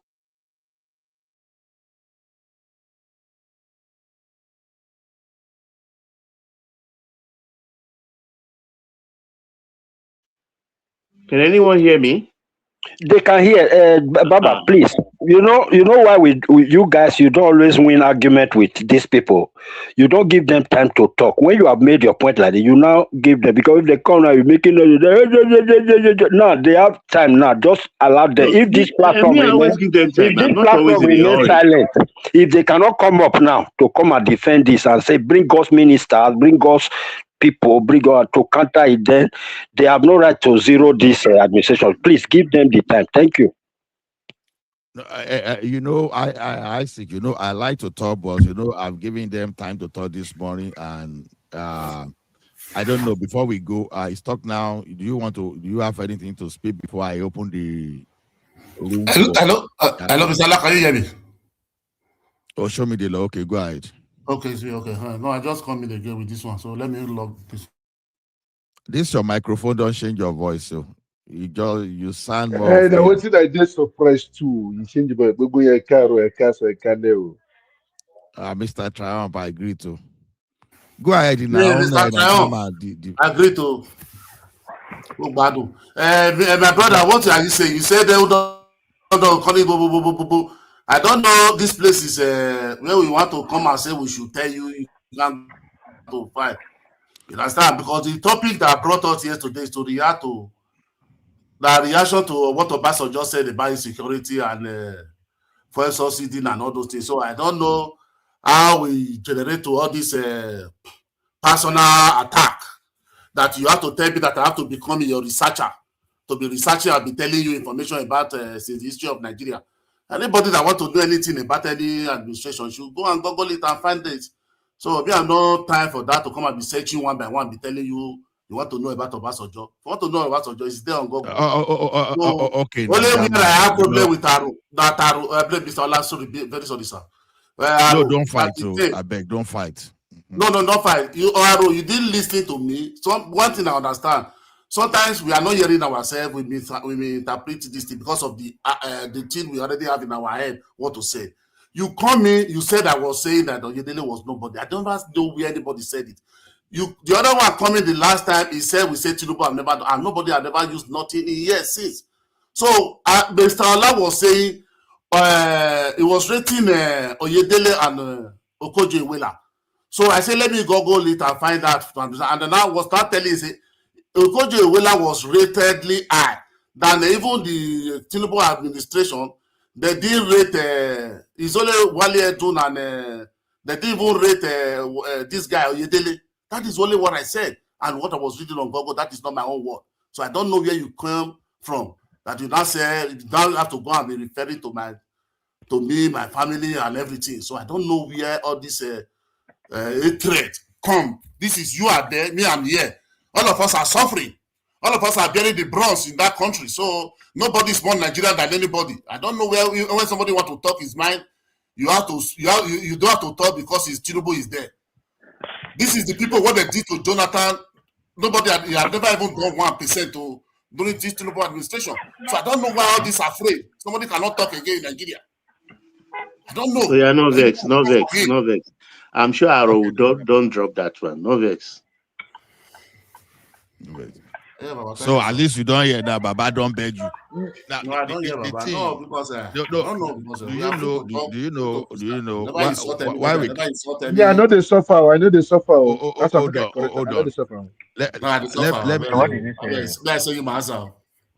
Let me tell you something. Suffering is. Anybody want to speak? No. Go ahead, please. Suffering is relative. Let me tell you one thing. Since I was born, and up till now, I've never got everything I wanted in my life. So when people say they suffer, let me tell you one thing. Even when I was even earning average of 1 million a month in Nigeria, for example, let's say I was making average of 1 million a month, I was still not seeing Nigeria as a place that people were not suffering, because if it's not owed up, you must have anything or one thing or the other to complain. But what I'm saying is this: when you want to rate achievements, you have to be factual about it. Don't just raise it like a blanket. Okay, I intentionally brought Taiwo Oyedele, knowing the profile of Okonjo-Iweala, and anybody here knows that Okonjo-Iweala is one of my favorites. I know her achievement. But when I now put it side by side, Oyedele as a finance minister, not what he has achieved, not only as a finance minister, but since he has been part of the government. So when someone is watering down the quality of the cabinet, of Tinubu's cabinet, that was what led to that, because Oyedele is not rubbish. Oyedele might as well surpass what Okonjo-Iweala did in the past, because since I was born, I've not seen any reformist that reduced tax upon the poor people. And that's what Oyedele did. And that, because if poor people understand, they will know that Oyedele is their friend. Anybody that we go against Oyedele today will be the rich people that they want to keep their billions and they know how to evade tax. It's not going to be the poor people. It's not going to be the small-scale business people. That's the point.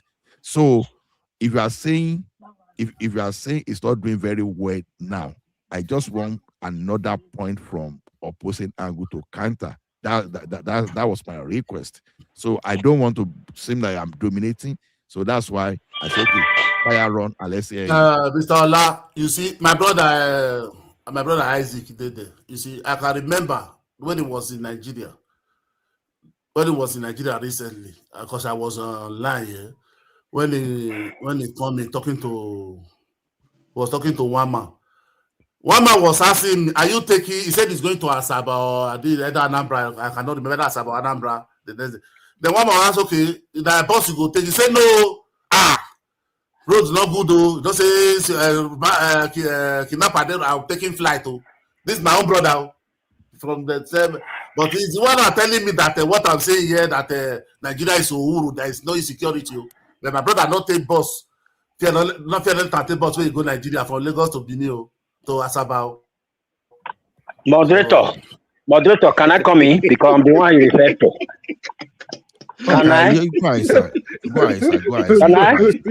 Okay. Go ahead, sir. All right, let me explain that. Bro, the last journey I made home,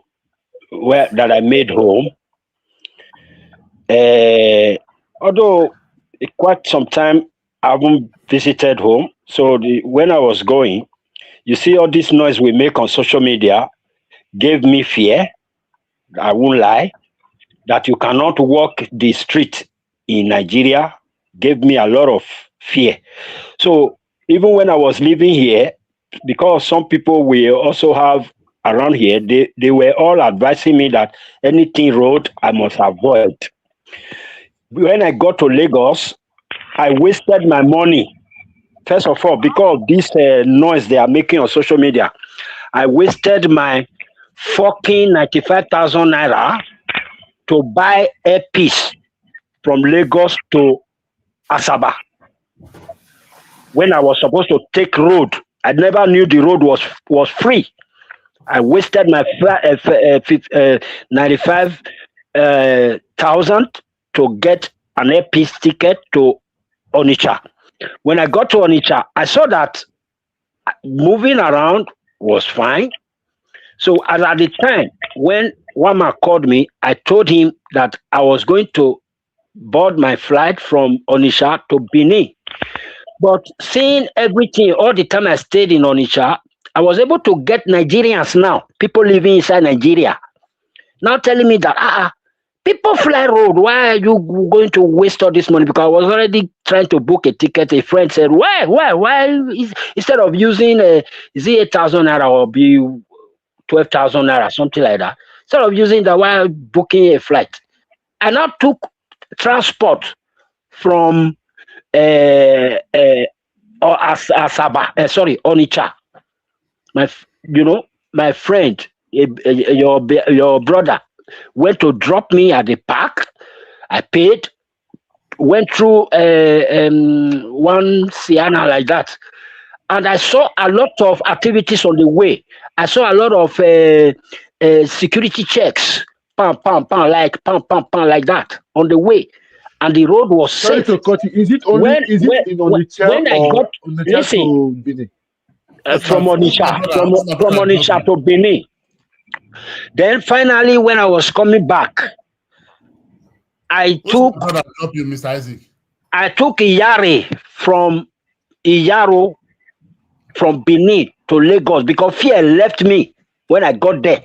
But before I went, because of all this noise, you can't walk anywhere, you can't do this, was what was No, making me go. it doesn't leak there because just want to make the So point that you cannot see it now. So it's the fear that made me to say I'm not going to take public transport like buses and cars, was that I'm always going to stay in the air, was when I was here, and the way you people were broadcasting it, that there is fear in Nigeria, that made me wanted to take that action. But which thank people God, which people? thank God, it was only Lagos and Hello, Mr. Isaac, are you hearing me? Yeah, I'm hearing you. You say two things now. I don't understand. You say my brother dropped you. Which my brother? You say which people are you people were broadcasting it? Which people were broadcasting it? I think he was referring to one man or something. No, the people that were broadcasting it, that there is no safety in Nigeria, is the people I'm referring to. I'm not saying you are the one who. I'm saying social media as in general. The way they put it before I left was what put that fear inside me. Understand? But when I got there, I saw a different scenario, a different thing. That's what I'm trying to say. That's my own personal observation.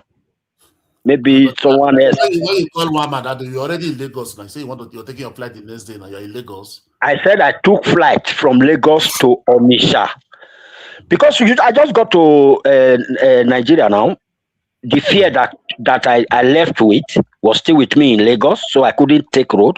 But when I took flight from Lagos okay, sir. Okay, wait, now, sir. If now, see the way you said it's very good. I understand because a majority of people pass through it true exactly. But why now you have experiences like this? Why now, if you see somebody who is talking like that, maybe you is supposed to be an example. Say no. This is exactly the way I was before. It's not like this. It's not like this. Try to explain to them that you say maybe what they are saying. How many people did you want to engage like that? How many people? Anywhere where you there, I won't. Then you go talk now. Not be anywhere where you go for talk. You are not going to go to the street and be saying it or as you do your best, they talk with you. You say, maybe you don't understand. Me too, I've been like that before. Finish. It doesn't mean you have to be talking. That's why I'm saying it now. That if I go to Nigeria tomorrow I will take road. Before you tell us now, you never tell us this now, the history now. Not because I tell you, because you are there to tell us as if in Nigeria where insecurity of Obasanjo talk, it was not, it's true, it's lying. So that's what I have to remember. Say, because I was here that day when. No. I remember all I told one man about insecurity in Nigeria. I said that the insecurity they are talking about in Nigeria is not as serious as it is. And I even make example of you going to the street of Lagos, street of Onitsha, street of Benin, with people with their POS in their hand, with a big bag, carrying big bag, load money inside, like millions, using their POS to change money even inside the market, and nobody attacks them. I remember I told one man that the place is very free. But that one, they are saying that people went to. They are not saying that. Anybody never say that. You know, the waka for market, they attack. We are talking about kidnapping. Okay. I now said that those ones that they do. I now said that those ones that they do near the border, they say they kidnap some children. I said those ones are political moves. That is not insecurity. Those are wicked people who just want to put bad name on government. They go to some extreme end there. I don't know where. Okay. You will see them build some hut. Security matter you brought in now. They build some hut there. Let me just ask you a question. Let me ask everybody this question. Because of me. So when they kidnap my father, now government send them come. Wait, but let me say this. I want to know. Let's tackle this one. This one that is giving me headache because people that doesn't have money, like me. I know when anytime I go to Nigeria, I take security. I will not lie. I take escort. But But please. But what is that? I found that in Nigeria that our security officers, example, the police, mm, they put unnecessary roadblock everywhere just to extort people, the poor masses. Why? Why? That's the one I'm against. Nobody stopped me, but the one, but I've had people close to me complaining. I said, I will bring it up one day on the platform. This is the opportunity now. I'm bringing it out. Why is it happening? I thought that the Police IG has roadblock. stopped it. Now police roadblock in the talk. Police roadblock everywhere. You know, day before now, because of this security, they brought they bring them back. Now, not day before again. Now, they don't scrap her now. Why do they use and they collect money now for the poor people? I'm Are, just not they pay, are the police receiving well? You don't see the police. You don't see the way they look. I know people paid well. You pay people 50,000, 100,000, then you give them a color for hand. What do you expect? Waiting everybody. Ola, can I come in? Yeah, sir. Not now, man of person. Oh, we are deliberating on what Obasanjo said. Hold on. Don't let us deviate. Hold on, everyone. Man of prestige. Do you want to come in like you said? Yeah. I wanted Go to ahead. comment Let because us I hear heard you. you saying something about you try to compare Ngozi Owela and the Oyedele, Taiwo. I mean, I think it's very disingenuous for you for what he did. Taiwo has not, Taiwo has not finished his time or whatever, has not accomplished that much. I mean, he has laid a good foundation, but I don't know, just if you are playing some sentiment or whatever, it's just like everybody here against Obasanjo because of their kinsman is in power, so he can't criticize him or he can't give an opinion. This is the problem with you Nigerians. But having said that, I think, comparing Ngozi Owela with that sentiment, if we want to be realistic, it's not right.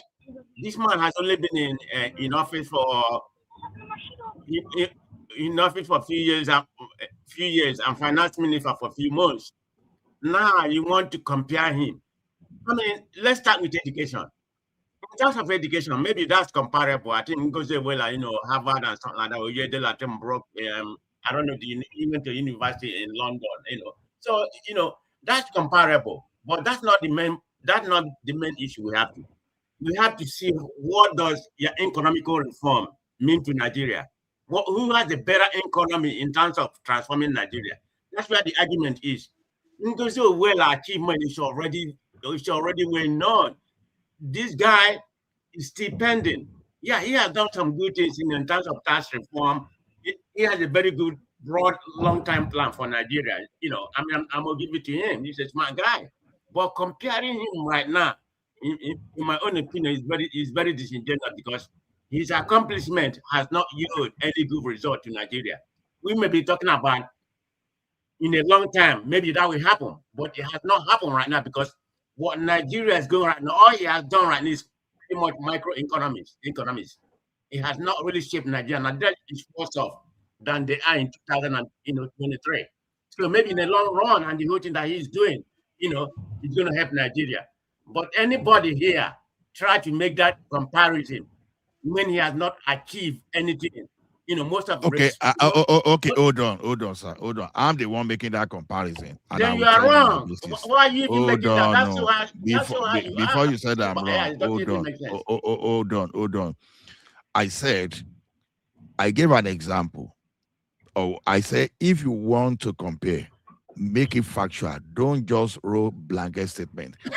Give me 5 things that Okoye did that makes you believe that A is better than Oyedele. Then I can give you what I think Oyedele did that I think make me think that you cannot rubbish Oyedele because there are two different things. Let's go. Hold on. You will continue because people were saying.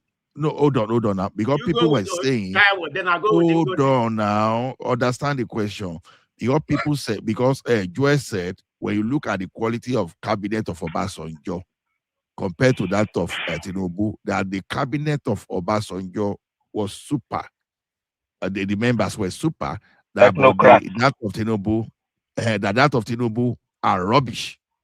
Get those things. And I said, okay, don't make a sweeping statement. Okay, I said, take Oyedele. It doesn't make Oyedele. You can even be another minister. Take Oyedele and take Okoye Owela. Now compare. don't roll me the CV. I know that Okojo is a PhD holder. No rubbish. We are just saying there are more technocrats in Obasanjo than political appointment is just like political. More political. Okay. That is just a difference. Okay, I hear you. So now, can we go? You can talk about Oyedola that he has a very, he has a very good man of prestige. And he's can very even good use with another. background in terms of taxation. Hold on now. Hold on, not in sir. Nigeria special anyway. But Hold on. Let's go. You can even use another minister. Then I give you what's his name? You can even use another minister. Oh yeah, go ahead. Your time starts now. Go ahead. You want me to go with both or just Ngozi? Yeah, go ahead. Go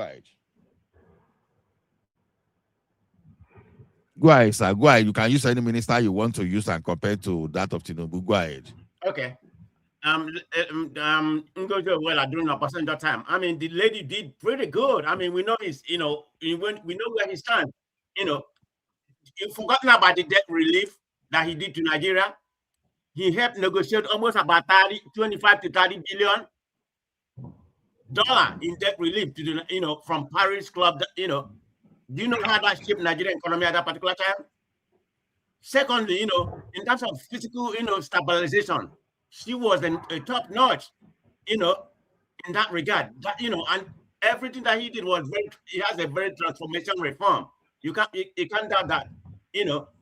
I mean, he's. I think one of the things that he did, to my own understanding, the treasury, at that particular time was in a strong hand. If you look at the integration of the payroll system that he had, it's undoubtable the best, if not one of the best in the world at that particular time. I mean, the government, physical management that that she introduced is unmatched in terms of Nigeria. This is why Obasanjo regime at that time, Nigeria has one of the best economy during his time and Obasanjo regime. You can't dispute that. You all can come here and criticize Obasanjo because he's speaking his fact about where we are right now because he doesn't like Tinubu, what Tinubu is doing. And that's what all of you are just saying, he's a bad guy, he doesn't have any sense or whatever. It's all about sentiment, which is very wrong because you all are partisan. You all like Tinubu, Tinubu is like. Why do you always end up in this corridor? You all are partisan. You end up talking about bigotry sooner than later. Why? Why don't you just make your point and leave it at that level? You are partisan. I mean, I'm calling what it is. But you're also partisan as well. Exactly. You're also partisan. You are also partisan. You are talking partisanship. It's not a wrong word. It is what it is. But you are partisan too. Put it up front. You're not speaking to the fact. Who's not? If you don't start a conversation in the beginning, don't jump in the middle and start getting to conclusion. When we started, listen now. Let's have a conversation, okay? You like APC. So everything APC does, you proceed in that prism as a good thing, regardless of what happened. I think you are just a monologue person, one-dimensional. Because all you think before you come on this channel, a platform, is just to come and lampoon and say, oh, it's partisanship, they are bigoted and everything. But I see you in your watering hole, doing the worst of the worst. Every weekend. Okay, Mr. Allah, let me give you. Should I give you my own? Okay, go ahead, sir. Go ahead. Yeah. Okay, let's start. Let's give me time to read that. Wait, hold on, man of prestige. Let's listen to Joel. Wait, you give me time to read that. See, I say, during the administration of President Olusegun Obasanjo, Dr. Konjo Iweala served as Nigeria's first female minister of finance and economy. She's spearheaded several landmark economic reform that stabilize the country macroeconomy. Major achievements: 1. Paris Club debt relief. She led the presidential economic team to negotiate a historic debt relief package with the Paris Club 2005. This wiped out $30 billion of Nigeria total external debt, including outright cancellation of 18 billion. Oil price-based financial rules. Number 2, that is 2. Number 3, See, so the oil price-based financial rule. She the link Nigeria federal budget from fluctuating oil price. I feel forgotten. I feel. No, where they come now? They come now. Hold on. Where you Oh, stop? why they come finish now? May I just chip in this one? No. When you are Let him reading out land the his thing, point. what? Okay. You continue. You say, wait, sorry, not first. He said, okay, fluctuating the oil price, revenue and above a set benchmark. Oil price will serve as a new excess crude account. So the mechanism protects the national against macroeconomic volatility and group national reserve from zero to over $24 billion by December 2026. For how many years? For how many years? Instrumental in helping Nigeria to secure the first ever sovereign credit rating, BB minus, from Fitch rating and Standard and Poor in 2006. This position Nigeria alongside other prominent What's the emerging rating, Nigerian? C plus or C minus? BB minus. BB minus. Okay. Yeah, okay. BB minus. Yeah, BB minus. So the physical transparency to combat public corruption. It will do the unprecedented practice of publishing the monthly financial allocation distributed from the federal account to state and local. So that's the paperwork. You see how?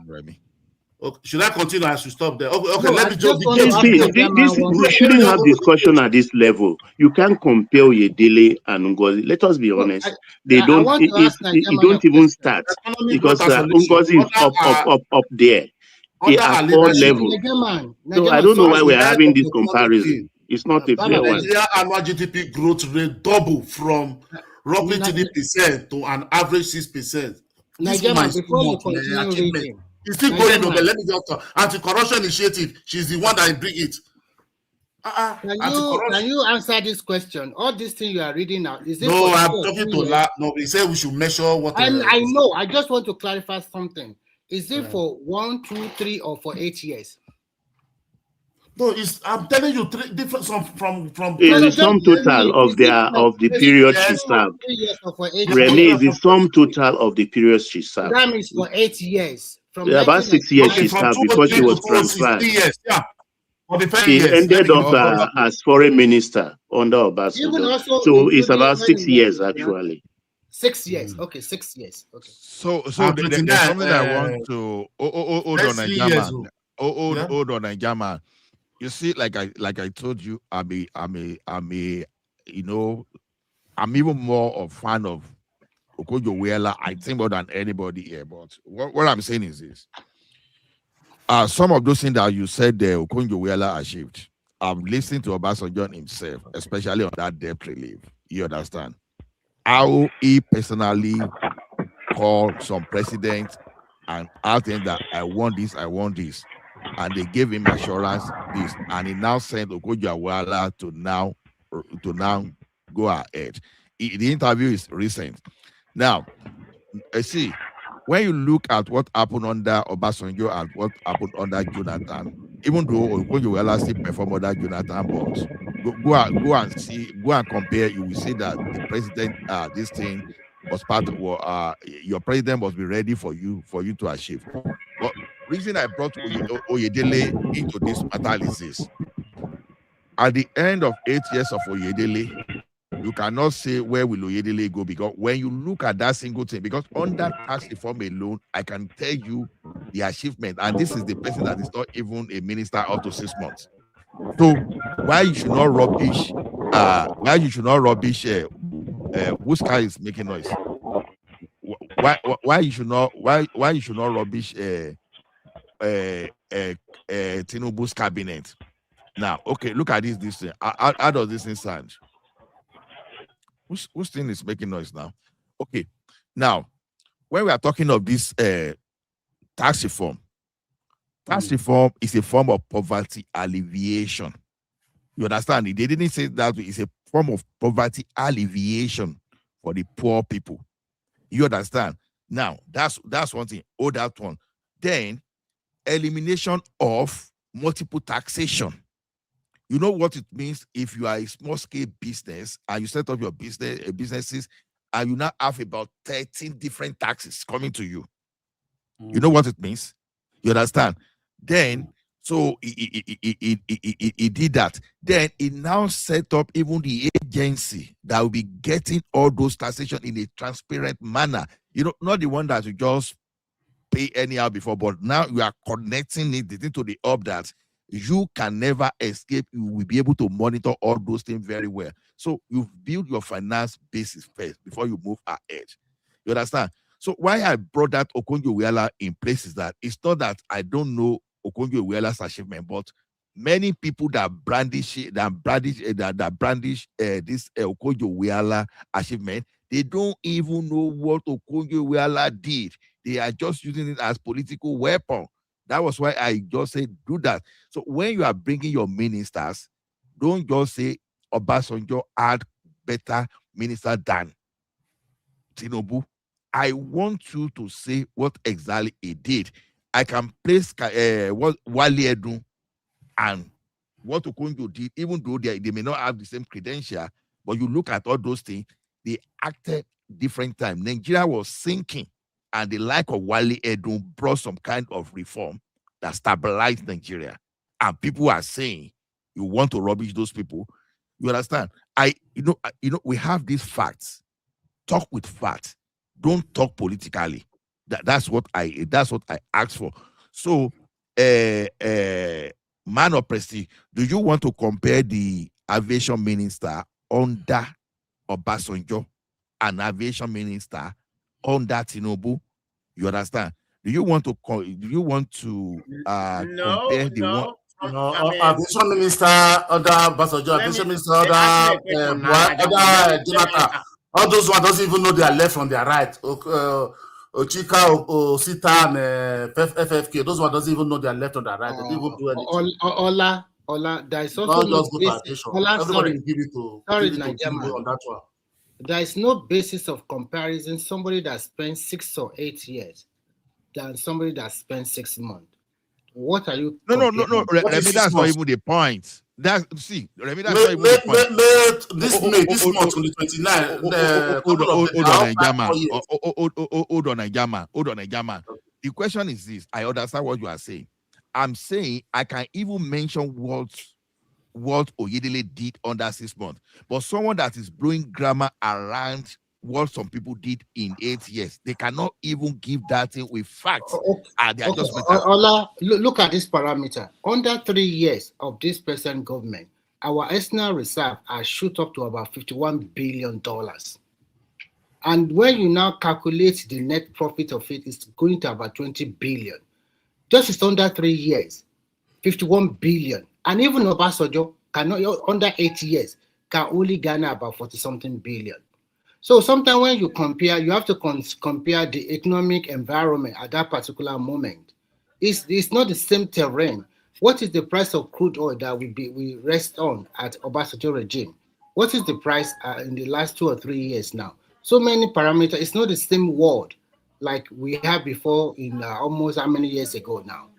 But in fact, to be frank with you, I think Obasanjo did try in probably the Paris club that he paid off, but not that he paid 30 billion. It's only 12 billion he paid, and they wrote the reform. And it's not only Nigeria; they wrote the debt of that time. So many African countries were their debt were written off.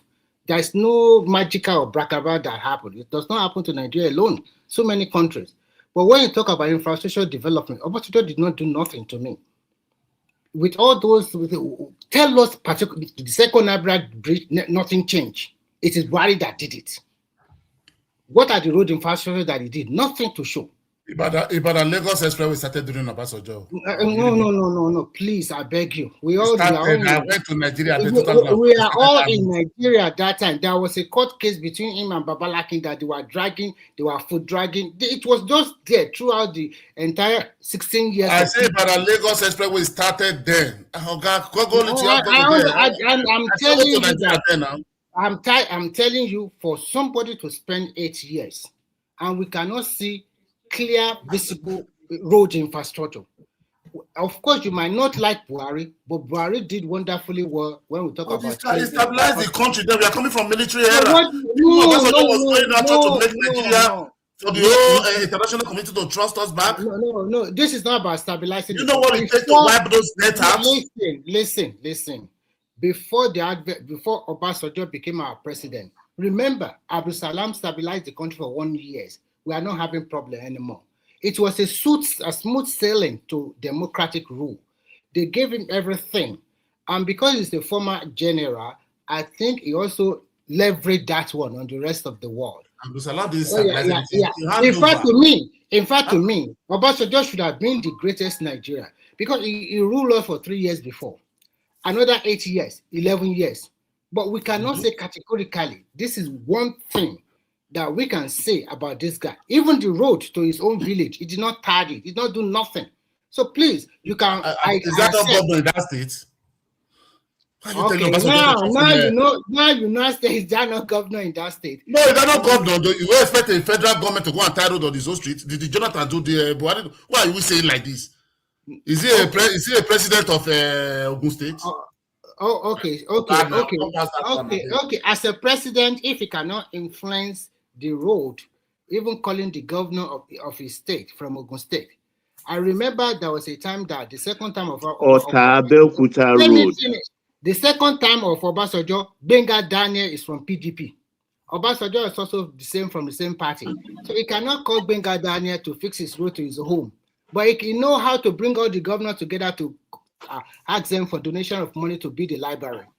Come on, man. This is not a good leader. He's just too envious and too proud. To be frank, he's not the architect of downfall. Too envious of what? You have been Ministry of State. You have been 8 years president. He's envious of what? Look. He is very pretentious and very evil man. Let me tell you the truth. If truly you are the one that's too heavy now.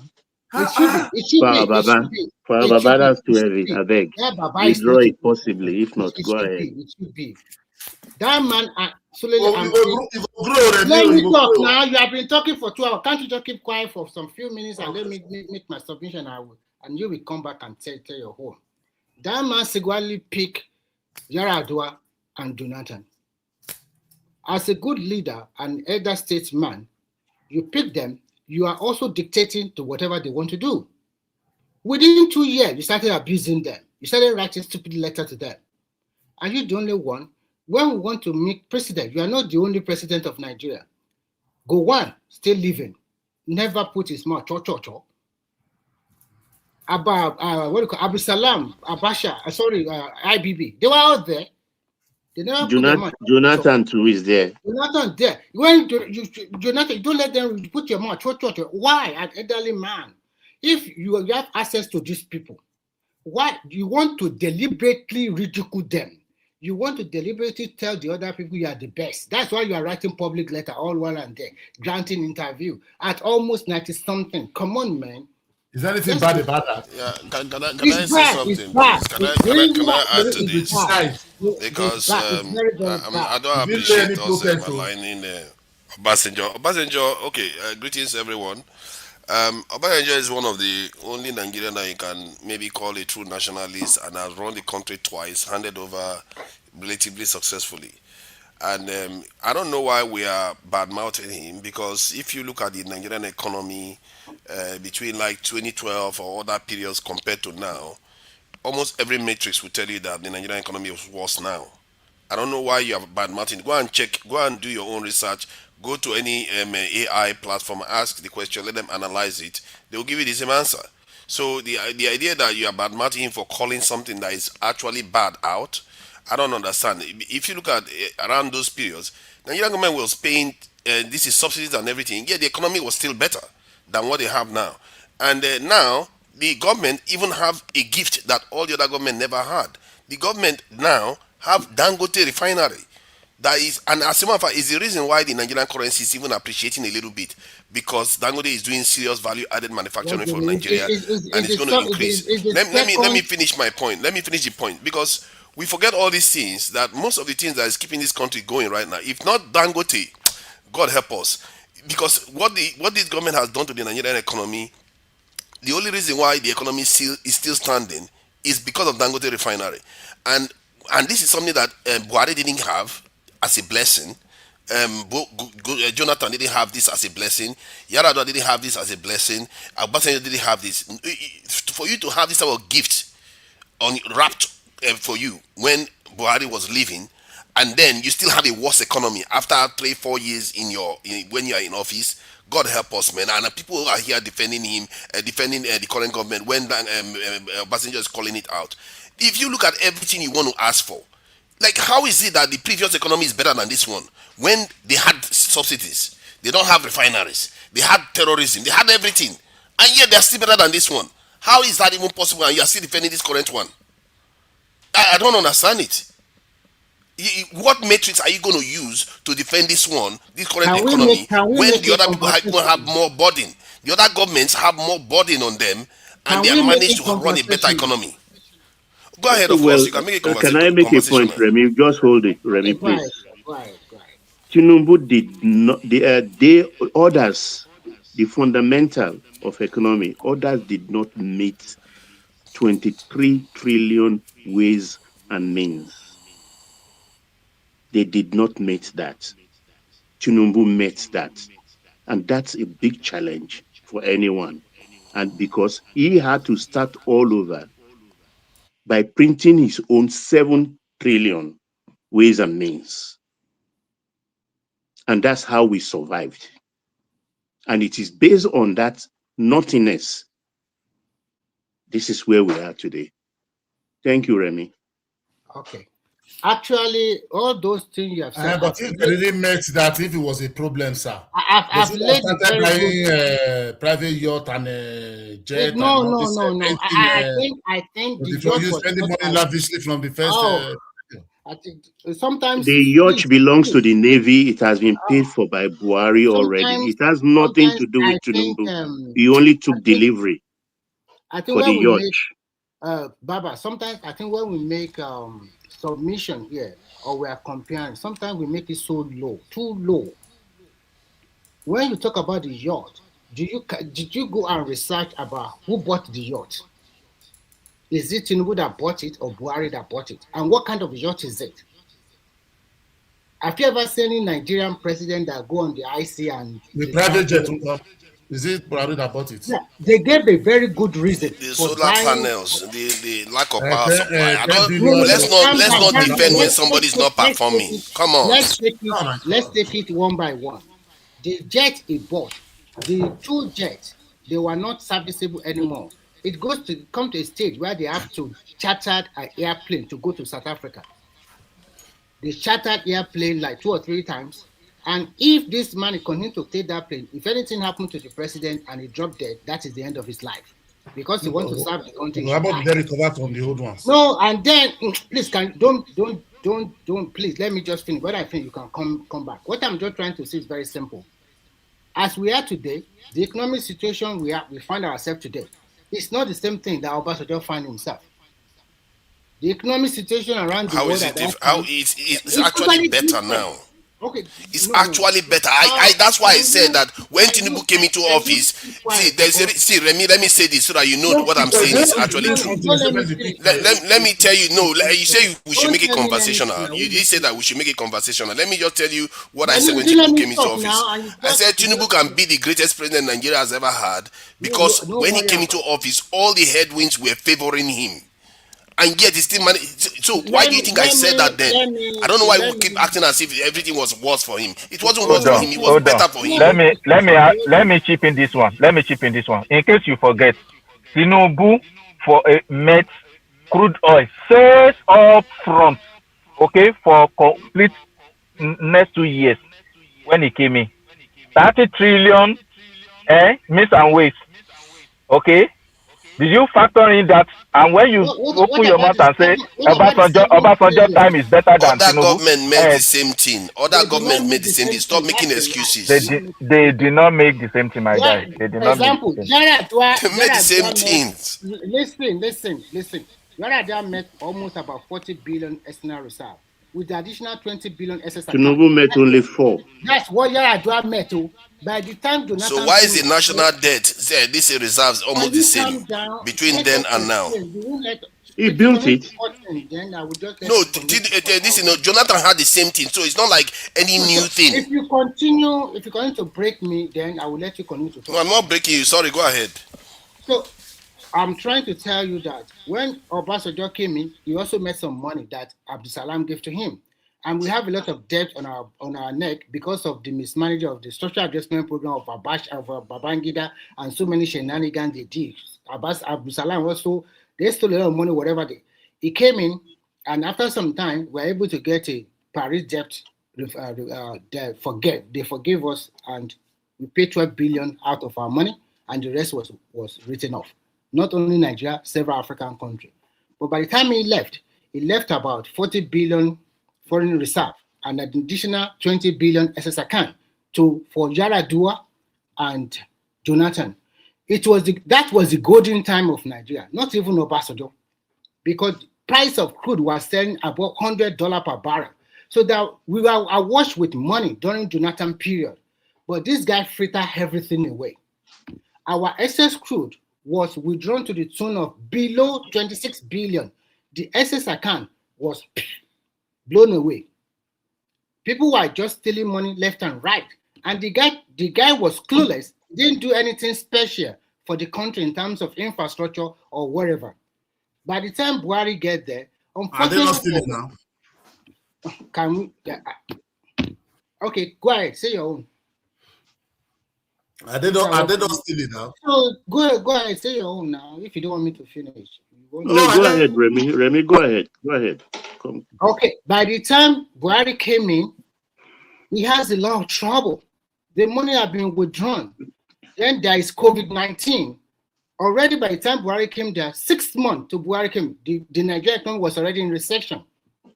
They tried their best, borrowing money there, and we came out of recession. COVID came. We went back to recession again. Mismanagement of the economy.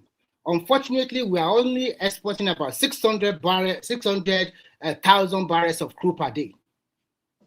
And the price of crude go as below as $30 per barrel.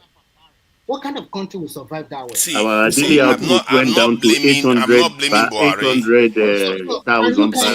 I'm not here blaming Buhari because Buhari had some serious headwinds. I want to tell you, if I did not finish, let me add now. Let me add to it. Don't have. Buhari, no, you have been talking now. You can't just take over everything. I thought you said you want to make it conversational now.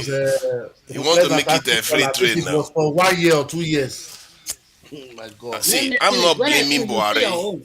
I'm not blaming Buhari. So what I'm not blaming Buhari fully. How many points are you going to make? You want to make 100 points? Okay, go ahead. Let's make it conversational now. See, I'm not even blaming Buhari that much for it because Buhari had all the headwinds that Tinubu didn't have. Buhari still had to pay subsidies, still had to import petroleum, still had to face terrorism, still has to face all those things that all the other governments have faced, and with very, very low petrol price. By the time Tinubu came in, crude oil price. By the time Tinubu came in, the crude oil price has already started going up because of Ukraine war. So the price has already started going up.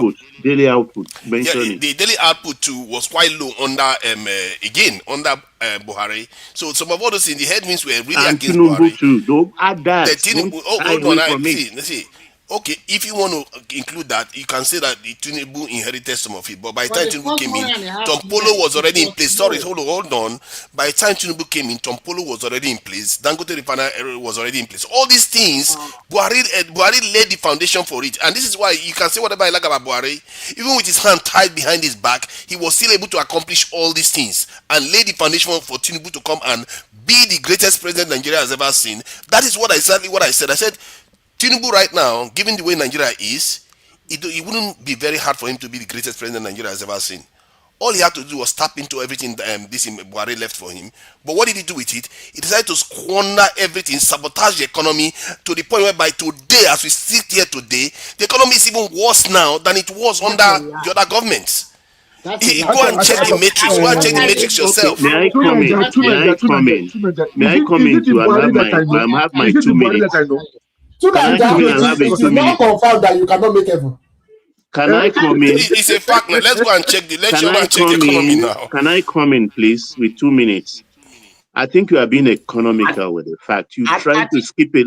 Can I finish? I think the problem with some of these people here, they are being biased. They are being biased and factional instead of saying the truth. All of them are just being biased. Can I have 2 minutes? Can I have 2 minutes, please? Like everybody has been having. To Nigeria, you have been economical with the truth. You didn't mention the crude oil forward sales. Yes. That is one. Crude oil forward sales. If somebody inherited it, somebody inherited foreign reserve of just 4 billion. Yes. 3, the crude oil production was at its lowest, 800, out of which he has to service the forward sales. 3, the ways and means of 23 trillion he met.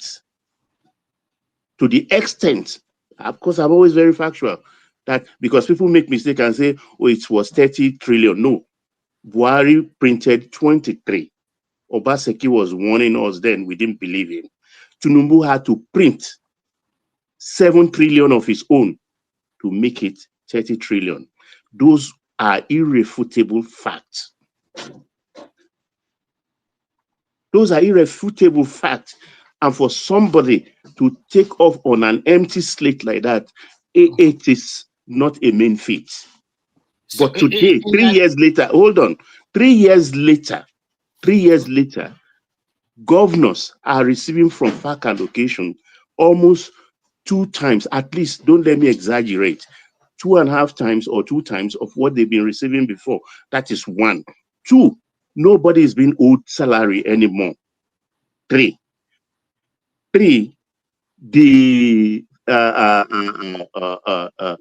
fuel subsidy. Debt to revenue ratio? Debt to revenue ratio is just about 30%, 32% at the moment. 32% at the moment. The debt to GDP ratio is 32%. And the average Bretton Woods advice is about 52%, 40 to 52%. So we are still not over borrowing. For domestic debt, I don't always reckon with that because it's always Naira denominated. But if we talk about foreign debt today, it is just $59 billion according to DMO. $59 billion. I'm not saying this, we are perfect or we are out of the woods yet. But it didn't even have headwinds at all. And of the faintest meter, it did not have any headwinds.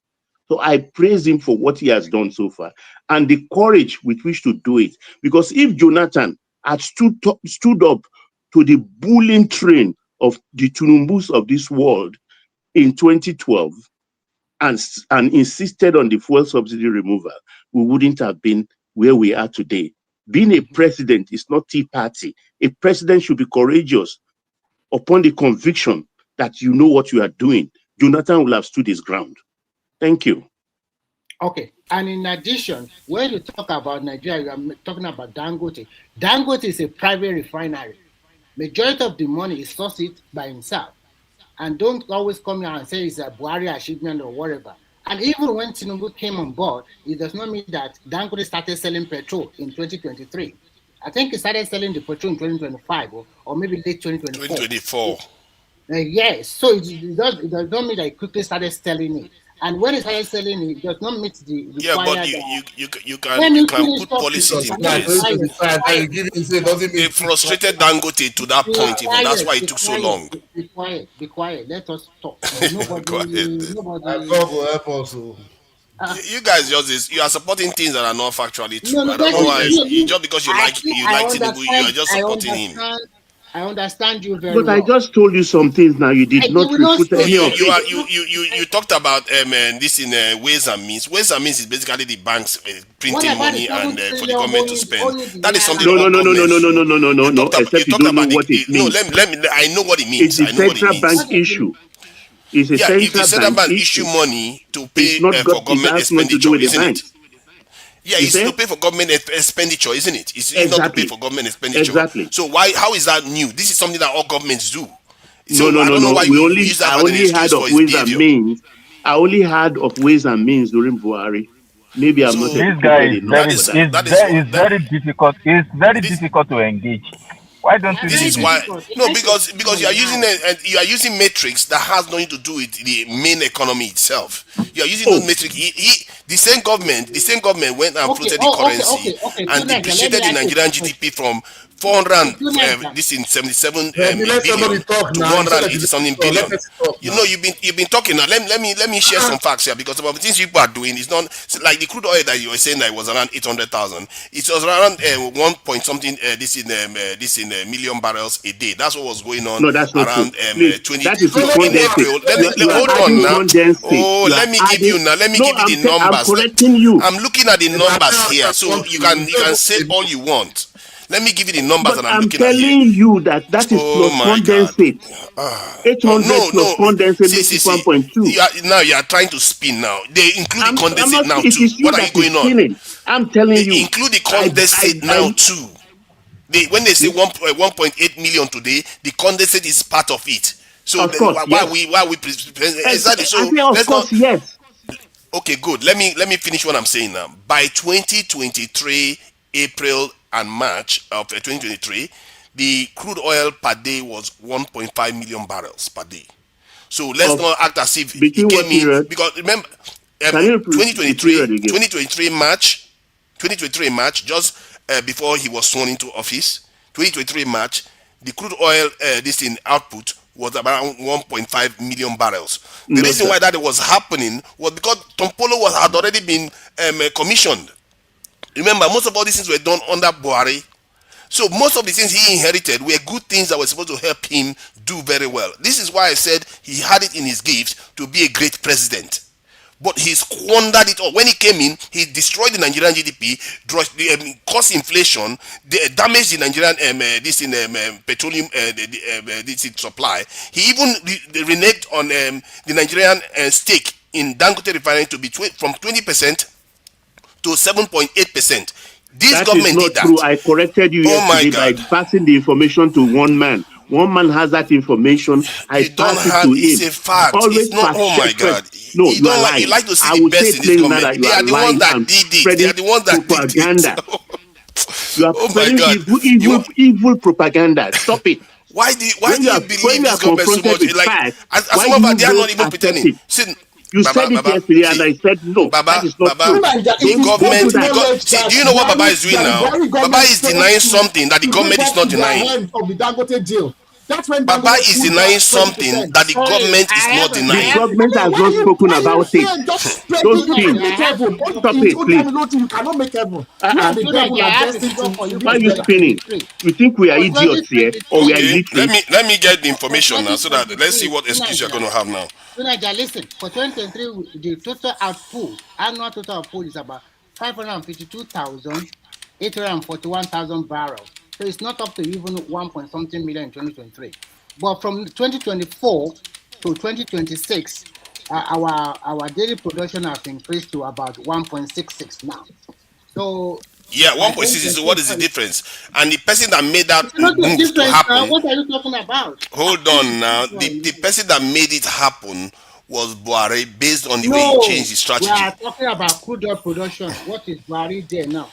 I beg No, no, no. Jare. See, Bro, I bet of course, these are when I global leave crude. this guy, Gary, See, you know you guys, engage no, these are intellectually. facts This now. the kind of talk See, where they talk. I'm everything waiting. I What Eh? say, fact? you people deny I'm it. waiting. Everything You I are say, you checking deny something, it. and I'm waiting. Even let me just get this answer clearly to this Dangote refinery one. The fact that you people are even denying something that the government itself is not denying. You are denying it for the The government. government has not Unbelievable. spoken about it. Tell me your Of findings. course, they have I spoken can hear about you it. punching. I can hear you tapping your Yeah, no, I computer. want to get the evidence. I want to get the evidence so that I will share it in the Why? private Go chat. and check Maybe it. Go maybe and check Ola it. will be able to share it with everybody so you guys One can man see it. has it. I I don't already understand gave why it to you're one man. pretending. If one man is Dangote has listening, made it let him clear. pass it. Dangote said it himself. Dangote said it. Dangote didn't say it was under Buhari. Dangote said it was under this government. Remember in 2024 No, no, no. when He he made didn't the say that. government openly. He did not say Okay, oh, that. Dangote which did not Nigerian say government? that. I read what he said today in the newspaper. His interview I read. Okay, I you're passed it saying to that one man now. yesterday. Okay, while you are Okay, checking, let's let see other now. people speak now. You can keep quiet while you are doing your check. Read to us exactly what you are asking Which Nigerian government reduced Nigeria's 20% stake in Dangote refinery to 7.8%? No. That is disingenuous. Which Nigerian Oh, government? Which Nigerian of government? course, so that it will pick one of them. So it would either pick Buhari or Tinubu government. No. When you ask who reduced it was during Tinubu's time that we never had 20%, 4 billion stake. That all we had was just 7 point something. It was Dangote that said it. Less than 6 months when he had problem with Kyari, the group managing director It then. looks like you don't understand what I'm talking This about. is a live Let me history. explain.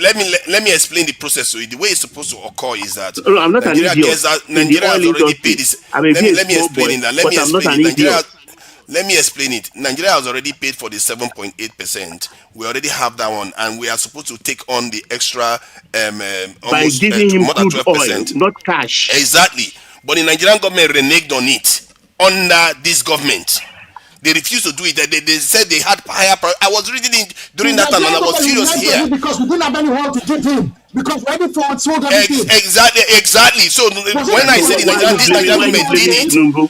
no, because I'll blame Tinubu because Tinubu at the same time is able to borrow money from other places. He should pee into a bottle or into a barrel and say it's crude oil and give him what he don't have. Calm down. No, because they were borrowing money during that period too. Why didn't you just borrow money and give to Dangote if that's the problem? The amount they were owing was about 2 billion, if I'm not mistaken.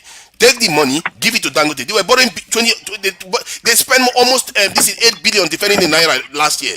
So why is that they couldn't take money and give to Dangote when he hasn't got even $1 million because cash? Did it? Okay, did Tinubu not spend? Is Tinubu not about to spend about 3 billion on the Green Line in Lagos right now? Is he not about to spend about 3 billion? This same government that you are saying could not put Nigerian Hold on, Baba. Let's not do this. I don't know why we do this type of things that we're doing. No, they are you are excusing guaranteeing Tinubu for everything that he does. No, don't spin. They are guaranteeing. I'm not spinning. This same for government. The Green Line. Listen to me. They are guaranteeing. No. They said they are going to make the finance available. That's what they said. They didn't say they are guaranteeing it. They are going to make the finance available. That is a lie from the pit of hell from the presidency. See, one man played the video here. So I don't know why you are saying this. How government is run, particularly Nigerian government.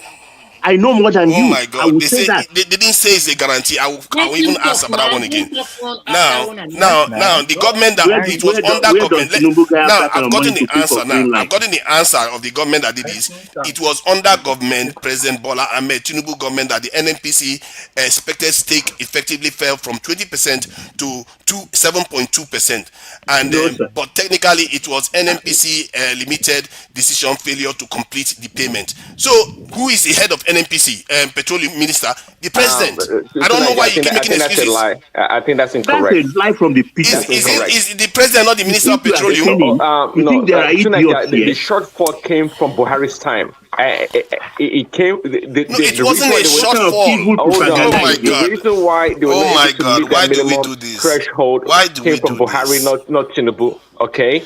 How can we just be lying to ourselves like this? How is this country ever going to be when we are lying to ourselves like this? ChatGPT answered you. All you have to do is that listen to me. It happened under his government. If you are sincere and truthful about research work, all you have to ask your engine is who actually, which administration, Buhari or Tinubu, that claimed to pay 4 billion or 20% stake of Dangote refinery. That's how to frame the question. And to lay out the answer for you. Of course, hold on, don't shout. Answer my question. Government that signed it.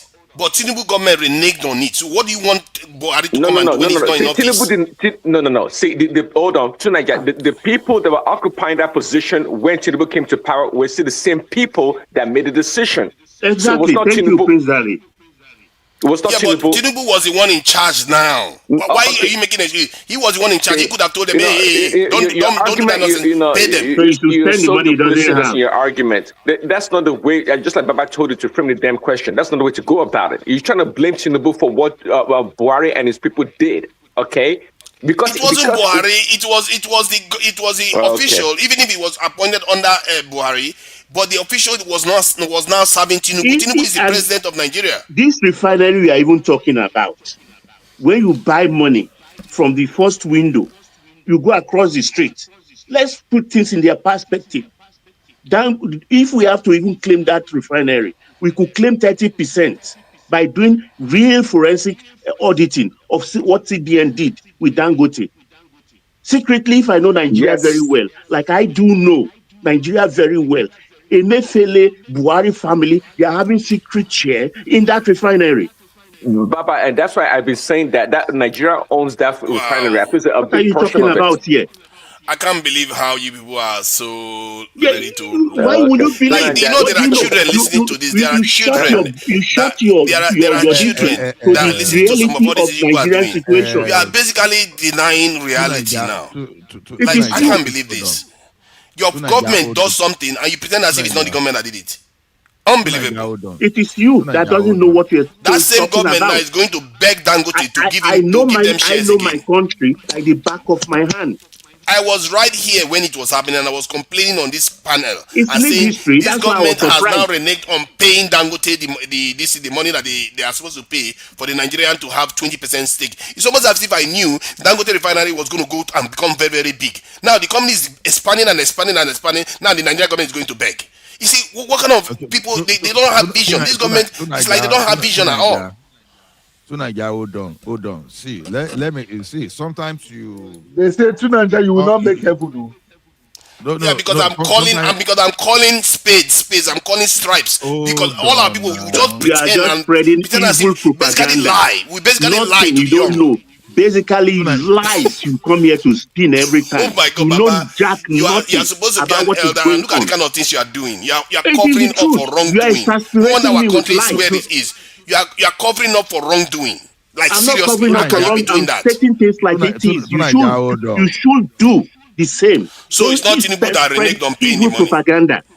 What kind of It's not wickedness Tinubu that is that? reneged on paying the money. Tinubu came to power. All we heard that we thought we had 20% of that refinery. We use it as a think Do song. you know that same refinery, Tinubu? Do you know that same refinery, this in NNPC, Tinubu used that same NNPC to pay subsidies for almost a year. Do you know that? Do you know that Tinubu used that? Almost $8 billion was paid through NNPC under Tinubu. Almost $8 billion was paid by NNPC to subsidize petroleum. If not Tinubu, that Dangote refinery will not be running. It will not be running by now. It will not be running by now. That refinery. They tried to stop him. They tried to sabotage him. Effort that were made. The person working for Tinubu tried to sabotage Dangote refinery. Come on, man. The person working for Tinubu tried to sabotage Dangote refinery. How can you not see this? See, I don't care too much about Dangote. I don't know him. I don't know anything. But I'm just calling it as I see it. How can you just pretend as if you don't know? God, you are a propagandist. You are a propagandist. I don't care about propaganda. What if it was you? Industry as much as I do. No, I support big industry as much as I do. You don't seem to support it now. You don't seem to support it. Oh, look at you. Everybody on this platform will know I hail that industry. As long as your man is in office, you don't support it anymore because clearly you don't. Who told you I don't support it? But that doesn't make me to shy away from the root cause of whatever we are going through right now. You know that the I don't spread propaganda. I'm a party. I repeat, I am a party. I support Tinubu. Baba. In the report that was released just yesterday, they asked Dangote what was the biggest threat to his all his investment and all his empire. He said Nigerians for you to know and the Nigerian government. No, hold on, he said Nigerian and the Nigerian government. Two things. They mentioned two only. He said conflict in Nigeria, which is Nigerians, and the Nigerian government.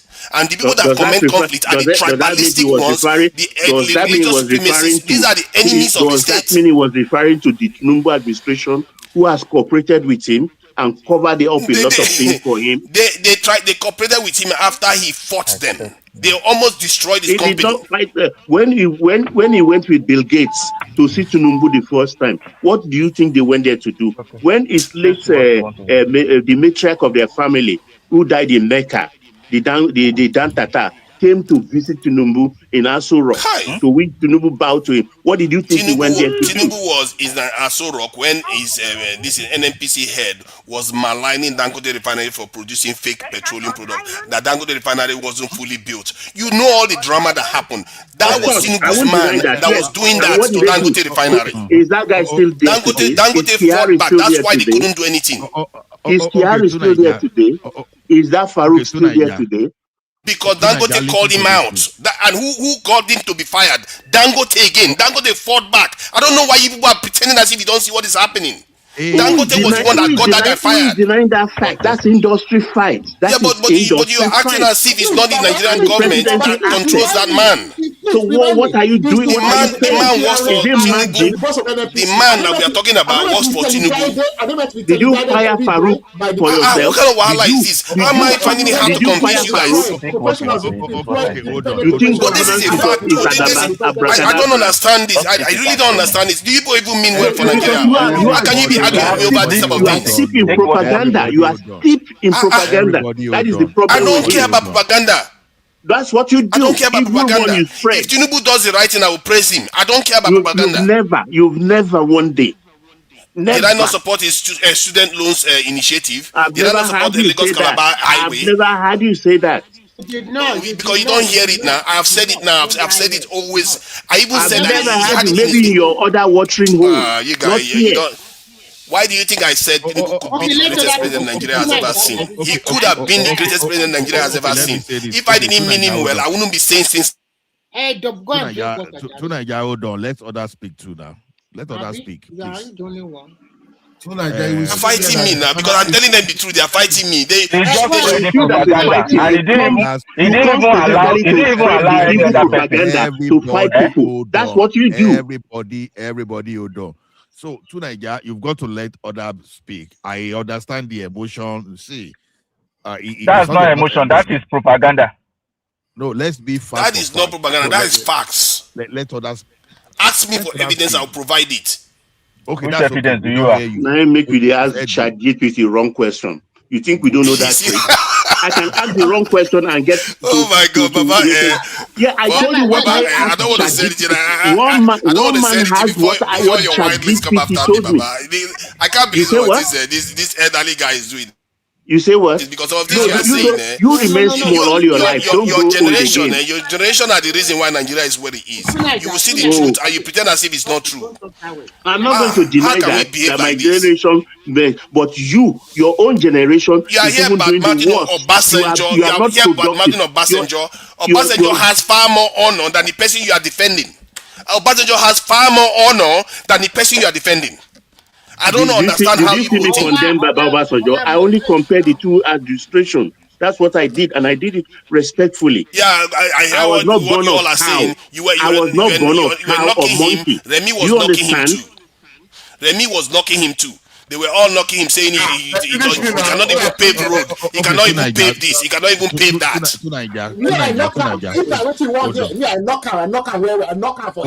Okay, everybody hold on. You are steeped in a cesspool of propaganda. Oh my God! Because you just called me name. You see, this is the refuge of scoundrels, as they say. You just start insulting somebody. You don't have facts on your side. You start insulting somebody because you just want to carry out propaganda. Like fake news all the time. Why do you people carry fake news? Something that Obasanjo the government did. You just deny that the government didn't do it. Hold on. Everybody hold on. Everybody. I don't know. One after the other. Tunaija, we want to ask Tunaija a question. You should go ahead. Otherwise, I will ask my question. Who want to ask question? Nobody. Mio. Let me just.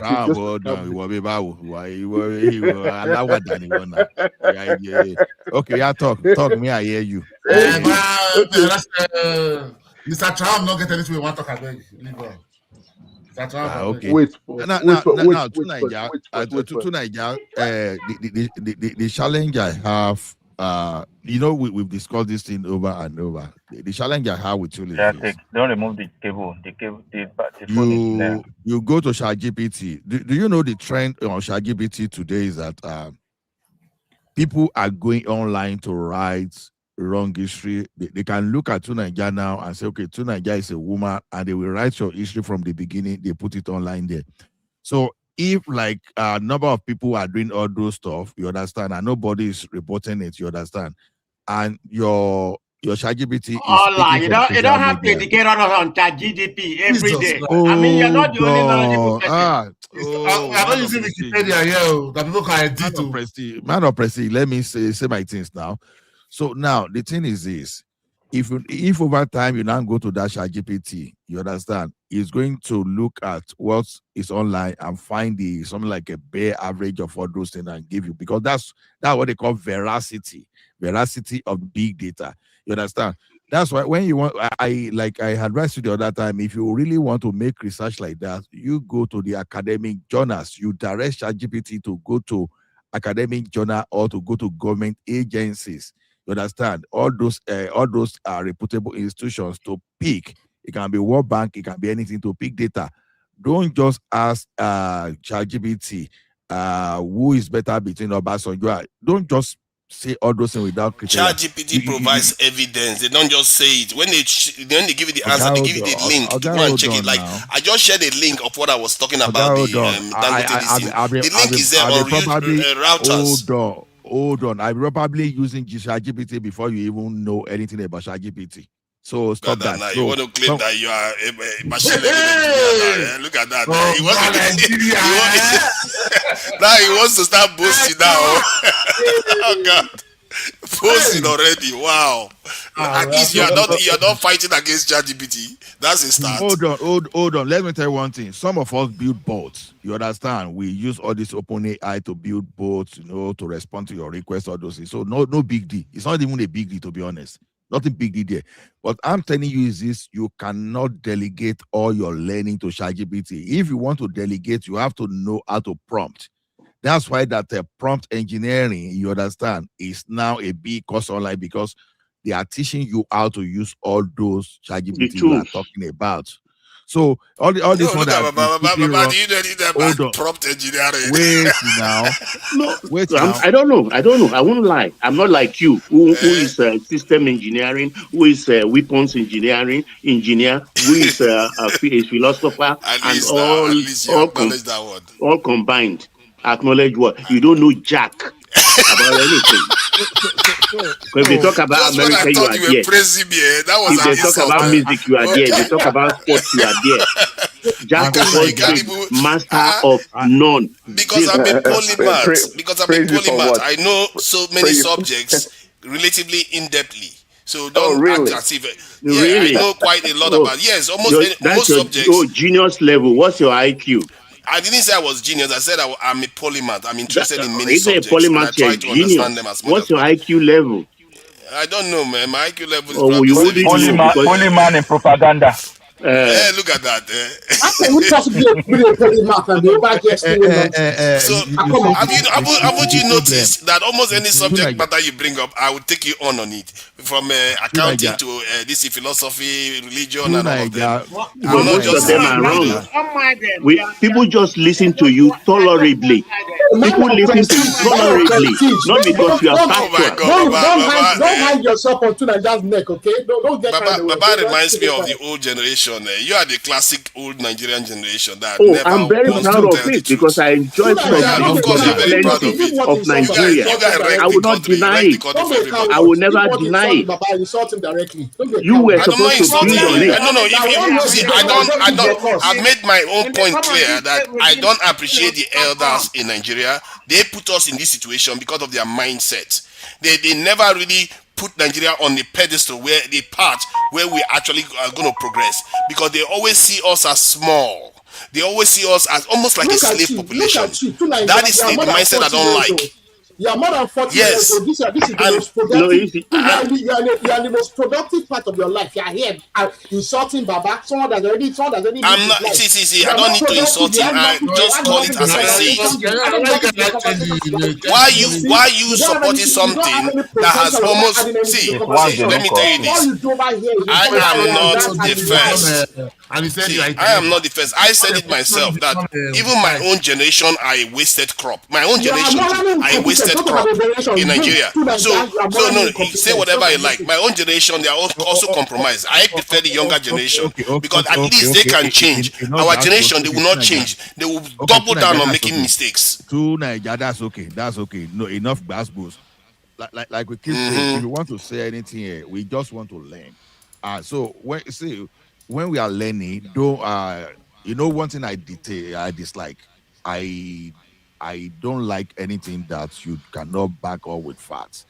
I've seen your ChatGPT professorial in all those your economy. No, let me tell you one thing. You assume you know a lot of things, but it doesn't work like that, especially when you don't know how to apply. You understand? So the thing I don't is, assume. only It's talk just of what I what do. you know. Hold on. Dangerous knowledge. Only talk of what you You're know. the only one that know how to apply it. You just very disingenuous of you. It's just what I do.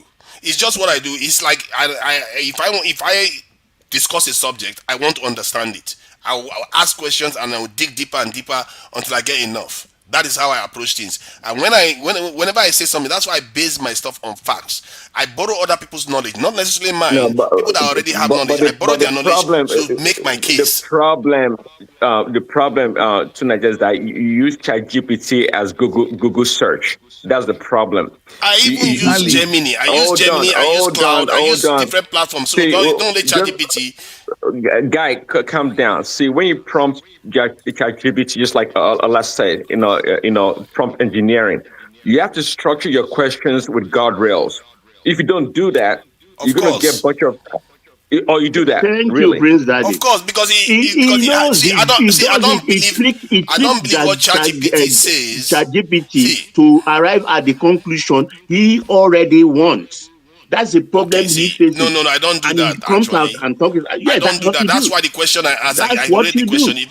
If you want me to send you the link of the And ChatGPT, I besides that, read the when we question talk to you. about even forget it. When we talk about lived history and things I know, I lived it less than 2 years ago, and you are twisting it. You think you can whine our brain? Because while you were living it, you chose to close one eye, not to see it. Because I was here complaining on this I platform. 24 hours alert. I was complaining on this platform, and you were excusing the government. To Nigeria, let me You give talk you about things a you don't know. scenario. Baba Ejo, for this scenario, let me give you 1-2 scenario. Allah knows now. That's why he's not very angry. He knows. Hold on, Oga. There's this guy. You understand? When we're trying to analyze the way Bluco took over Chelsea. Everybody on X, on social media, they were all they were all financial experts. They have expertise in finance. They narrated everything back. Until guy called Bobby came, and that guy has experience in private equity. And as a matter of fact, he consults for them. You understand? For hundreds of people that have done analysis, the guy just took just a 30 minutes of analysis, just rubbish more than 90% of them, because experience is different from when you just go and Google. People did not even realize that what those people brought online was private debt, private credit, not private equity. And people don't blow grammar. They were talking authoritatively, very bold, all those stuff. You understand? Sometimes you can't say because you use ChatGPT and Google, and you now see Simba and Babati, and you are not challenging them about the procedure in the theater room when they are doing surgery.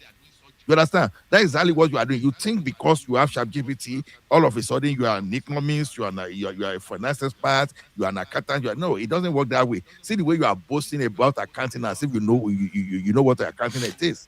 It doesn't work that way. You don't understand. What I said was that I will borrow knowledge of an accountant. I will borrow knowledge of an accountant and use that as a way of expressing, challenging anybody that uses. If let's say somebody that's an accountant come and gives us a wrong value, I will use the knowledge of an accountant and present to them and say this is not what the data actually shows. Because what you are using borrowed knowledge. You are not even using your own knowledge. Because that's how that's what you do. That's what we all do. That's every time we go to school. That's what we are doing. Hold on. Tunaja, listen to this. Now, For in the field of software development, let me tell you, we make this joke. You use ChatGPT to build application. You build the application within 4 hours. I will now spend 4 months debugging the code that your ChatGPT gave you within 4 hours. Now, because this is what we've realized over time, truly, if you know how to build application, it might take you a week. You put your application in place. So you use the same, you use that or the same ChatGPT now to write the same thing. You understand, and you'll be there on 30 days. I've experienced it firsthand. This is not what anybody is telling me. So that is why the idea of prompt engineering really matters. You understand that you must know how to prompt ChatGPT. Sometimes you even See, give that let ChatGPT me parameter. explain what you Hold are on, trying to Oga. say. Oh, hold on, What you are trying to say, I can tell you. just hold on, Okay. hold on, Even if you know how to prompt, you might make a mistake. hold on, hold on. Tonight, yeah, I don't want to shout. The thing is this: you want to analyze. You can look at experts. You can look at PwC.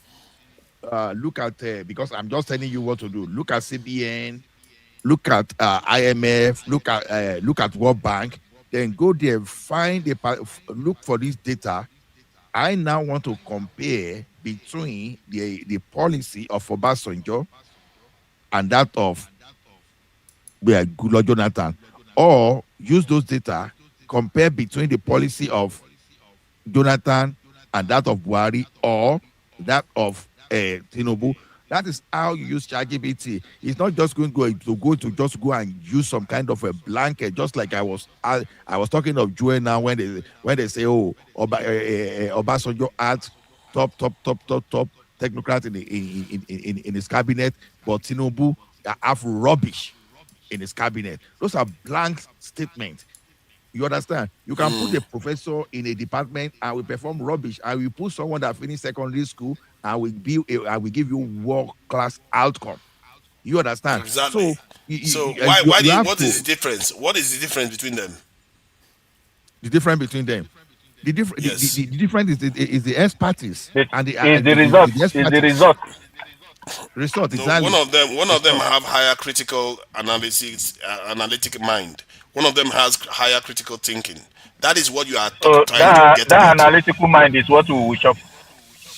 Yes, actually, that is going to be the last refuge of our mind if when AI starts answering all your questions. Because if you don't know how to prompt the AI, if you don't have critical thinking, you don't know whether the AI is lying to you or not.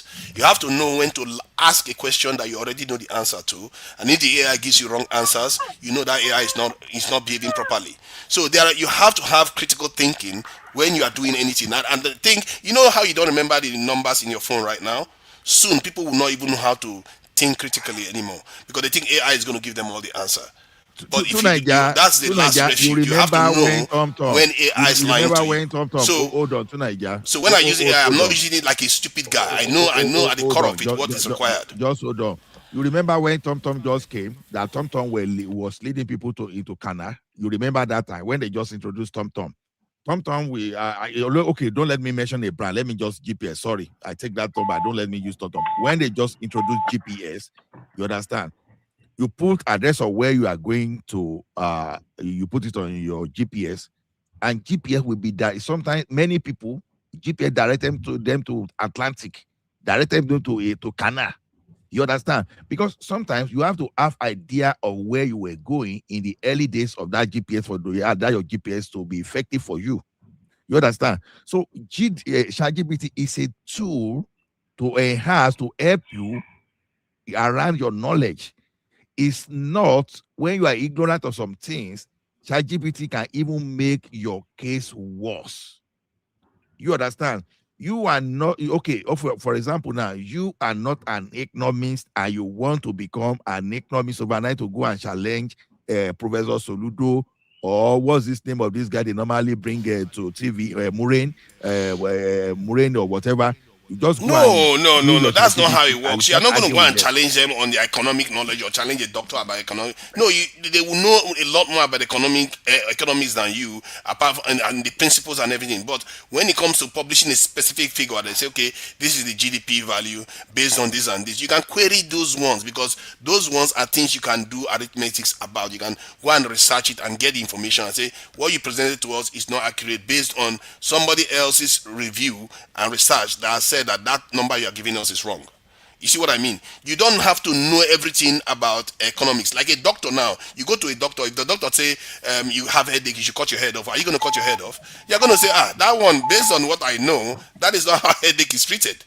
You see what I mean? You still have your own critical thinking to know that, okay, that person is an expert, but you can challenge if the person is giving you information that is questionable. And it's a good skill that anybody should even have so that you don't get deceived easily. Because people will call themselves experts. Experts are just human beings like you. Sometimes they have their own agenda. They can mislead you. So you have to have critical thinking to know when somebody is trying to hoodwink you. And this is the part of Nigeria where I feel like many of us, because we have affiliation to a politician, we allow them to hoodwink us.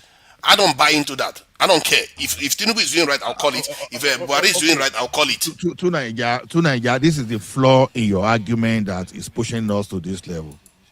Now, if you are not, because there's a position for reform in economy, that's where you are missing it. Because now, if a person like you, if you were saying the economy was better when dollar was heavily subsidized, and when you are now reforming, you understand, to take the means of corruption away from it, or let's even use fuel subsidy. If you think Nigeria was better when there was fuel subsidy, when we were creating job for refinery in Europe, and now that we have our refinery locally and our energy industry is beginning to develop, and looking at maybe you look down the line, maybe we will have direct labor of 200,000 maybe in the next 10 years, apart from other indirect that we maybe be going to, let's say, 1 million. Next 5 years, all the African countries will be feeding on Nigeria. Exactly. In terms of If you energy. are not saying it was better, hold on now, or hold on. Dangote did not come from nowhere. That this government tried to snuff out. It was government policy. No, which government? When you mention government, sometimes be very careful. NNPC is a government on its own. You understand? When it's you not a government on its own. Let's not do that. Let's not do that. It's not a government on its own. True Niger. Let me ask you this one question. Let me ask you this question. Please, one question, please. Hold on. I don't want him to misinterpret me. When I say government on its own, I just use it metaphorically. I'm just saying it's an agency of the government, right? That's Ola, I just want to ask him. I just want to ask him one question. Please let me ask you one question. Wait, Dangote has now gone to East Africa, gather Uganda, Tanzania, and Kenyan government. Okay. Let's see how fast they can gather that kind of money, or give him a leeway to access the economy in the freedom with which he accessed Nigeria's economy and build them. I just want to ask him one question. He will see the difference. Guys, one question. You understand what I'm trying to say, Ola? Yes, sir. I got your point. Please, let him go there. You will see. Please, one question. To Niger, crude oil is dominated by dollar. Where in the world is crude oil safe in another currency apart from dollar? Where in the world? I don't know. I don't know of any other place where it's sold. It is only in Nigeria. Iran, hold on. I think Iran is now selling it in yen to the Chinese. So some people are selling, like even actually, the Russians are selling it in rubles too. So it's not like it's impossible to sell it in a different currency. So who is Russia selling it to in ruble? To China. To China. Another European country. They were forcing European countries to pay in rubles. You didn't know that. Yeah, because they can't use dollar because Iran of is the also selling sanctions. in yen. It's not because Putin willingly do that. It is because he cannot sell in dollars. That money will be seized. Yeah, but that's the question. And the question was, have you seen anywhere so they do it? I'm telling you where they do it. If in our own locality,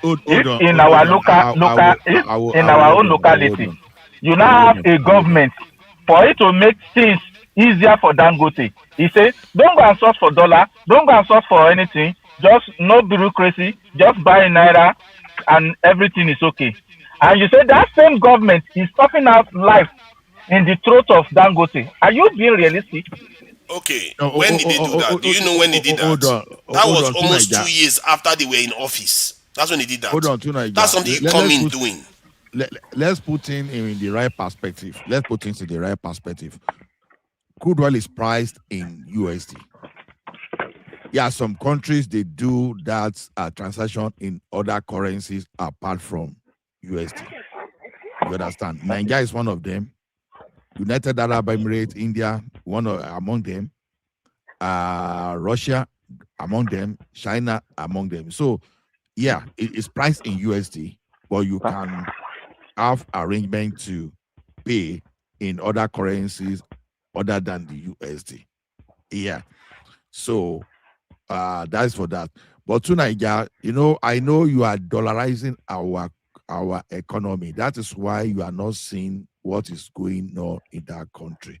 Whether you like it or not, this subsidy removal, you may not like it, but it has come to stay, and it is what Nigeria will look back at in 20 years' time. I will say, thank God for bringing the like of Tinubu to become. Do you know the problem of subsidy removal? I don't care too much whether it was removed or whether it was kept. There are advantages to keeping it. There are advantages to removing it. Like one of the advantages to keeping it is that energy would have been very, very cheap in Nigeria, especially when Dangote is around, because the pressure that was hitting the Nigerian government for finance, Dangote was coming on the scene to come and relieve it in terms of foreign exchange. It shows you don't even understand. You don't even understand the enormity. No, hold on. I know about the corruption that is going on with the subsidy and all the rest of it. But that's governance issue. That's administrative issue. If you want to stop corruption, you stop corruption so that people don't steal crude oil, don't manipulate the numbers, so that they get more money for subsidies. But in terms of the subsidies itself, the principle, like in Ethiopia now, when they build their dam, energy is so cheap that people are buying a lot of machines, go to this in Ethiopia to go and harvest Bitcoin and this thing do a lot of AI this thing work because energy is so cheap. If the cost of doing business is cheap in your country, that is an advantage. But I don't have any issue with removing the subsidies too, because if it's causing so much problems, then so be it. Let it go. At least it gives the Nigerian government a little bit of wiggle room to spend money. And the money that they are giving to the state governors now, that a lot of people are saying they are giving it 3 times, 4 times, but the state governors increase the salary 3 times, 4 times. They just double the salary. Most of them are not even paying the increased salary, and people are surprised that they are able to pay the salaries. Why are you surprised? As a matter of fact, even the currency they are using to pay has been depreciated 3 to 4 times. It's like, why are you surprised that the governors can pay? To Nigeria, you are still falling into the same trap. You are pricing our economy in USD. Oh, hold on. You are pricing our economy in USD. Okay, I asked a question here the other time, because I'm not reducing Nigeria to a bag of rice. How much was a bag of rice? How much was the minimum wage under Buhari? How much? How much? I think it's around minimum wage under Buhari. Wasn't that 35,000? 30,000. Yeah, 30 or 35,000. So see, the reason why I dollarize it. Okay. This is the problem. Okay. Hold on. How much was a bag of rice during that time? How much was a bag of rice?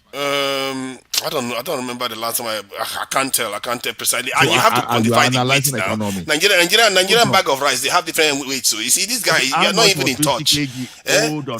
Now you're talking 50 kg. Hold on. Don't make this thing. Don't labor this thing too much. How much was 50 kg? Is it bull rice you're talking about, or which one? Nigerian rice or Chinese rice? you don't know the market you're talking about. You see, you have to know whether it's Nigerian rice or Chinese rice, or which rice are you talking about? They have different prices. Okay, how much was car price then? How much was car price? Scar price. Nigerian rice generally, the last time I bought about 25 kg was around 15,000 or so. No, 15 kg. 15 that was a while. No, now it's more expensive. Oga, let us use 50 kg. How much was a bag of 50 kg? That's a car price. How much was a bag of 50 kg car price? I don't know. I've never bought 50 kg that I can remember. I don't remember buying 50 kg once. So I don't know. I don't know. It's the smaller bags, the 25 kg, 10 kg, all those ones are the ones I tend to buy. So I don't know. I will tell you what I know. And the one I don't know, I will let you know. But my point, my point Àwọn still UK stands that náà ni I don't have any wọ́n issue with lówó. subsidy They are all removal. stingy in UK. But They are all stingy in UK. you know why I know about all this thing. Like in the UK, when they are talking about civil servant salaries and everything, they always know the game the government play because the government uses inflation to pretend as if they are increasing civil servant salary. So the analysts will do the analysis and call it real terms increase. Like the government can increase the salary by 2%, 3%, but the analysts will say no because in real terms, because inflation is going higher, there's no real increase in their salary. In the case of Nigeria, it's even worse because the value of the currency depreciated more than threefold, and this in the salary increase is just twofold. Then subsidy was removed. Then the government give the state governors twice the money that they used to give them before, three times the money they used to give them before, which is basically the same money. Like Hear me it's like out. we can't follow the numbers properly. Hear me out. A bag of car price as at 2022 was 83,000, and even in some places more than 83,000. Now, everybody can just counter this data piece because I'm relying on data. Now, the same bag of car price now is less than 80,000 today. You understand? So there's a reason. There's a reason why I went for rice, because what I'm trying to say is it because like when we analyzed the other time, a bag of rice was more than your salary. You understand? But today, a bag of rice is less than your salary. Now, because and can you, in all sincerity, now say the economy was better when your salary could not even buy a bag of rice, and when your salary can buy a bag of rice, and you still have some balance? You understand? That's what I'm saying. But the problem is this: when you start doing USD conversion that has no business with many people that consume locally. So that's the problem. You are allowing. No, sorry. That's a good way to put it. Actually, that's a really good way to put it. Exactly. You can't buy a bag of rice and No, have. you're just falsifying things. Why are you lying to do that? There you go. There you go. Prestige again. Prestige. Don't mess this argument now. Don't mess our discussion. Prince Daddy, please continue. Prince Daddy, Yeah, please continue. yeah. It makes a lot of sense what you said. Even though the dollar is the naira is deflated and there's inflation, but the average salary of a Nigerian can afford a bag of rice. Under Buhari, that was not the case. You couldn't do that and buy other things. So the economy cannot be as bad as people like Nigeria or Prestige would like to make it. Exactly. So they are dollarizing everything. That's the problem. Ola, how much was a bag of rice in 2020 or 2019? How much was a bag of rice? What type of bag of rice? What type? 50 you kg. asked the other time. 50 kg. What brand? Stallion, car price, which one? Just tell me what type. Stallion. Let's go with bull. Let's go with bull. I'm very fond of bull. Let's go with bull rice. 50 kg. Okay. How much is it? You can get it on GGNG, or what's the name of that thing? You understand? How much was bull rice, right? You call it bull rice? Yeah, bull rice, yes. Okay, 50 kg, okay. 50 kg of bull rice.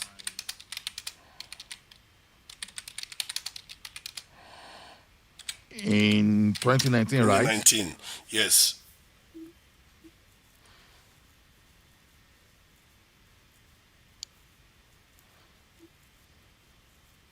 Okay, what was it giving you?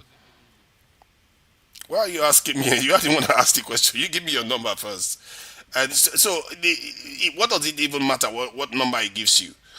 Because it's the macroeconomy that we are talking about, and people don't feel better off because cost of other things are a lot higher. Anyway, so let me see the number it's giving me here. Oh, which is very interesting actually. I'm quite shocked by the number it's giving me here. So, but you give me your number so that you can.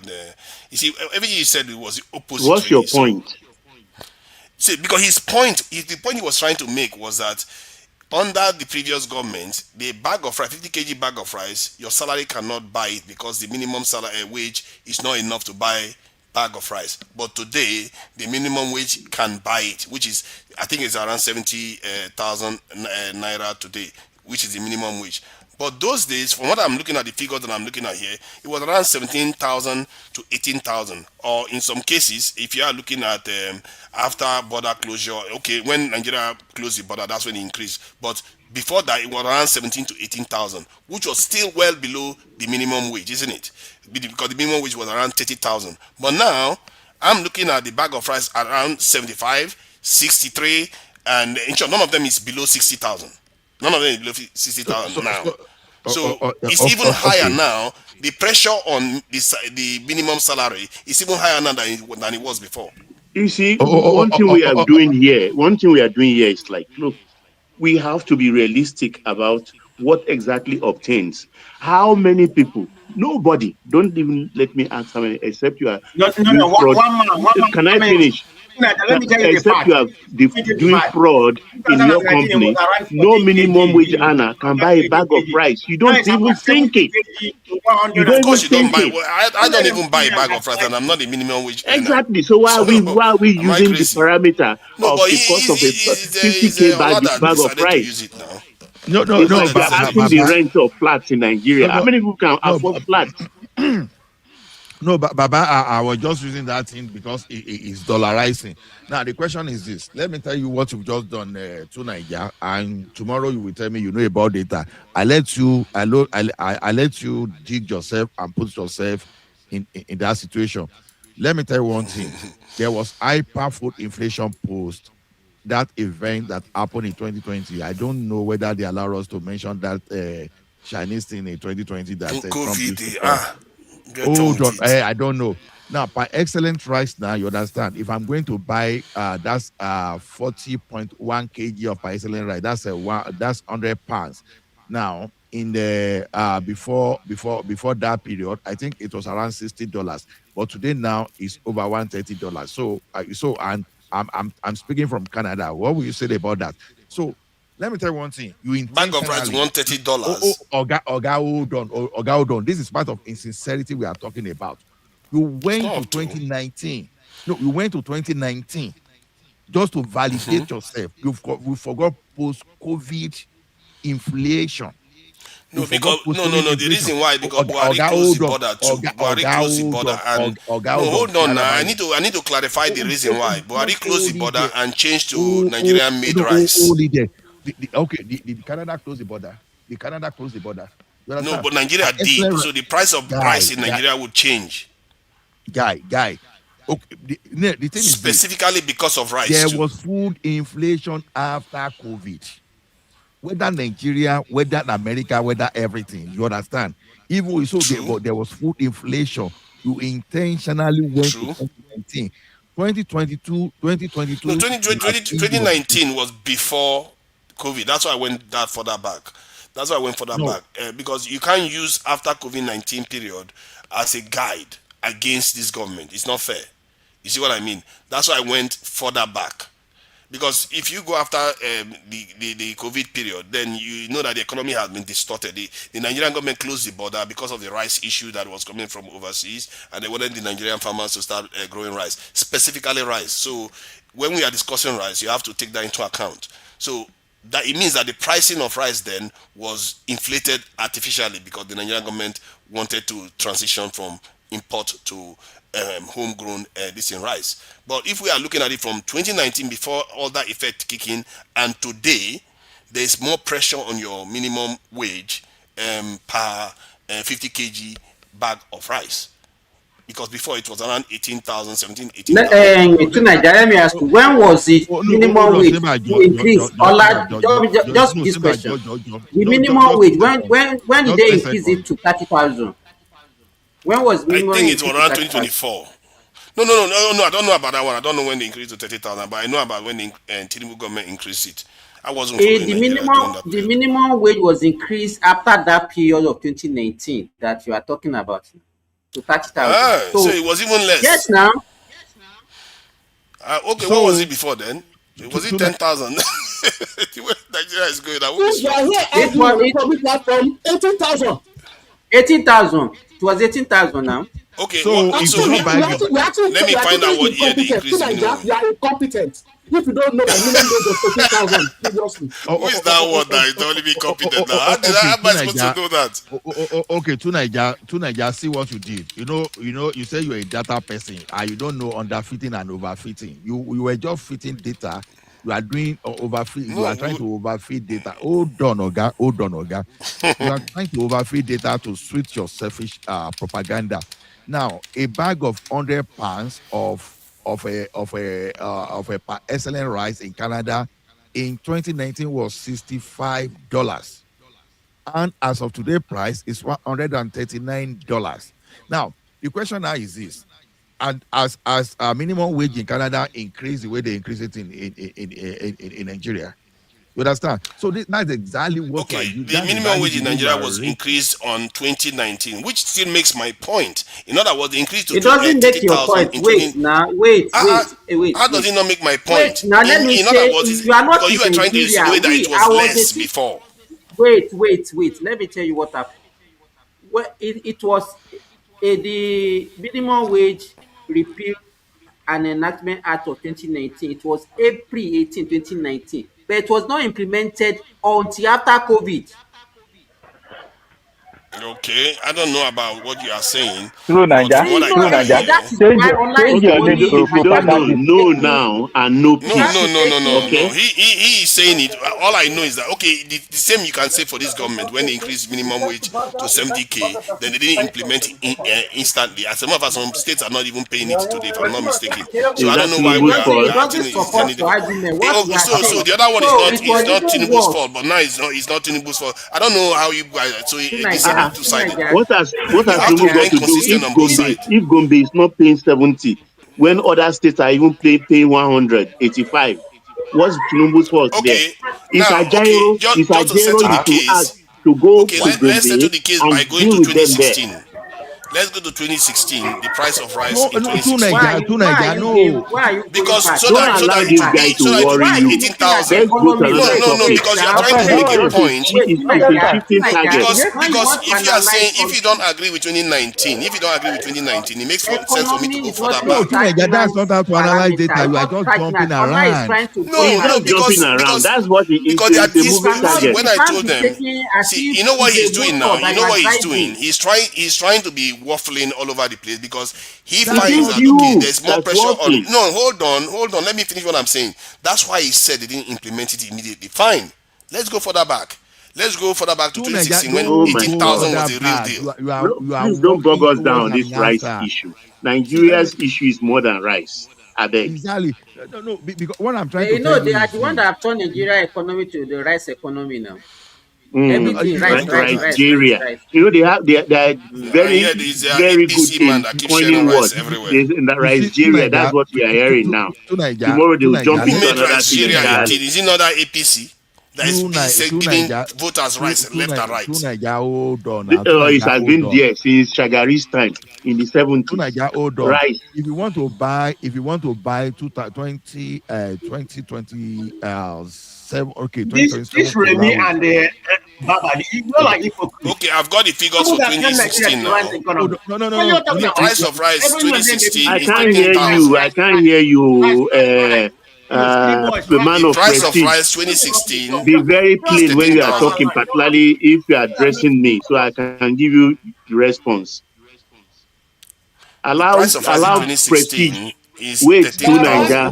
Prestige has something to say. Let Prestige to speak. Baba Prestige, come person on doesn't board. have anything to say. It's only abuse. He doesn't have anything to say. It's Prestige, only come on abuse board, that wants please. to abuse. Simba, let us Do hear not Prestige. entertain man of prestige. He's a coward. Don't entertain him. No, hold on, Arogidigba. Let's buy a Prestige speak. Prestige, oh yeah, we are listening to you. Man of Prestige.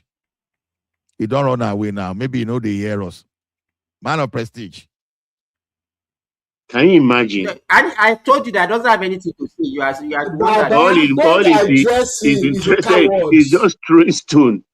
Share Yasha. Arrow. All you do here is insult. That's all you do. Insult. Whenever somebody wants to make a comment, You always insult Okay, somebody. they've given you a chance. So go ahead with your comment, please. You have the floor I now. don't Go want to ahead. with you. That's why You have the I don't floor. want to interact with you. I don't have any dealing with you. I told you that yesterday. Ẹ I don't tún want sún to mi see you. dọ́ọ̀gì yóò rí dọ̀ọ̀gì wá kí ẹ̀ mọ́. Ìtì You're lómi nothing ìtì to ẹ̀ kí ẹ̀ me. mọ́, a máa dọ̀jà yìí. We can't hear you, please. I don't even want to mention your name. Just stay in your lane. Go ahead, We please. can't hear you. We can't hear you. We can't hear you. Prestige, go ahead, please. You have the platform. So my point I'm trying to make, that Uh-huh. everything you're saying here is just because you have somebody you support. I mean, there's nothing wrong in supporting somebody you like or whatever it may be, whatever is your reason. But you can't compare Tinubu economy versus what we have in 2019 in all indices. Tinubu is wrong in all parameters. I don't know why you come here. Do you want me to go Barbados and tell you exactly, how you differ? I mean, we already Go ahead. We Go have all the ahead. time in the world. We have all the time in the world. Go ahead. We are waiting. What we already said yesterday, the same nonsense. No, don't say it. No. Go Entertain us. ahead. Entertain us today. We have poor memory. Entertain us. He cut his mic again. It doesn't have the No, substance. they can't cut his tongue. He didn't cut his mic. Prestige.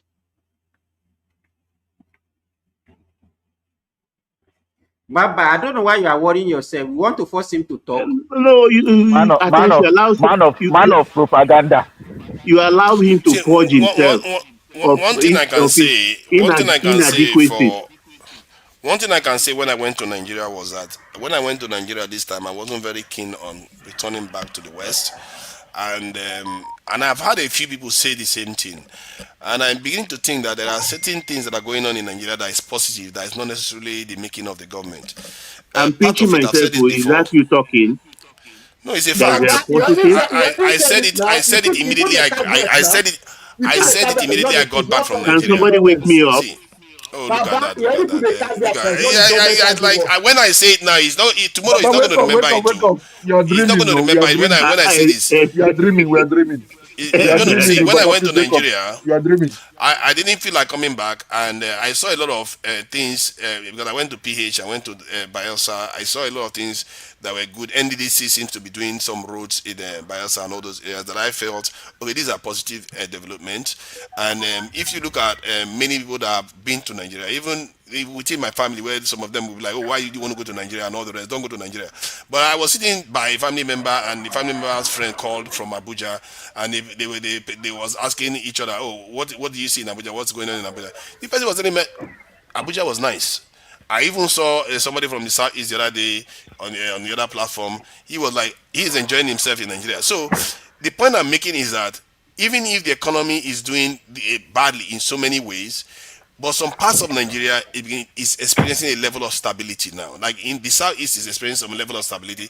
The south is experiencing some level of stability to an extent compared to all that period when herders were bringing cows everywhere and there was confusion and the southeast was on fire with Simon Ekpa and all those nonsense going on. There was a lot of tension almost all through the country. But some parts of the country seems to be getting back to their old ways to an extent. And the reason why I say that it may not be due to the government directly is because one, at the airports and even on the roads, you see that the people are scared of asking you for bribe anymore because they fear that they're going to be recorded and put online. They will go viral and get sacked. That's one. That seems to be improving Nigeria, which is weird. Like it's not even the government that is improving Nigeria. It's just online presence is causing a lot of people shame, and they are improving their behavior. Embarrassment to the Nigerian establishment. I remember when Nigerians went to the Nigerian airport about 4 or 5 years ago, and they were abusing Lagos airport, and they look at how horrible it is. Today we have a brand new Lagos airport now that is doing very, very well. So there are a lot of Nigerians that are working overseas now. Because the internet is there now. They are getting jobs overseas. They are doing AI jobs, programming jobs. That even by overseas standard, it's little money, but by Nigerian standard, the money goes a long way. So don't be surprised. Nigerians are seeing improvements in their own personal life. It doesn't mean that Nigeria itself is improving in their own personal, because they have money to buy services and all the other things. But this is why when you call for protests, those young people won't show up because they are busy making money online. If I can ask many of you here, do you know anybody in Nigeria that does some hustle online, they will tell you yes. There's hardly anybody you know that doesn't know somebody that's making money online in Nigeria. That shows you there's something else going on in Nigeria that a lot of people are not picking on. That is not necessarily the government's doing. Okay, So thank you, that's my own Naija, for observation. wait. That observation very beautiful. Let me give you Mr. Prestige own lived experience in Nigeria when he went there last. That what he told us when he came back. He went to a restaurant in Victoria Island and eat a plate of amala for 30,000 naira.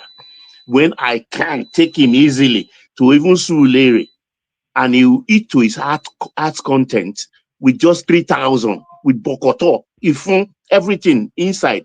So it's in Nigeria you want to live that you will experience. So that's why is somebody Baba, on I need minimum that wage. address. I need that contact. I need that contact. I need that in, contact. in where You the know, Surulere or the VI. Baba's tummy has a bulletproof. Nothing he eats will kill him. So be careful where you Na go be to. Lagosian o, Abioma Eko, na so they Be train me. careful where you go and eat If before you I go and see have cap, running tummy from Western na tummy. there Ah. who tell you? Na waiting or you be DMO picking. I be You have organic to be picking. careful now. Baba, Who's how careful? much? Let me even ask, how much is And a the bag Chris of yam pay flour? Amala That's supposed to be 30,000. spending thirty Okay, thousand naira to eat amala. a please Chris. It was paying for the location. He paid for location now, So and if you say Nigeria and bad, plate of Amala is 30,000. That's your own living reality. That's your lived reality. But because me, I will take you go elsewhere. Even car park for Abibu Oki or Oluwole, we go eat better Amala. Mm. And one other thing that has improved is fuel Baba, availability. There's to hardly back any you fuel up, scarcity in Nigeria anymore. That's another thing to that's back you improved up, in sir. Nigeria. To back you up, sir. A family friend of ours, the husband is a doctor, traveled to Nigeria. And when he wanted to buy fried yam, as they were even saying that fried yam, where they were saying something like, I think I said like they said like 10,000. Say now from that place, person within Nigeria, they pay 30,000 for sliced cockerel fish and fried yam. Someone that arrived from Canada could not even buy that thing for 10,000, but people in Nigeria they are buying something for 30,000. And people like that now they will come here tomorrow and say things are expensive because it's the way you enjoy yourself. How many examples will you give for that? Many examples. They will go, you go order for pepper soup, plate of pepper soup, 10,000 naira. Fucking Guinea. And they will be going to I think it's Water getting and to a tilapia and point. pepper. Baba, I go buy Baba, am Let me 10,000. let me Baba, just add Baba, something. Baba, I think wait. Soon as you have been talking, it's okay, not in my turn. go It's not ahead, my go turn. ahead. Oh, look Please, at this please. one. You people have been talking too much. The problem is everywhere in the world. The problem that our Baba is facing now in Asoro, in Nigeria, because there is inflation. That's the only thing I want to hear you to say, but you have just beaten around the bush. It's inflation.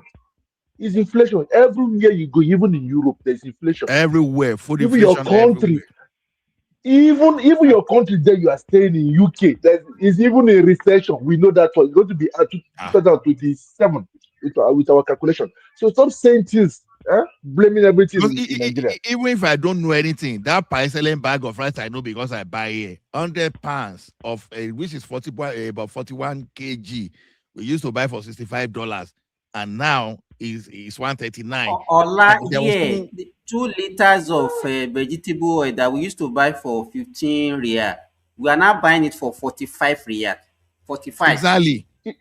It's inflation Exactly. everywhere. Is that It's one in just Saudi Arabia? Oh my God, God help you.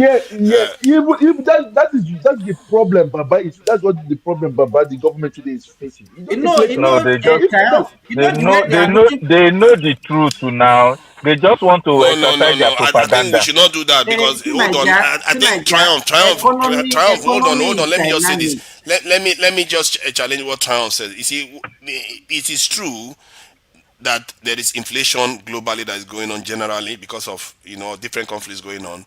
But in the Nigerian context, inflation is coming down and life is still hard. Because remember, Nigerian inflation was shooting through the roof. please. Tinubu declared That's it. why that's why I say that you are Hold not. on.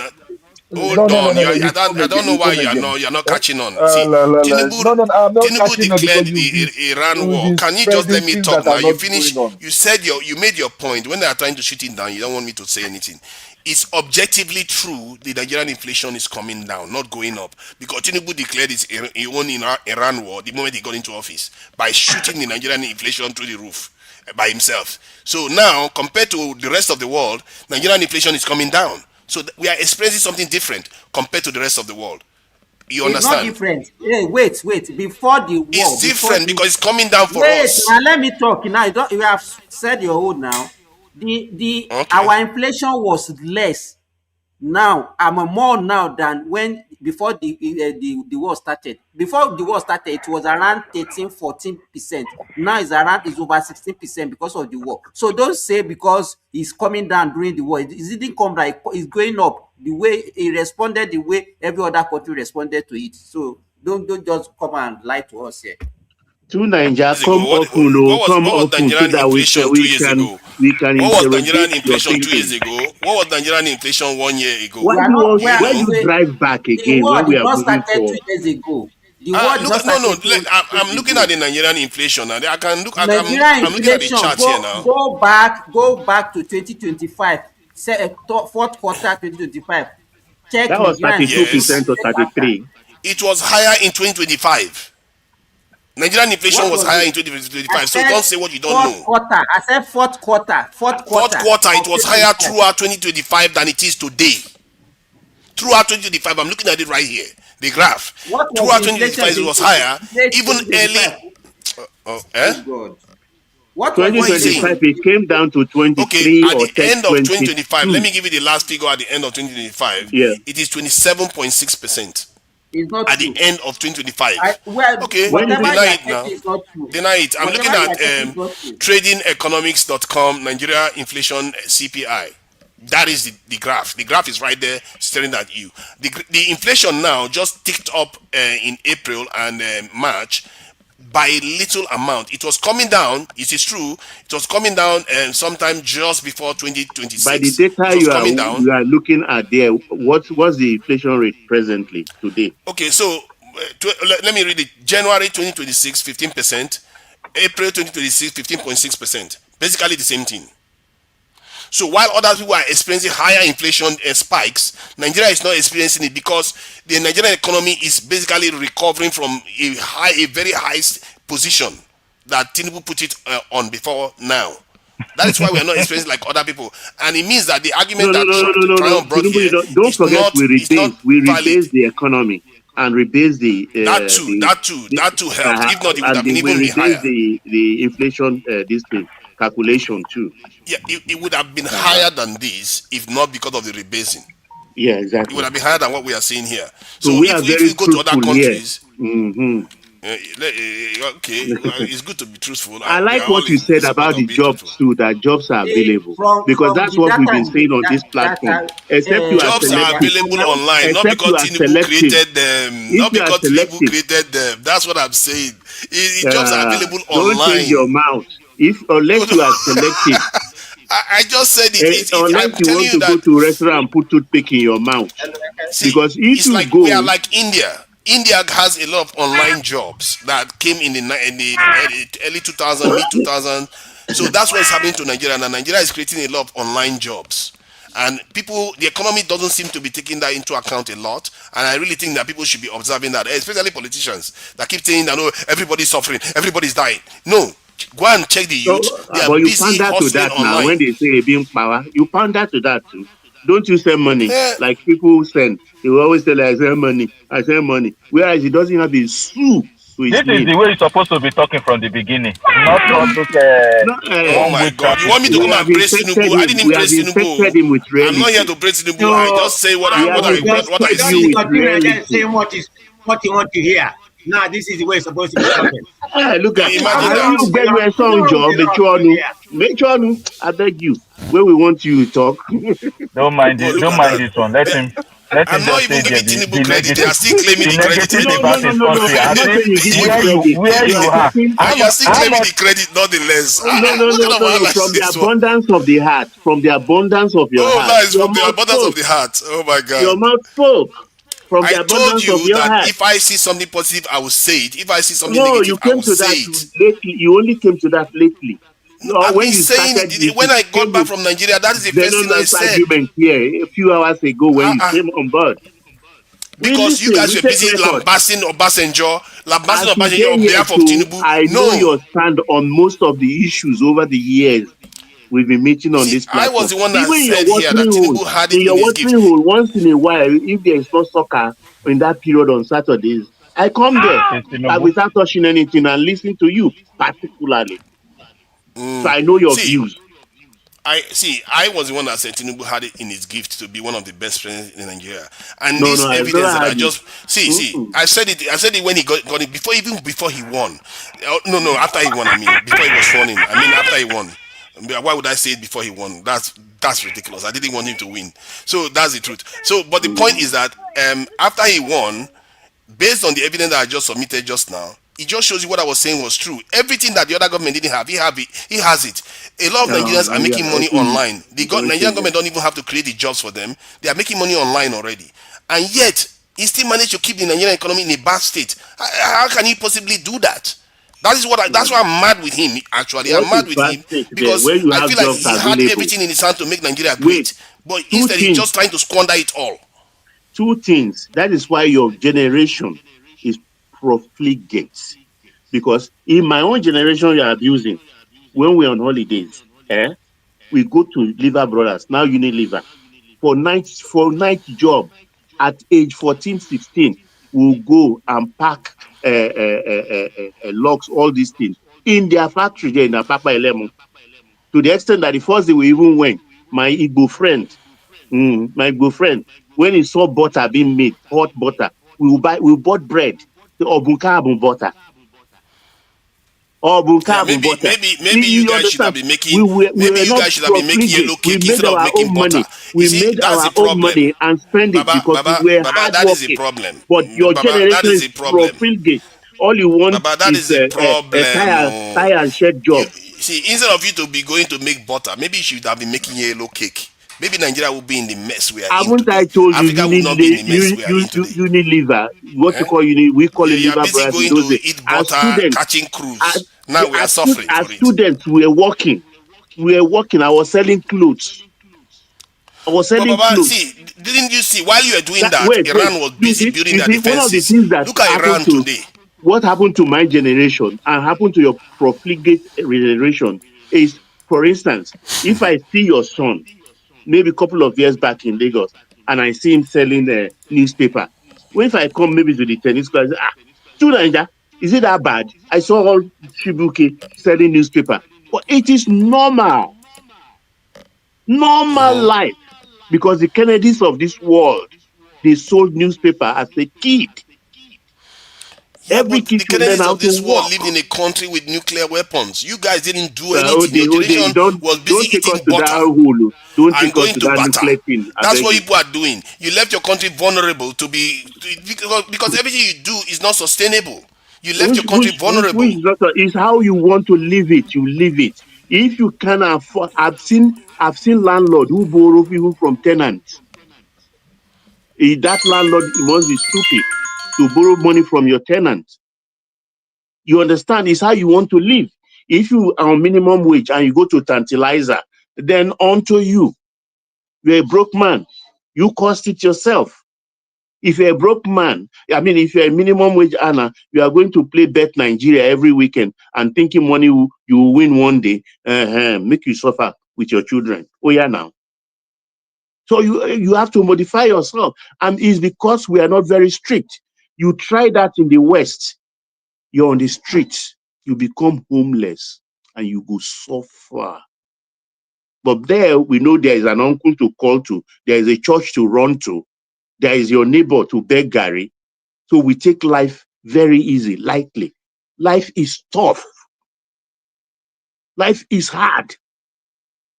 But in Nigeria, we are complacent. Try what you try in Nigeria, try it in the West. You're on the street on your own, inside cold. You die. Oh yeah, now I dey listen. Hello. There's nobody that will recently go to Nigeria and will not be thinking of coming back to Nigeria to establish himself or herself, because the environment alone is very, very convincing that no, things are not like before. But some people still don't want to believe. They still want to go on with their propaganda. How can you change those kind of things? You know the problem they have is when we have problem of politics.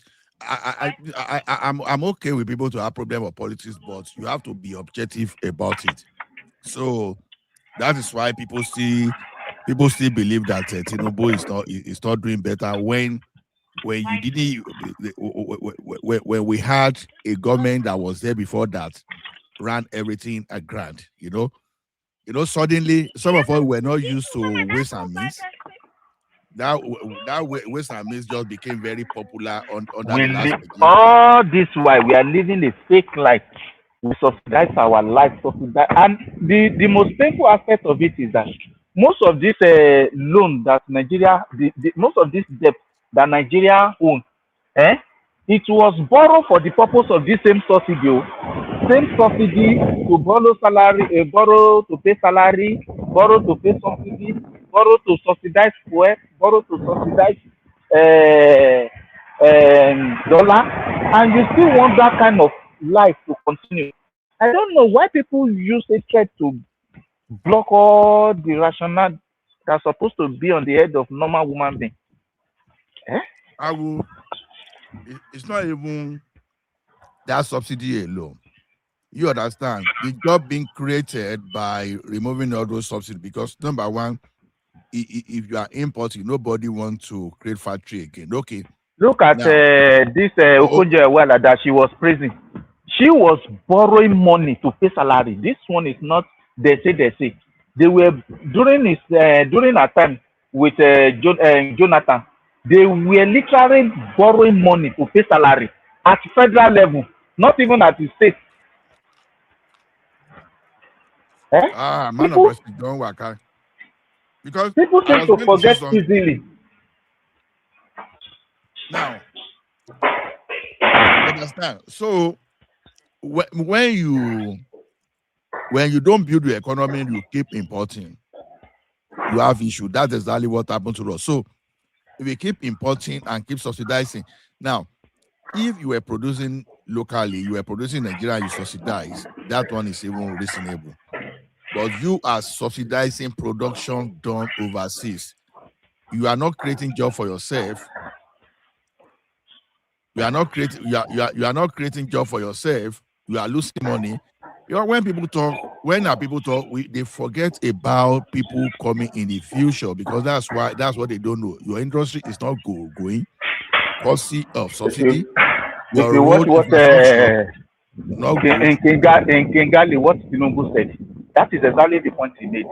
That we are borrowing the future of the next generation to subsidize fuel, to subsidize dollar, and it's not as if majority of Nigeria doesn't agree for subsidy to go and exchange rate to go. But who did it is who they don't agree with. And when they want to argue blindly, they say, it should not